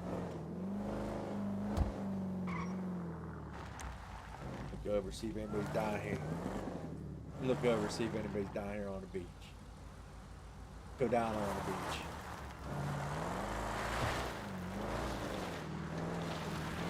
Said he'd be fishing down here on the beach by the beach. I do need to make some more money though. Guess I'm gonna have to get a pole or something, right?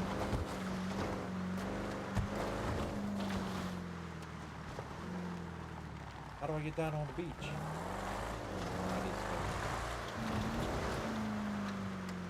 I'm gonna have to get a fishing pole somewhere.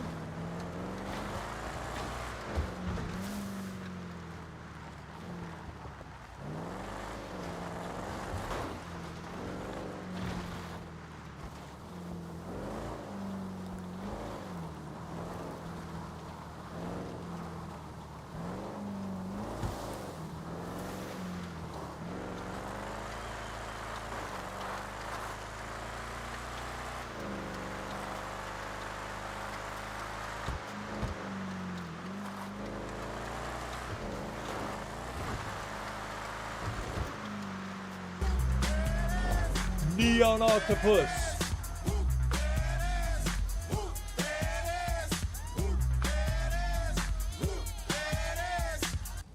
Thank you, Neon Octopus. Appreciate you. Much love. Thank you for that follow as well.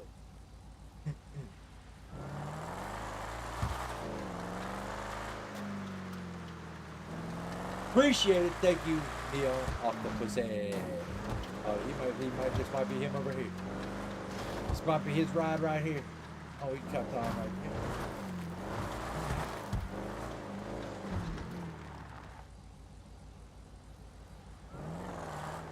Hey, you're welcome, brother. Thank you for coming over with the raid, man. Yep, there he is.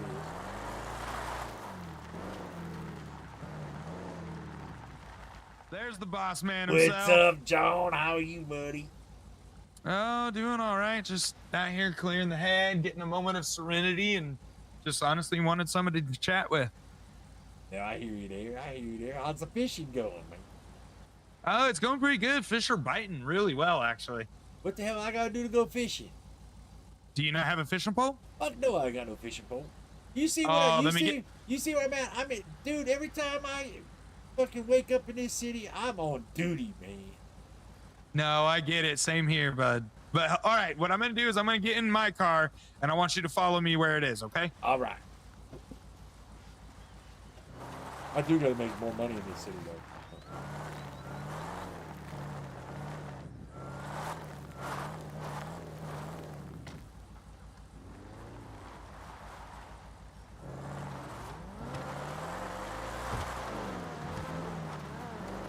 Yeah, he's not hurting for money, is he? Look at the ride he's got.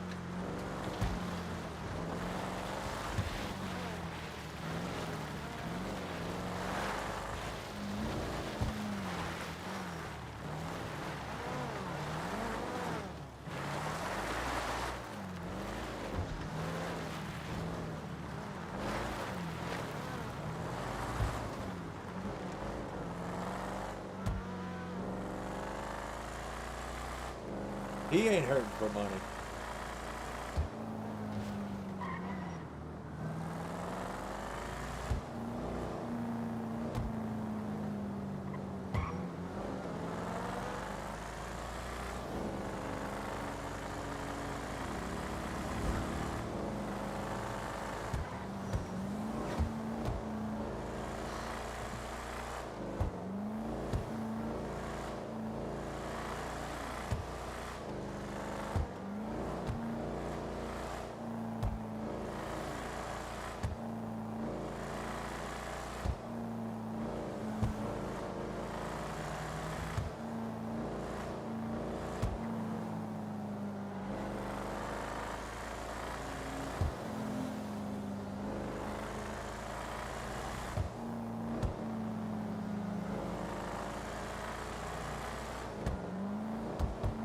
Thank you, and Neon as well for that follow.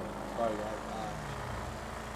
Dude, the art, like I said, the RP tonight has been fucking insane, bro.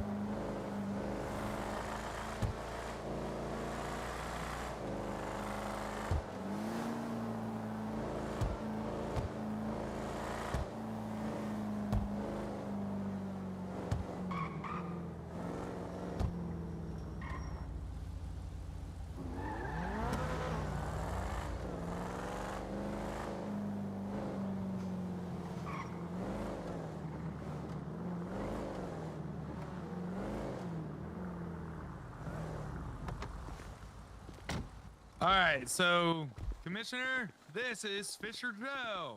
Hey, Fisher This Joe. is Commissioner PD. Oh, is this Matt Fisher? Casey. Is this Fisher Joe I always see on fucking, you know? Yep. Yeah. Hi, Fisher Joe. I meet you every hour. I get fucking shit popping in my eyes from you, man. Yeah, he just likes to let everybody know when those tournaments are going on. God damn it. So you're gonna talk to talk to him using your third eye, and you're gonna open up the shop, and he's gonna give you a fishing rod and about 50 bait is what you'll want to grab. Oh, 50. All right. Jesus. Right. Because each time you cast it, it will use one of the baits. Oh, okay. All right. I got 50 bait in a rod. Let's go fishing. All right, let's do it. I need to stop and grab gas real quick. Do you mind if I pull over? No, around let's the stop area? and get gas, and I can get some convenience store food as well, so I don't die. Sounds good, Commish.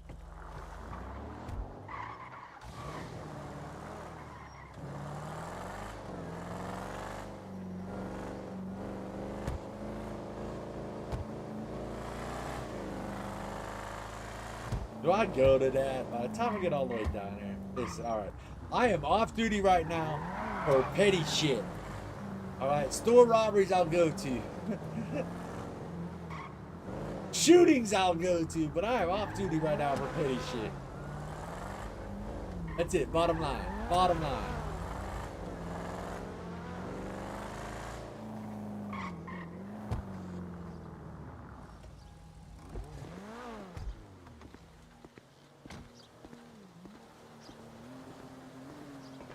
Oh, fuck. Well, don't appear like this store's functionable. I can't even, they got this place locked up. I'm gonna go up the road to the other store at the end of town where I think is. Yeah, sounds good, Commish. Yeah, they don't really like to sell things out of this one. Yeah, that's messed up.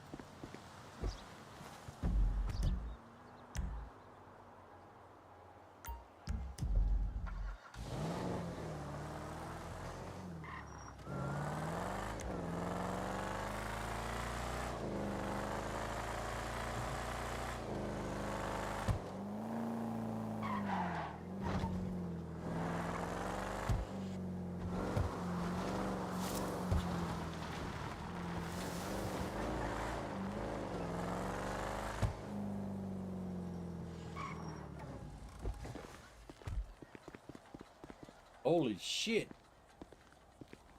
God damn, she's elevating herself. Oh, I guess I gotta talk to her. All right. Get off your pedestal, woman. I mean, I got 3 bento boxes. It's gonna be enough. I want 50.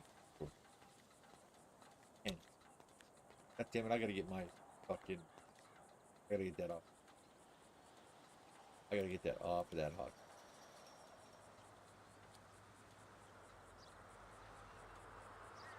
10 of those. Give me 10 of these.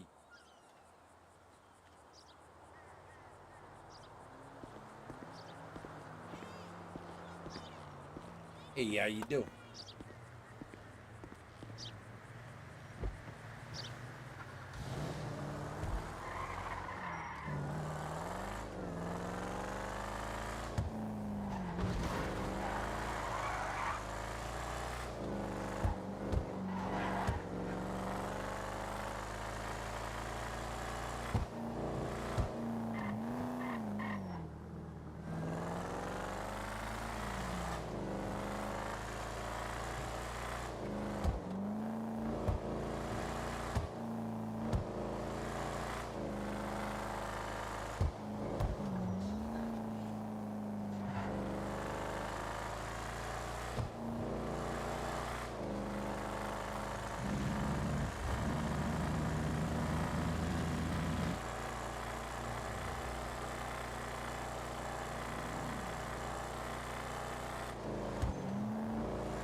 fucking car is fast, bro.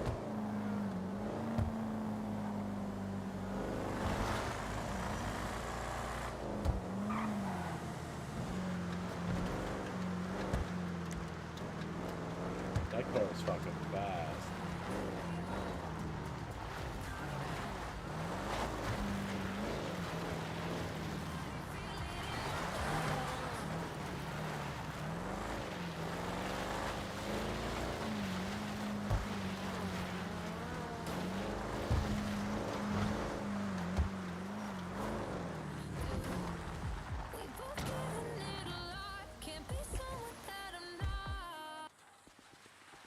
All right, that car is fucking fast, man. All right, don't have to rub it in.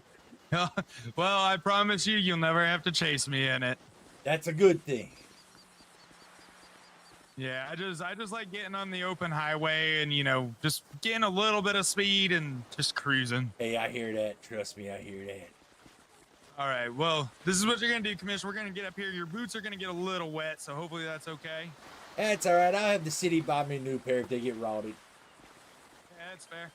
So you're gonna come right up here in the water, and you're gonna put that fishing rod in one of your finger slots, you know, in your pockets there. Okay, all right.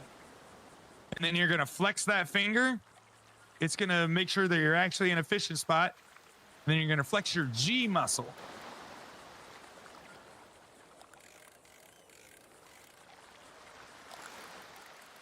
All right. And then, yeah, and then you're gonna wait, and when a fish bites, you're gonna see a little something in your eyes that says, you know, flex your E muscle at the top. You'll see what I mean. Okay, all right. All right, let's see. Yeah, takes a little bit to get used to, but you'll get the hang of it. Yeah, I gotta do something to make extra money in this city, man. It's hard to make money in this city. I don't get paid enough. That's fair. Yeah, fishing, you can actually, so whatever fishes you catch, you can actually sell them to the fish market right behind us. And, you know, you'll make a little bit of money. It's not a whole lot, but you'll make something. Anything's better than nothing right now. Right. Like, hey, right now, I'm making gas money. That's what I'm making. That's true. All right, that's twice he told me to flex that E muscle when the fish got off. What the fuck? Yeah, so it'll do it like at least 2 or 3 times, maybe 4, depending on the kind of fish you're catching. So you gotta be on it constantly, you know? All right.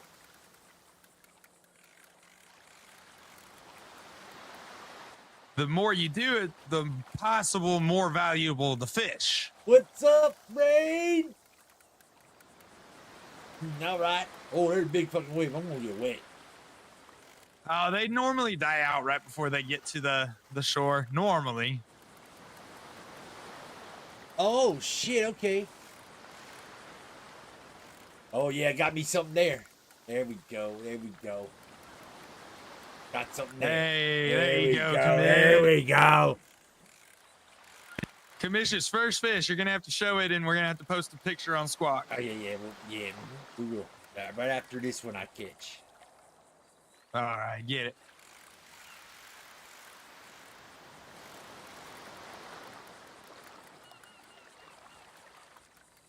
Never mind, I didn't get that one. Guess it's got to be in the little blue area. All right. Yeah, the little blue area is where you want it. That's fucking fast though, man. So the way that I time it is Holy whenever shit, I see got it pockets. hit the blue, I go 1, 2, and 3. Holy shit, my pockets are full. Fuck. All right, let me get rid of some of this. I'm about to say you can put some of the stuff in your car. Yeah, I'll do that. I gotta get rid of my pockets to have all these fish in it when I'm done. Yeah. Shut up, Metal. Shut up, Brain.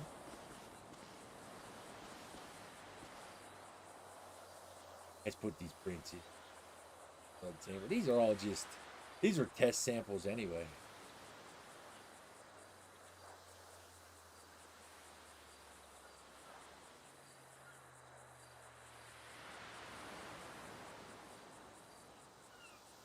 Whose driver's license?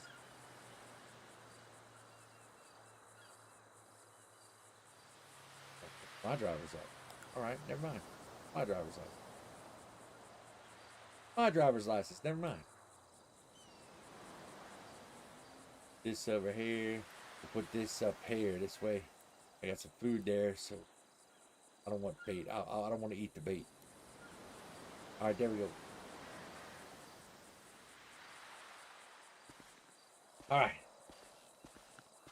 Want you to watch the little bar when it's at the top, at the dark blue part. Hit it. Oh, dark blue. See, I hit it in the light blue.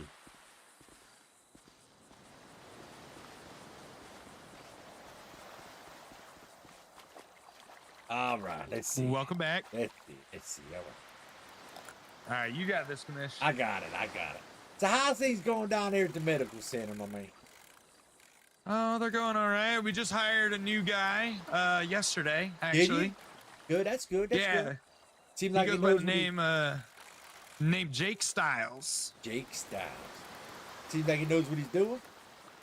A little bit. He doesn't have any prior medical experience, unfortunately.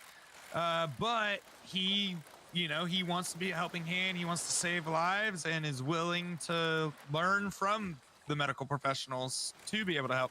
And I'll be 100% honest, I think he lied to me saying he didn't have any prior medical experience, because this man came in and immediately was actually really well versed in some of the knowledge. Damn, that's good. See, I get the total opposite. I get ones that said he got all this PD experience, and they come in and don't know their ass from a hole in the ground. And I'm like, what the fuck am I doing putting you where you're at? Right. No, I get it. And then you want to hear something funny? Yeah, good. So I had an individual apply for EMS. They did the paper application, right? Right. Well, obviously I do things by, I want to meet you in person. I want to do actual in-person interview and then have a background check run, right? Right. I'll tell you what, I never got the chance to do an in-person interview with this individual, because at one point I went, you know what? I'm already running a background check on Jake Styles. Let's just run the background check on the other individual just to have it done and over with. This dude came up with 2 different charges and felonies, and then I find out a little bit later is involved with the cartel. Oh, god damn. All right. So I immediately was like, nope. Yeah, see, like, here's me, and like, that's what I do, right? These people fill out this paper application. That's just for me to know they want a job. But I do my embassy. Right. If you ask these people that I interviewed, they'll tell you they never been through an interview like mine, right? Because first impressions to me, like I get it. Here's the thing, not so much even first impressions. I get a feel for what they know from the interview, right? From the questions I ask. 100%. From the questions I asked, and I'm a hard ass when it comes to my interviews, and that's how I know, what they know and how they're going to respond under stress, because my job's stressful as fuck. Right, obviously. And that'll let me know how they respond under stress. If they don't respond well in an interview, how are they going to respond well out in public when they're to protect and serve? You know what I'm saying?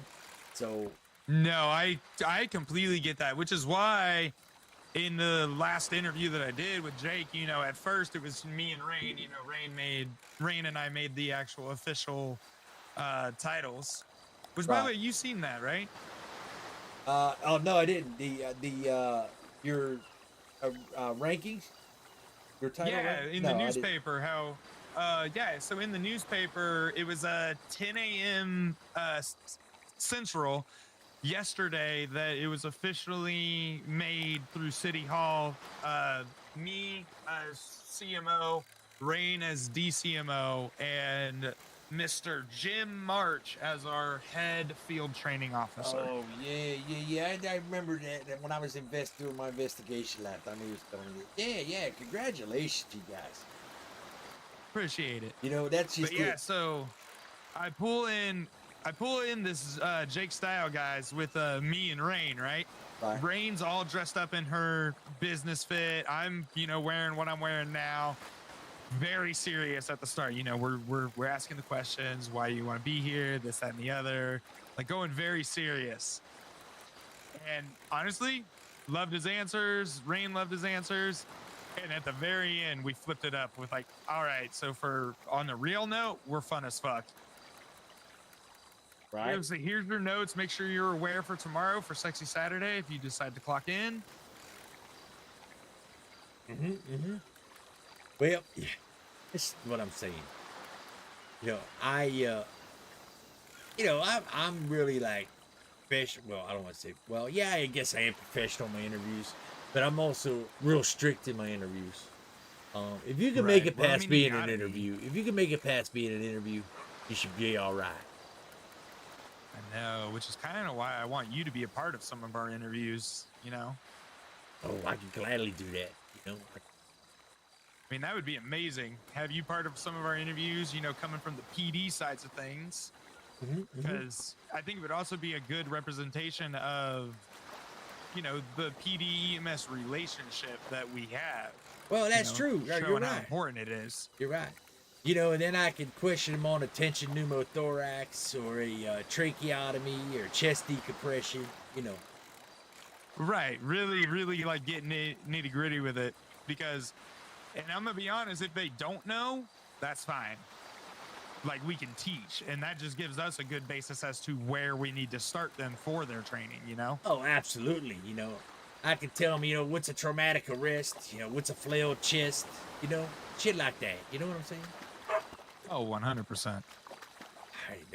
All right, I'll be right back. I got to bark it in my head. I got to take care of it. No, yeah, go for it, man. I'll be back. right here. All right. Yep, you be there fishing. I'll be right back. All right, Chad, I got barking in my head. I got to take care of it real quick.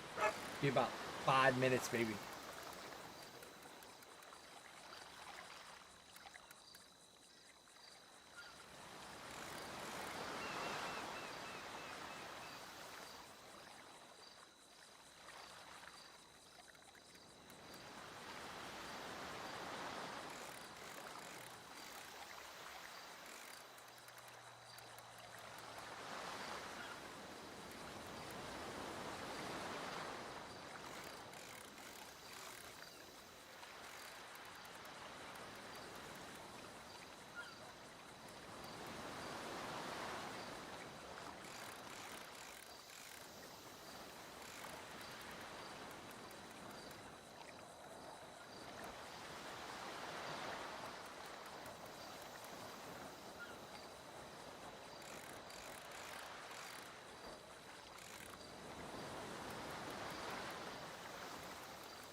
All right, chat. Sorry about that. Whew. Okay. All right, all that barking in my damn head. All good.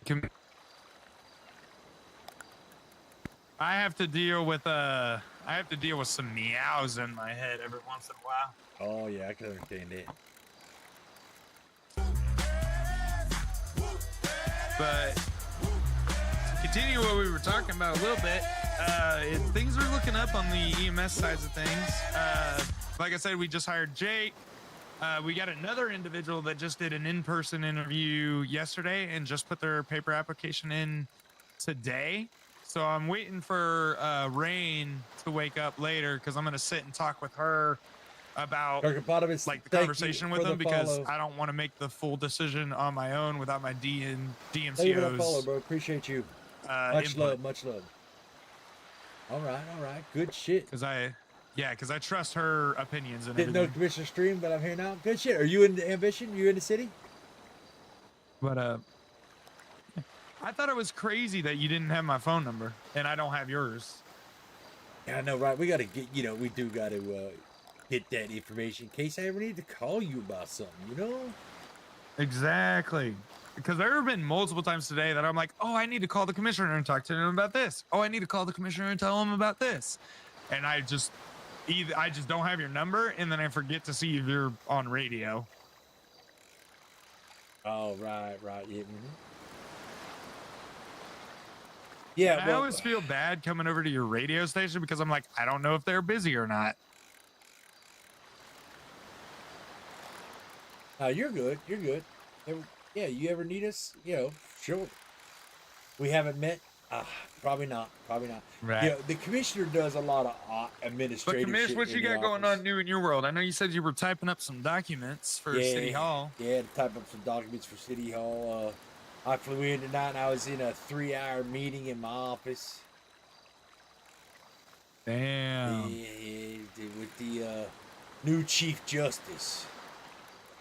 Oh shit, he's around finally? Oh yeah, I he's heard around. he was moving in.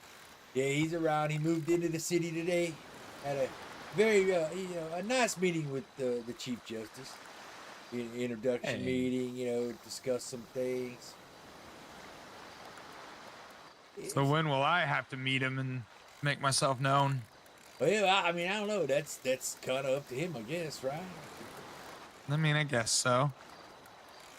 But yeah, it was 3-hour meeting. That's my job, right? I'm hardly ever on the road on a patrol. I'm always doing administrative in the office shit, talking to people, on the phone all the time. Right. It's my job. I love it. You know what I'm saying?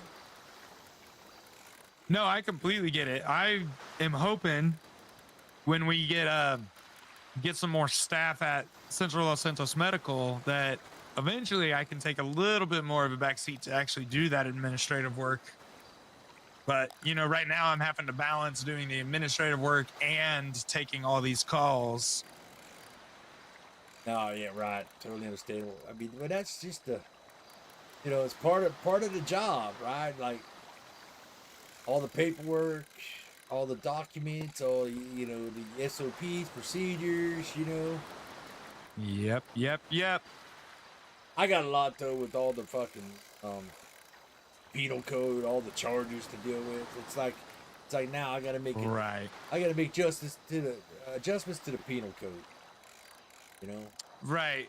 Your job is definitely a lot more just in general than mine, because like all I've really got to worry about is the hospital and the people of the hospital and like HIPAA and all that. Oh yeah, especially that HIPAA law for sure. Yeah, that HIPAA is a bitch. I've got to be careful with anything I say, honestly. True. Because the second I say one fucking thing to the wrong person, I could get my job gone. I could lose my job. Violate the HIPAA law. That's exactly, that's no joke. Which is why I'm like, when is the Chief Justice going to talk to me? Because I know that conversation is coming up. At some point, he's going to want to talk to me and, figure out the laws and regulations around it. Oh, absolutely. For the city, that is. Well, right. I mean, absolutely. You know, that's. Yeah, he's definitely going to need talking about it because that's something that, you know, people will probably be seeing him about if it's violated, for sure. Right, because then it would come down to not only the breaking of HIPAA, but then malpractice at that point as well. Correct. Which could very much happen. Yeah, that's another one. You know, malpractice is definitely another one. You know,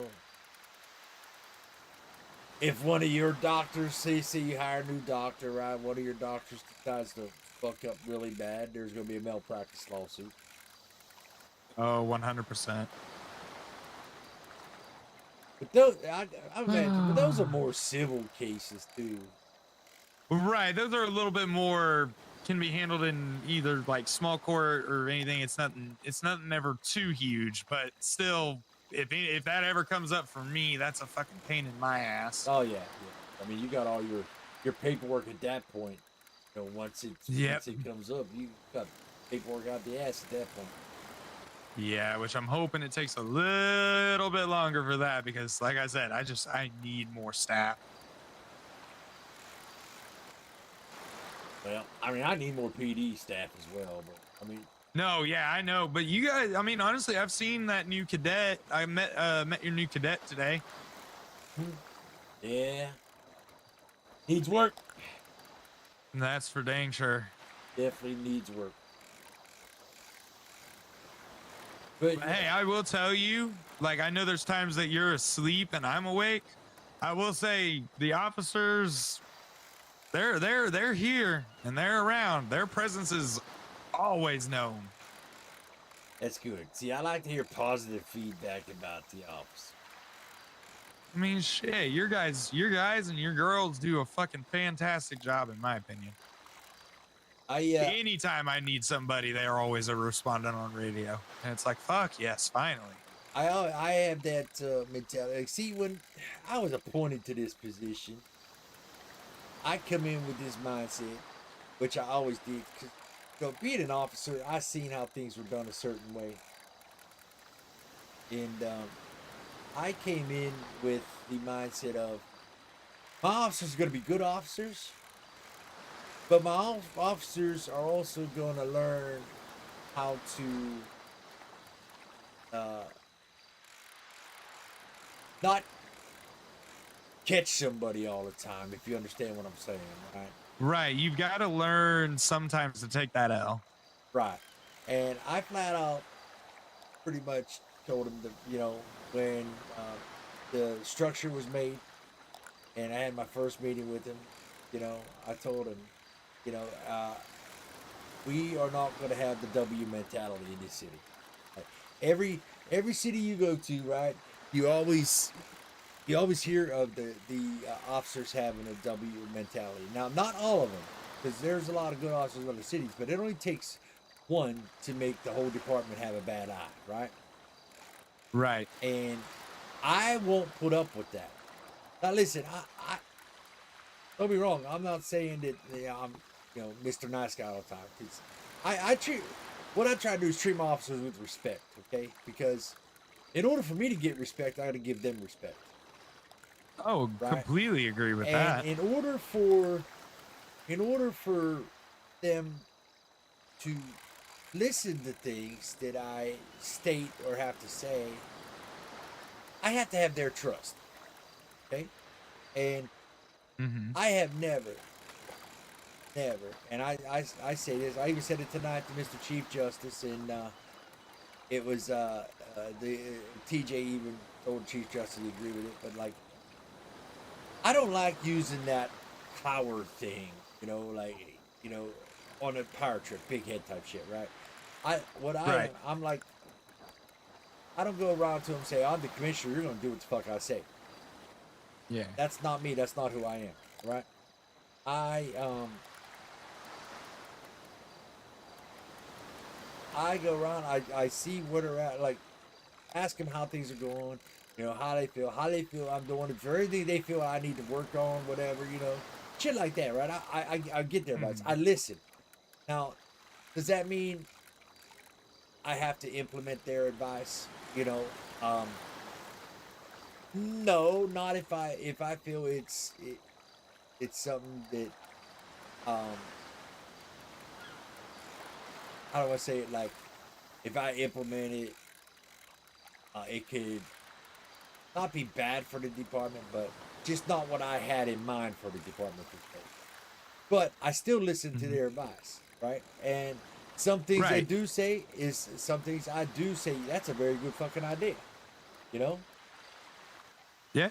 I Hey, mean, I'll Toast. be honest. I kind of had that happen yesterday with the new recruit with Jake. Jake was calling me out on a couple things already, and I was Oh, like, you shit, know what? thanks, You're Toast. actually right. Like, thank you. And even Jake was like, I'm so sorry if I'm like overstepping my boundaries and everything. I was like, no. This is really good. This is what I want more of. Is Thanks, somebody to, Toast. you know, call each other out. We need to be able to keep tabs on each other and help each other grow and better ourselves as, you know, paramedics and doctors. Well, I mean, that's just it. All right. And here's another thing, right? I told him in the meeting, look, I am not perfect. I'm not going to be perfect. Nobody's perfect. Okay? And we're not. Nobody's perfect. I'm going to make mistakes. But learn to respect the fact that I made the mistake, right? And I don't mean to say respect the mistake. Respect the fact that I made a mistake and I admitted that I made a mistake, right? And I will. I'll be a man. I'm a man that'll admit that I make a mistake and I'll apologize to them for it if I did make a mistake. But I also stand behind the decisions I make, right? And I try to tell my commanding officers, officers coming up into a command position, one of the most important things about being in a rank in a command position, being a high-ranking officer, is the fact that you can make a decision in the matter of seconds, right? And it's a decision that you will stand behind 100%, whether you are right or wrong. And the reason I say whether you're right or wrong, right, is because of the fact it shows that you're a man of your word. You're a man, and you're a man to admit that you made a mistake. But also, when you make that mistake, right, it's not the fact that you made a mistake, because everybody makes them. It's the fact on how you recover from those mistakes. It's a matter of what you learned from the mistake you made so it don't happen again. And that's how you learn to not make that same mistake twice. Right? So, right. Because, like, you know, I have a lot of situations, especially even recently, when, you know, like yesterday, there were a lot of decisions that had to be made, right?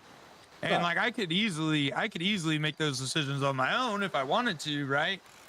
But I firmly believe in trusting the people around you as well. Like you have higher commanding officers. I have higher commanding officers. Commissioner Heck, I have offers it Rain to and you. I have Jim. So I rely on them to help make those decisions, because if I just start pulling the trigger and I just start saying, oh, this is how it's going to be, this is how it's going to be, this is the decision we're making, then what does that make me at the end of the day? Well, right. Now, don't get me wrong. I mean, I'm in the emails to Chief all the time, right? There's... Right.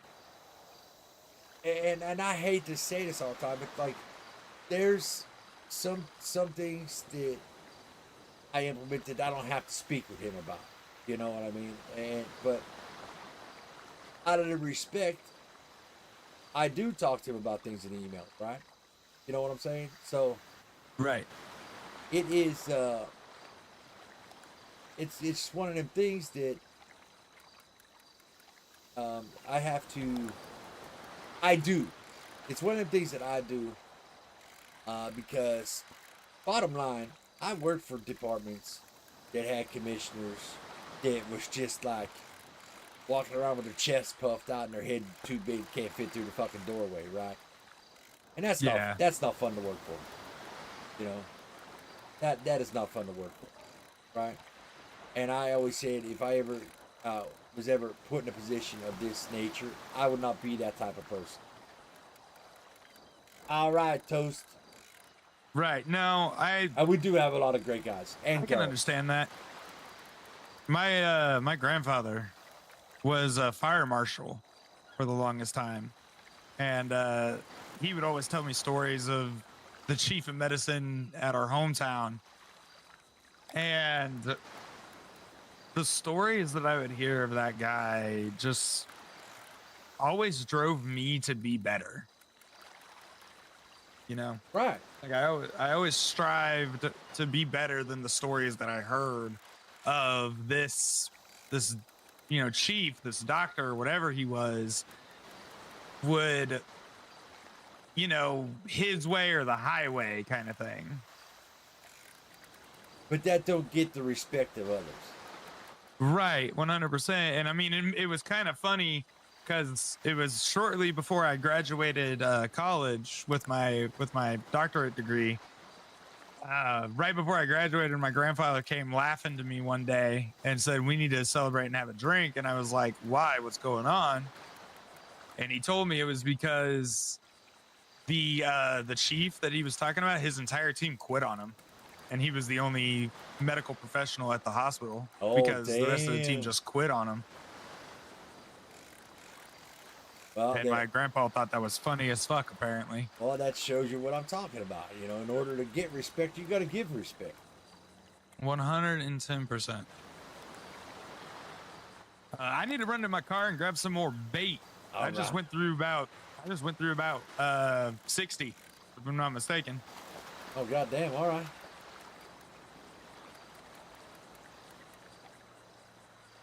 Good night, ass chief.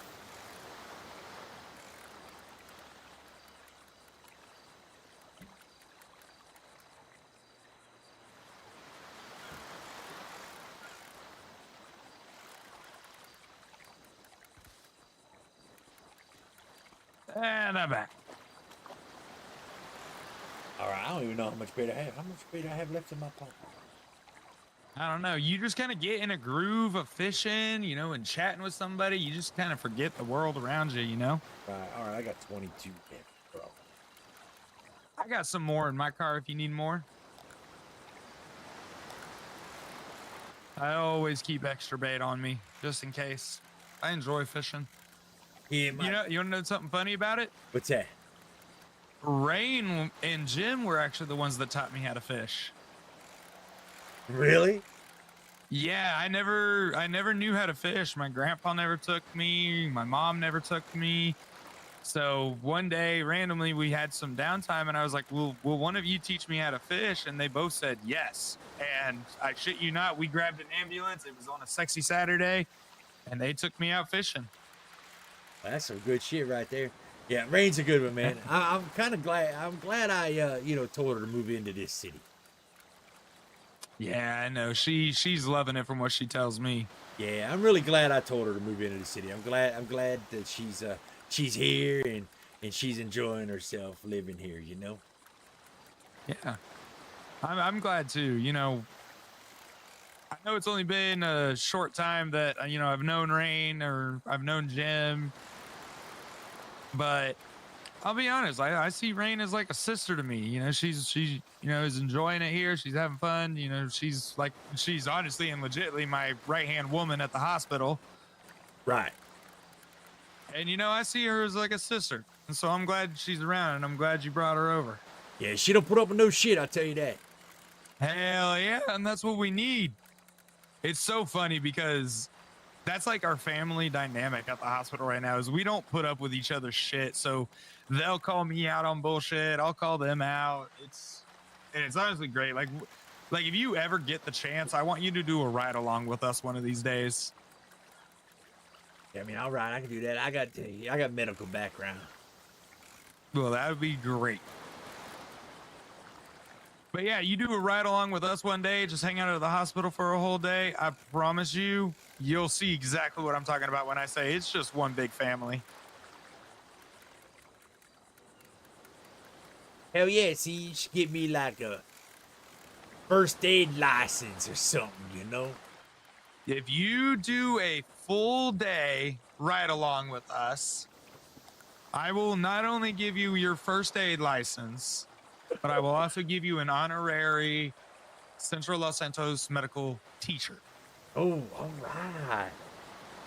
All yeah, right. Hazel got one here the other day just because of being on light duty and having to ride with us. All right, Hazel and I match. We'll be twins. Yeah, there you go. I'll wear them to work. You know, I wear them to work, wear my medical t-shirt while I'm on duty as the commissioner.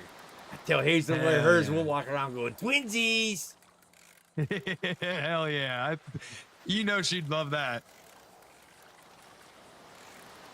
You know, I think it would be. I think it'd be good though to have at least myself with a medical, license. So if, like right now, you just got how many of you, right? 3 of you, 4 of you now, right? If you are all tied, if you are all tied up, and there's something, I can at least get there and stabilize them until you get there. You know what I'm saying? Yeah, right. And like I took a lot of the officers through just a quick crash course of like what we have available to us in our medical bag and like how we treat patients and what they can do to help stabilize in the time. And we actually, fun fact, recently just got in some more supplies to where you guys can actually do like tourniquets and stuff. Right. See, that's just it. I think it's something. I'm not saying to take your job away from you. You know what I'm saying? No, absolutely not. I mean, you think about nobody can take our job away from us. Well, I know this. And sometimes we're the first ones there, you know, in a critical situation. I mean, yeah. Critical situation. These people need this life support, you know, until you guys get there. Right.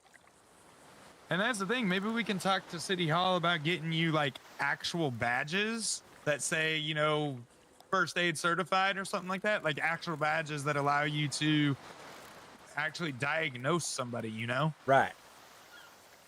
I think that'd be cool. That might be something I need to talk to City Hall about. More paperwork. Yay. Because I absolutely love paperwork. Yeah, it's fine.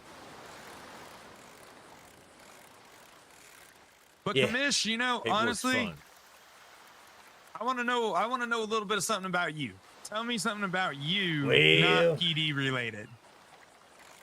Yeah, I like to fish. Definitely like to fish. I like to hunt.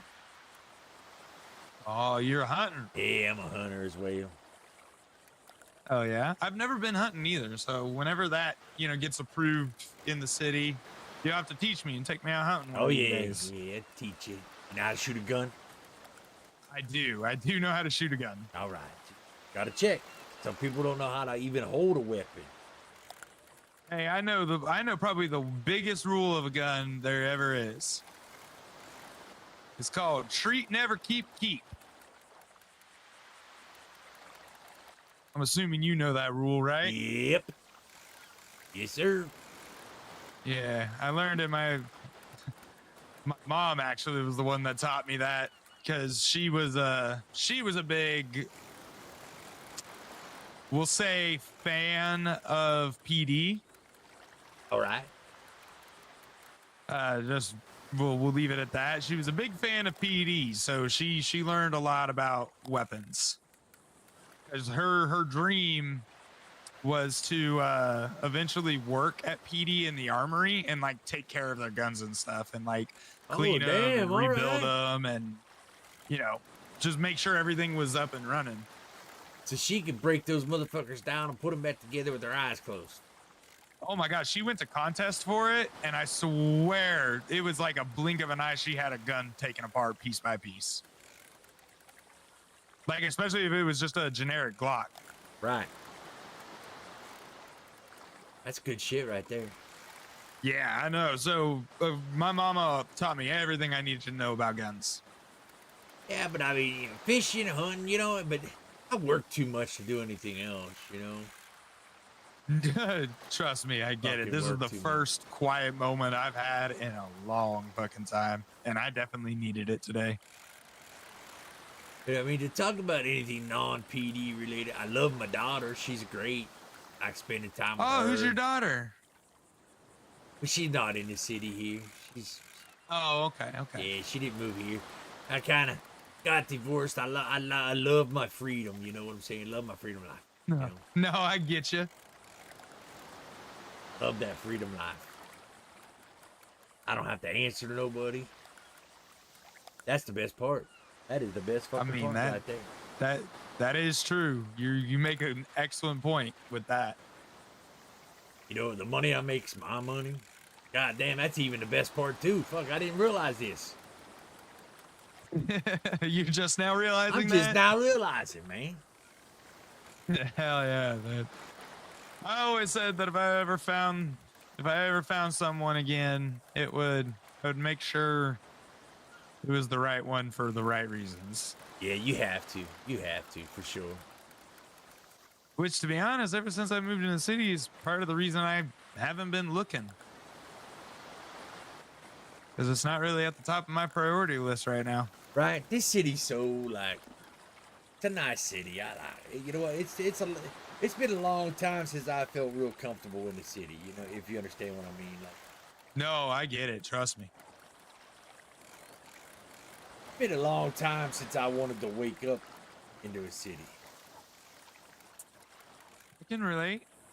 There was you remember that doctor that my grandfather knew? Yeah. May or may not be a past life of mine. Oh, all right. So, see, you know what I'm saying then? It has definitely been a long time since you want to wake up. Oh, yeah. It's just every day, just on the mind. What's on the agenda for the day? What we got going on today? Yeah, that's just it. Like, especially my job, you never know what you're going to get into day by day. Hey, I can say the same thing on my end, just probably not on the same level. Yeah, you can. That's for sure. Because I tell you what, Commissioner, it's something else in this city.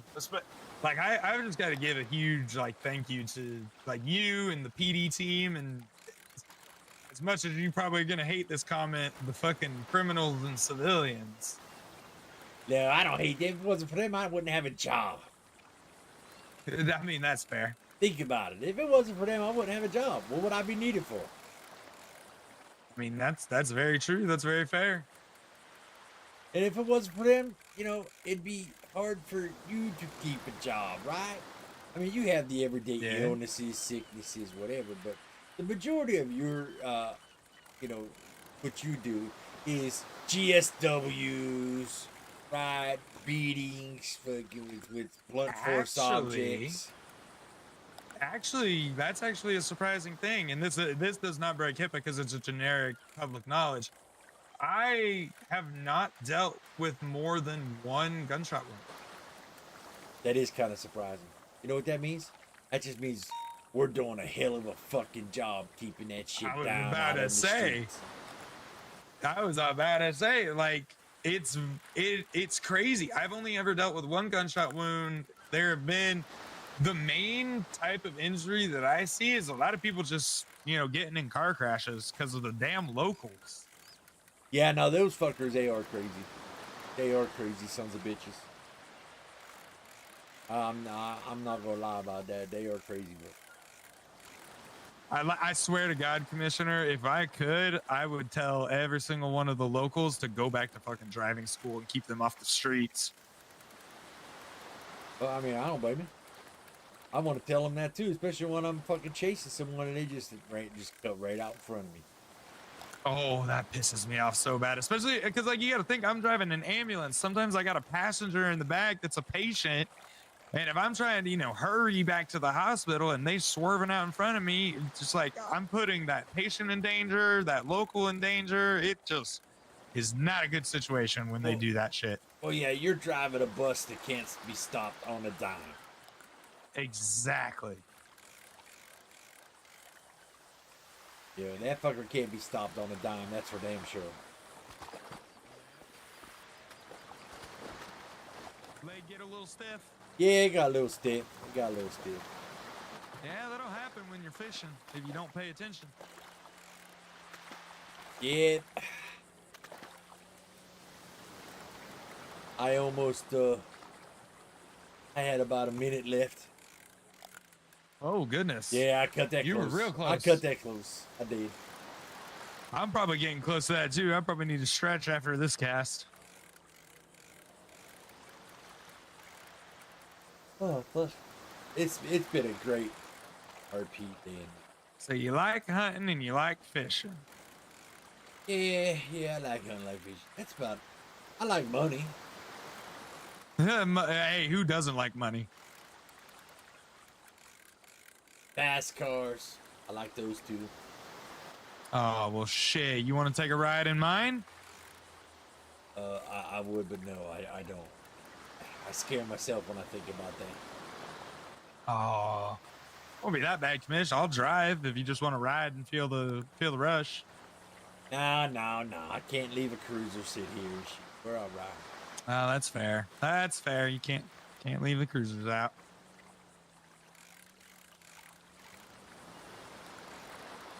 Yeah, it was real funny. I bought that car today, right? Or financed it technically. Right. And it was just after the cutoff for the car show event today. It was just after the cutoff for entry, which, if I'm gonna be real honest, was actually kind of perfect and a little bit funny. I come rolling up in there, and as I park, like 10 people come swarming the car. Like, holy shit. Damn. Yeah.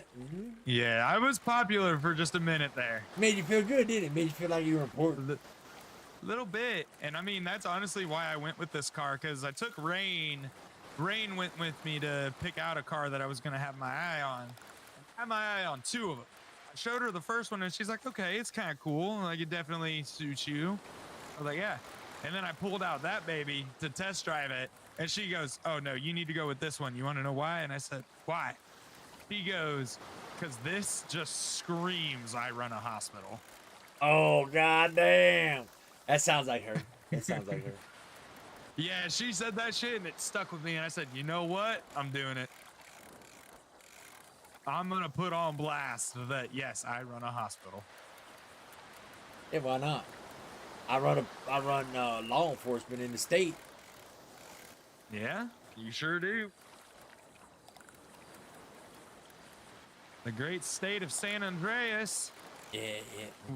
Not just LSPD, now the whole state. Yes, so it's Oh, AST yeah. when they come in. Which, by the way, when are we thinking about getting some BCSO? I don't know. That's up to the mayor, city hall. You know, it's up to them. I got you. I'm sure. I mean, we got to get the LSPD roster, more built up, and the population's not just there yet for BCSO. No, yeah, I got you. We gotta get some more people in. Like, I saw, I had popped at one point, and then it was during the event. And, as I was waking back up from that head pop, I saw that there were 35 citizens. 35,000, man. I know. I know that 35,000. I was like, Jesus, that's like, where did that 35,000 people come from? It's nice, though. It's nice to see. Oh, 100%. The biggest population I have ever seen, this is real honest, this is me being honest with you, from back in my hometown. The biggest population I have ever seen has been 44,000. Really? Yeah, 44,000. And it was actually, funny enough, it was during an EMS event. Damn, all right. See, like, I'm used to like 200,000, 250,000. See? All right. So that's where you get a lot of your experience. I mean, if you want to say, yeah. I mean, that's where we'll get there. The population growing, and it'll get there one of these days. Oh, absolutely. The population in this city has increased drastically since I came into office. So. Oh yeah. Absolutely, it'll get there, for sure. Like the litter boxes where I was, we had that 250,000. And plus there was a freaking line at the airport as well. Oh goodness. Well, I mean, if there's a line at the airport, it's a dang good city to be in. Well, not really. They just fucking shut it down on us without fucking telling us. The DEP come in and condemned the fucking thing. That's why we're here. See, so here's the thing. It was the advantage. It was just by streak of nature that the DEP shut us down. So you guys could have me or Rain, you know, that's how that works, see? Yeah. Hey, I'm gonna be honest with you, Commissioner. I'm gonna tell you a little funny that in the moment that it happened, I was a little sad and a little hurt, but now it's just funny to me. There was a day that you came walking up to the hospital and me and Rain were sitting around talking. You walked up to both of us and you were like, "What's up, Rain?" And you. I'm sorry, man. Yeah, I did. day. I remember that. I did. Listen, I'm not good with names. I'm lucky if I know half my damn officers. I'm lucky if I don't look at the damn roster to see who's who. You know, Jesus. No, I get it. I'm bad with names too, but I just thought that was fucking funny as shit. I was like, damn, really? Like this dude. But it's all good. No hard feelings. I get it. Yeah, you know, I'm just bad with names. I am. I'm totally bad with names. But let's like tonight. That's like tonight. I had a 3.5 hour meeting with the Chief Justice, and I had to ask him what his name was 3 times. Hey, you know, third time's a charm, right? Yeah, it is. I know it's Eli now, so it's all good. Yeah. So there's actually a theory that, you know, I heard about once, and I think it has retention to that third time's a charm. And the theory is that your first memory of something will always be your first memory. You might not remember it the best, but you know that it was your first time. The second memory is the most forgettable. It is the most forgettable memory. But the third time you do something, it is, in most cases, the most remembered memory. And most of the time, people, when they're trying to remember a certain event that they've done 3 times, they will confuse the first time and the third time. Oh, that's true. Yeah, because you're starting to think about it. You're starting to think about all those events you've done 3 times, right? Yeah, I'm starting to think about it right now. Now you said that. Yep. It's crazy. It is. See, crazy. I might be a doctor, but I promise you there's a reason I'm the only therapist in the city right now. Well, I mean, that's kind of good, see, because, you know, might need some psych evaluation. Right. Get those people, you know, I get calls, you know, and they just talking all crazy as shit, you know, and then that's when I gotta take them, bring them to you, get an evaluation, you know. Right. We gotta make sure everybody's safe, both physically and mentally and emotionally. Exactly. Hey, I made a vow whenever I started med school that I was going to be the best that I could do, and I would stop at nothing to make sure any patient that came into whatever hospital I was a part of got the best treatment that they possibly could. So I stopped at nothing to learn what I could. Which is why I'm a doctor, I'm a therapist, a paramedic, and also a certified fun dumbass. Hey, right, and that's the way it should be, you know. Most people don't think of it that way. Right. Well, Commish, you ready to go sell your fish? Yeah, I'm ready to go sell it. All right, let's go sell some fish.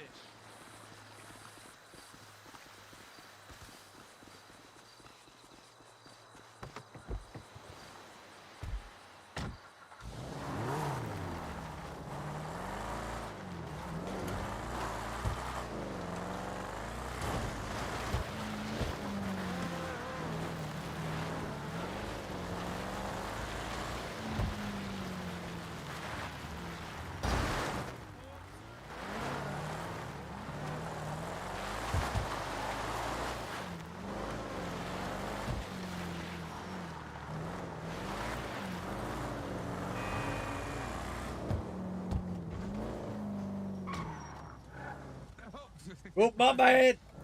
No, you're good. My bad. No, No, that's what I get for backing up into you. You get to drive into me. Yeah, my bad. We're even. We're even. It's all good. Okay, so you're gonna come talk to this gentleman, and you're just gonna go through and whatever fish you have, you'll sell it to him. All right. Let's see. Silly striped bass. Let's see. Oh, you got some striped bass? Hell yeah. So the only fish I know he doesn't buy are eels. And I don't know why. I don't know why he doesn't buy eels. Good question.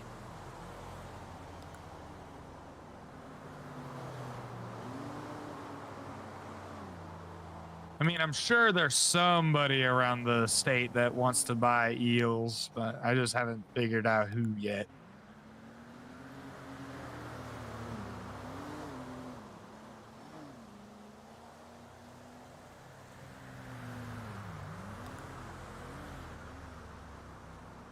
All right. Because, like, I have 8 eels right now.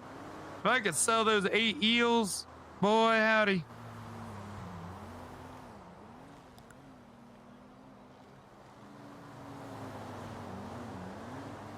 So if you check your pockets, you can see which ones you have specifically fish-wise, and it'll help you narrow down which ones to sell to me. Oh, god damn. I guess you don't fucking... Oh, wait. Oh, never mind. I gotta scroll down.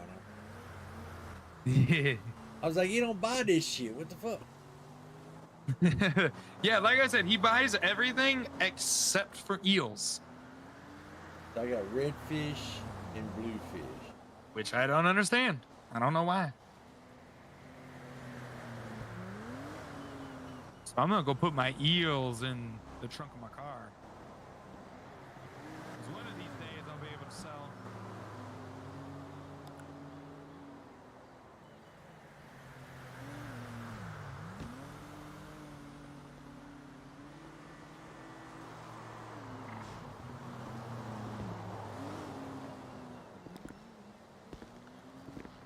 All right, there we go. Hey, that was something. I made about $400, so that's something that it is. Yeah, I made just under 400. I made well, I lied, just over 300. I got 319.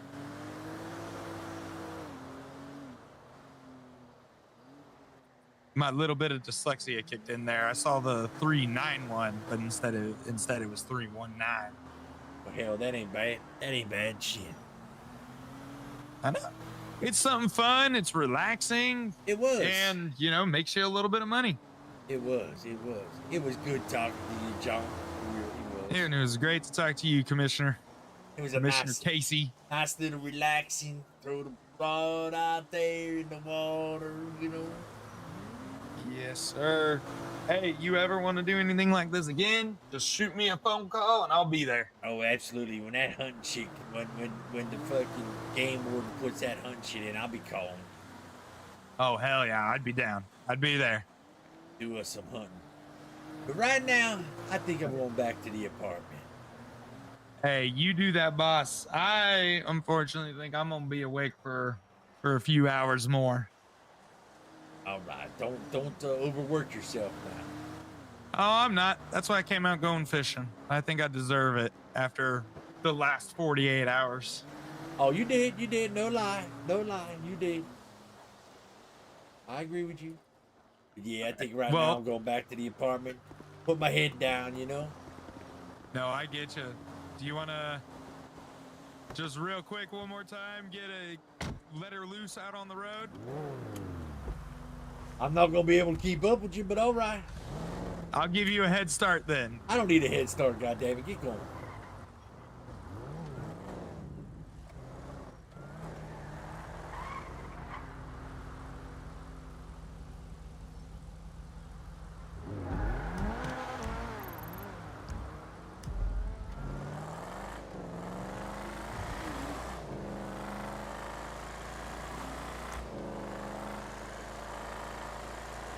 That car is fucking fast, bro.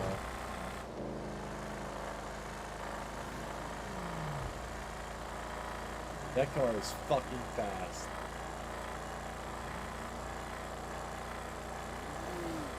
Very long eyes.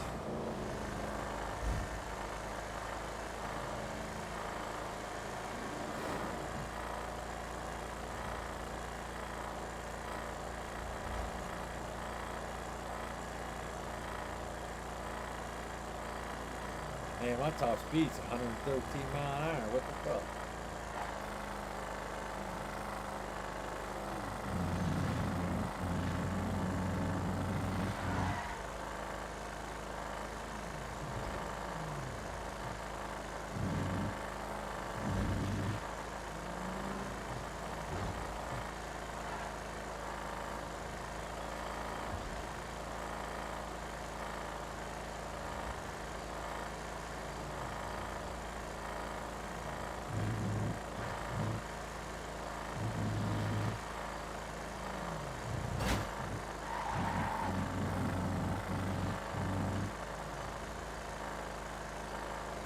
Yeah, there ain't no catching that car.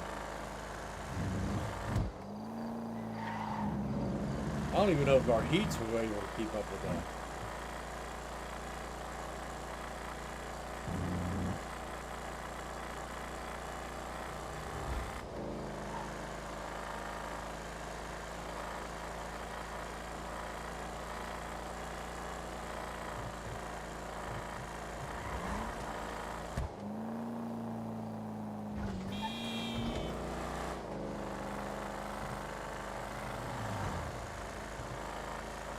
Yo, what's up? Oh shit. Damn it, Taz, I looked over at chat for help. Oh shit, I looked over at chat again. God damn. Can't be looking at chat.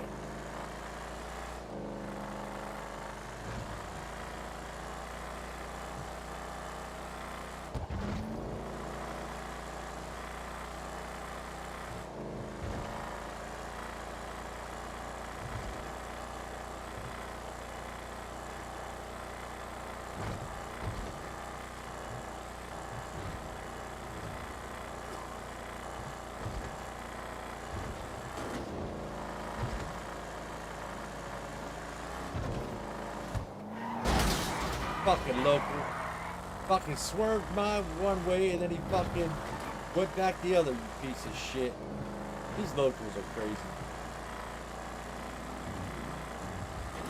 They're really, really fucking.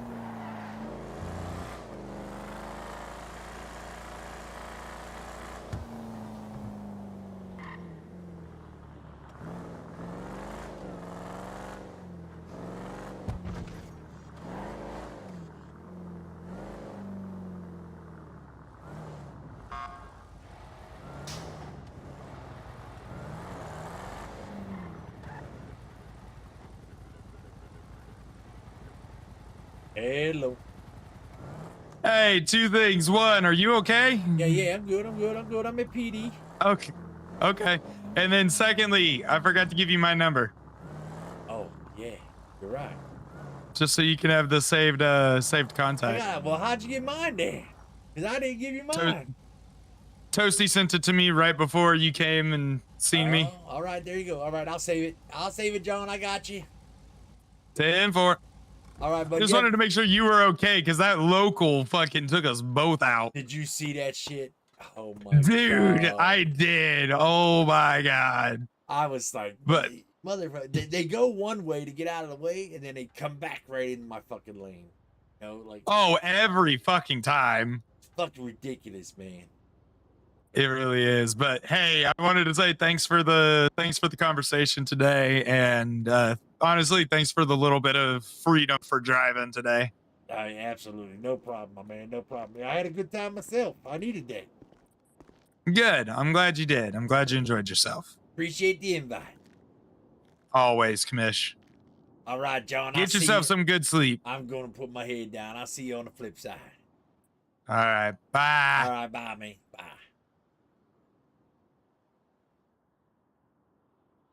Oh. Oh, good. No, I don't want. I'm trying to save it. Fuck do I? I'm going to reset.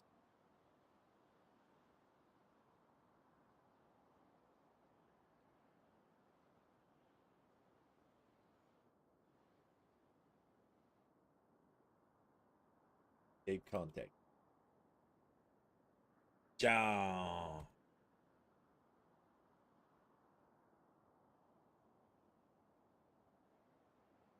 Ciao. Oh.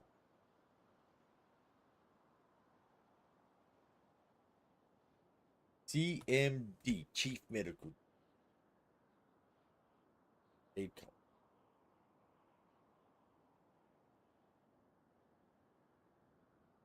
Oh. All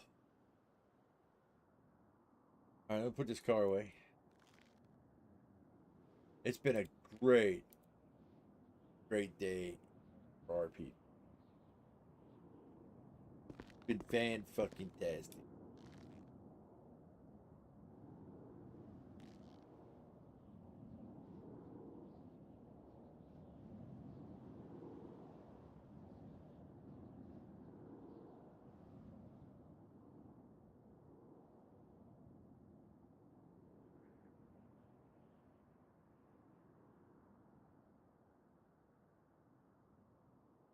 All right, been fantastic. But at this time, I gotta get me a nap.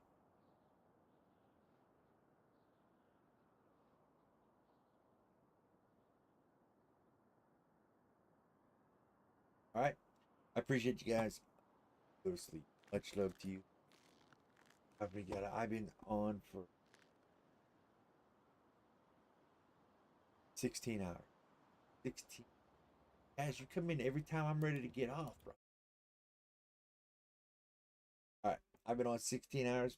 Appreciate you guys. Much love to you all. But I do need some sleep.